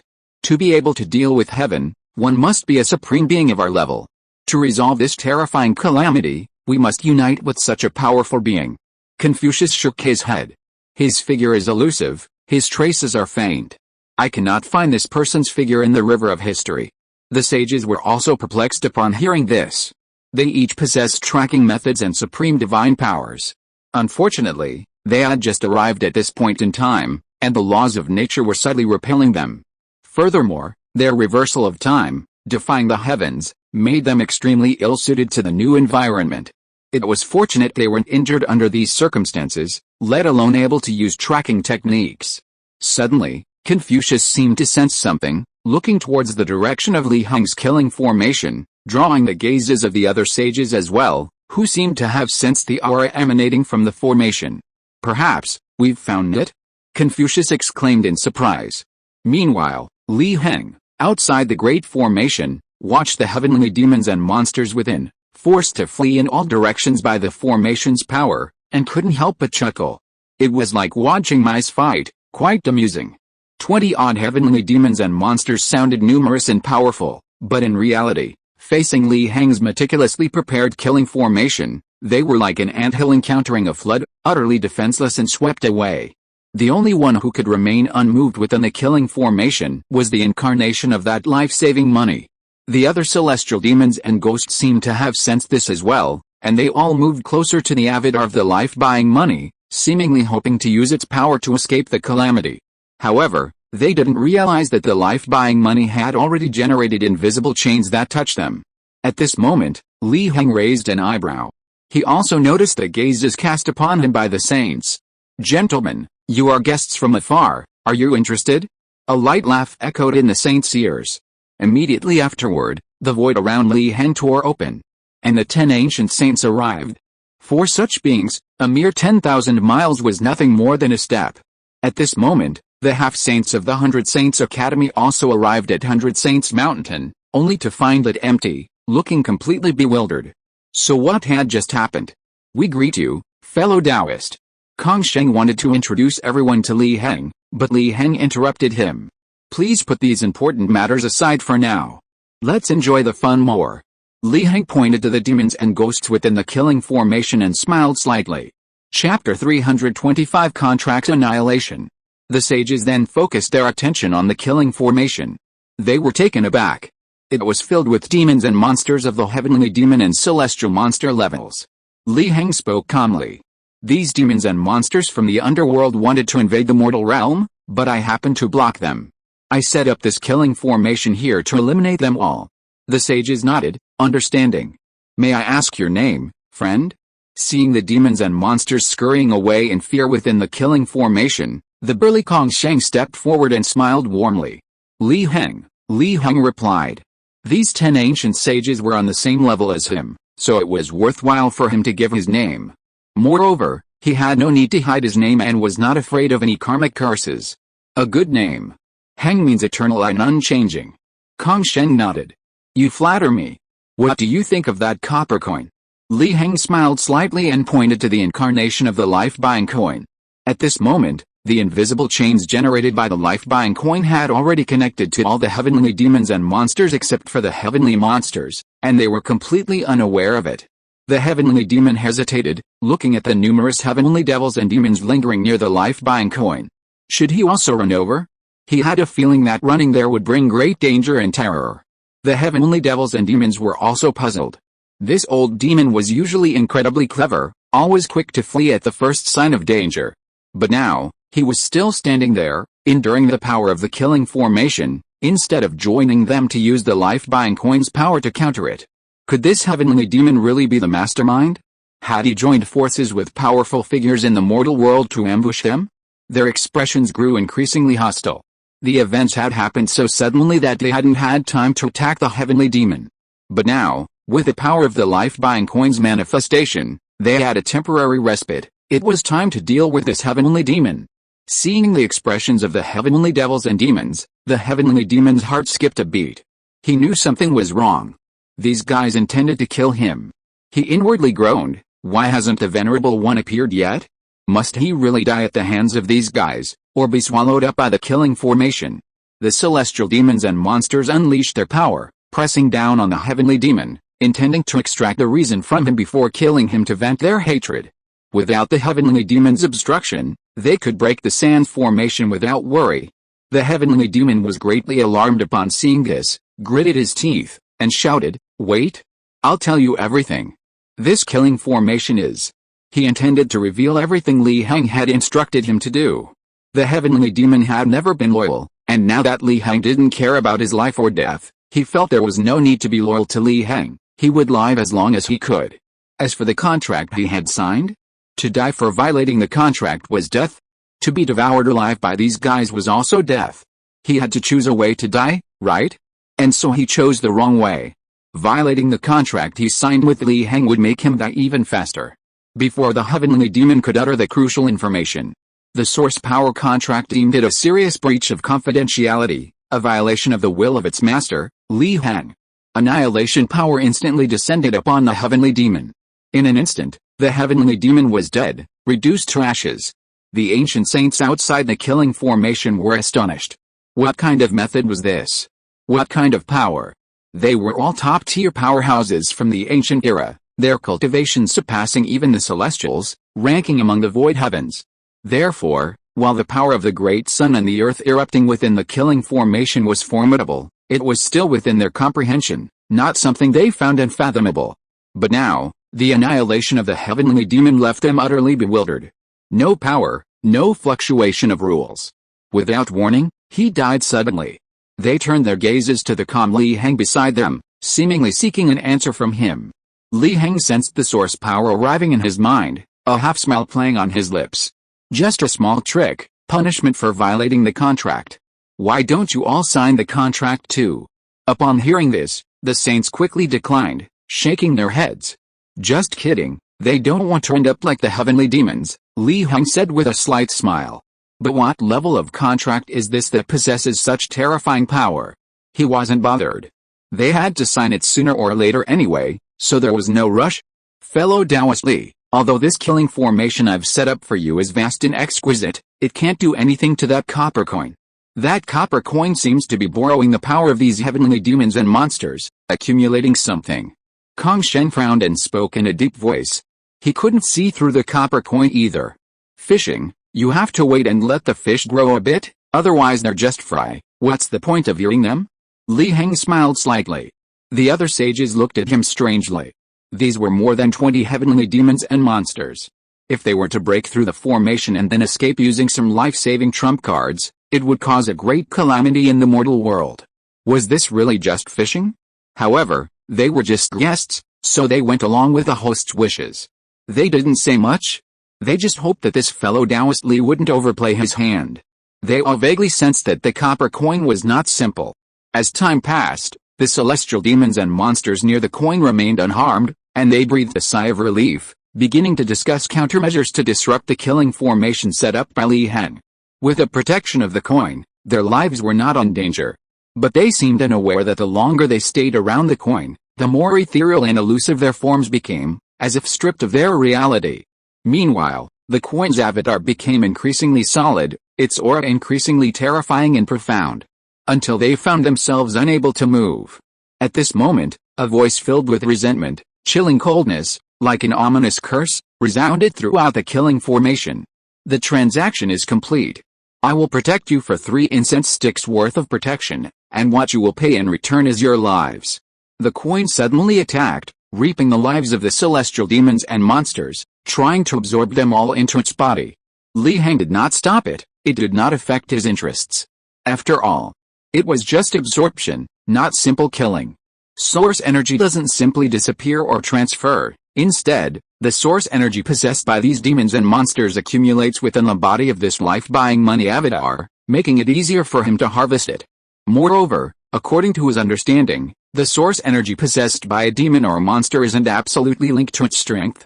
Sometimes, even weaker demons and monsters possess a vast amount of source energy disproportionate to their strength due to their unique characteristics. If this life-buying money avatar absorbs so many demons and monsters and completes its special sublimation, he might be able to obtain even more source energy than if he hunted them individually. These celestial monsters and demons offered no resistance whatsoever. They were directly absorbed completely by the life-buying money. The life-buying money spoke. Let me out, or die. Heng smiled slightly. It seemed the time for harvesting had arrived. End of this chapter. Thank you so much for reading until the end. Don't forget to give it a like. Looking for more exclusive content and immediate access? Subscribe to our Patreon. Remember, every like, subscription or donation encourages us to continue. Thank you all. See you in the next video.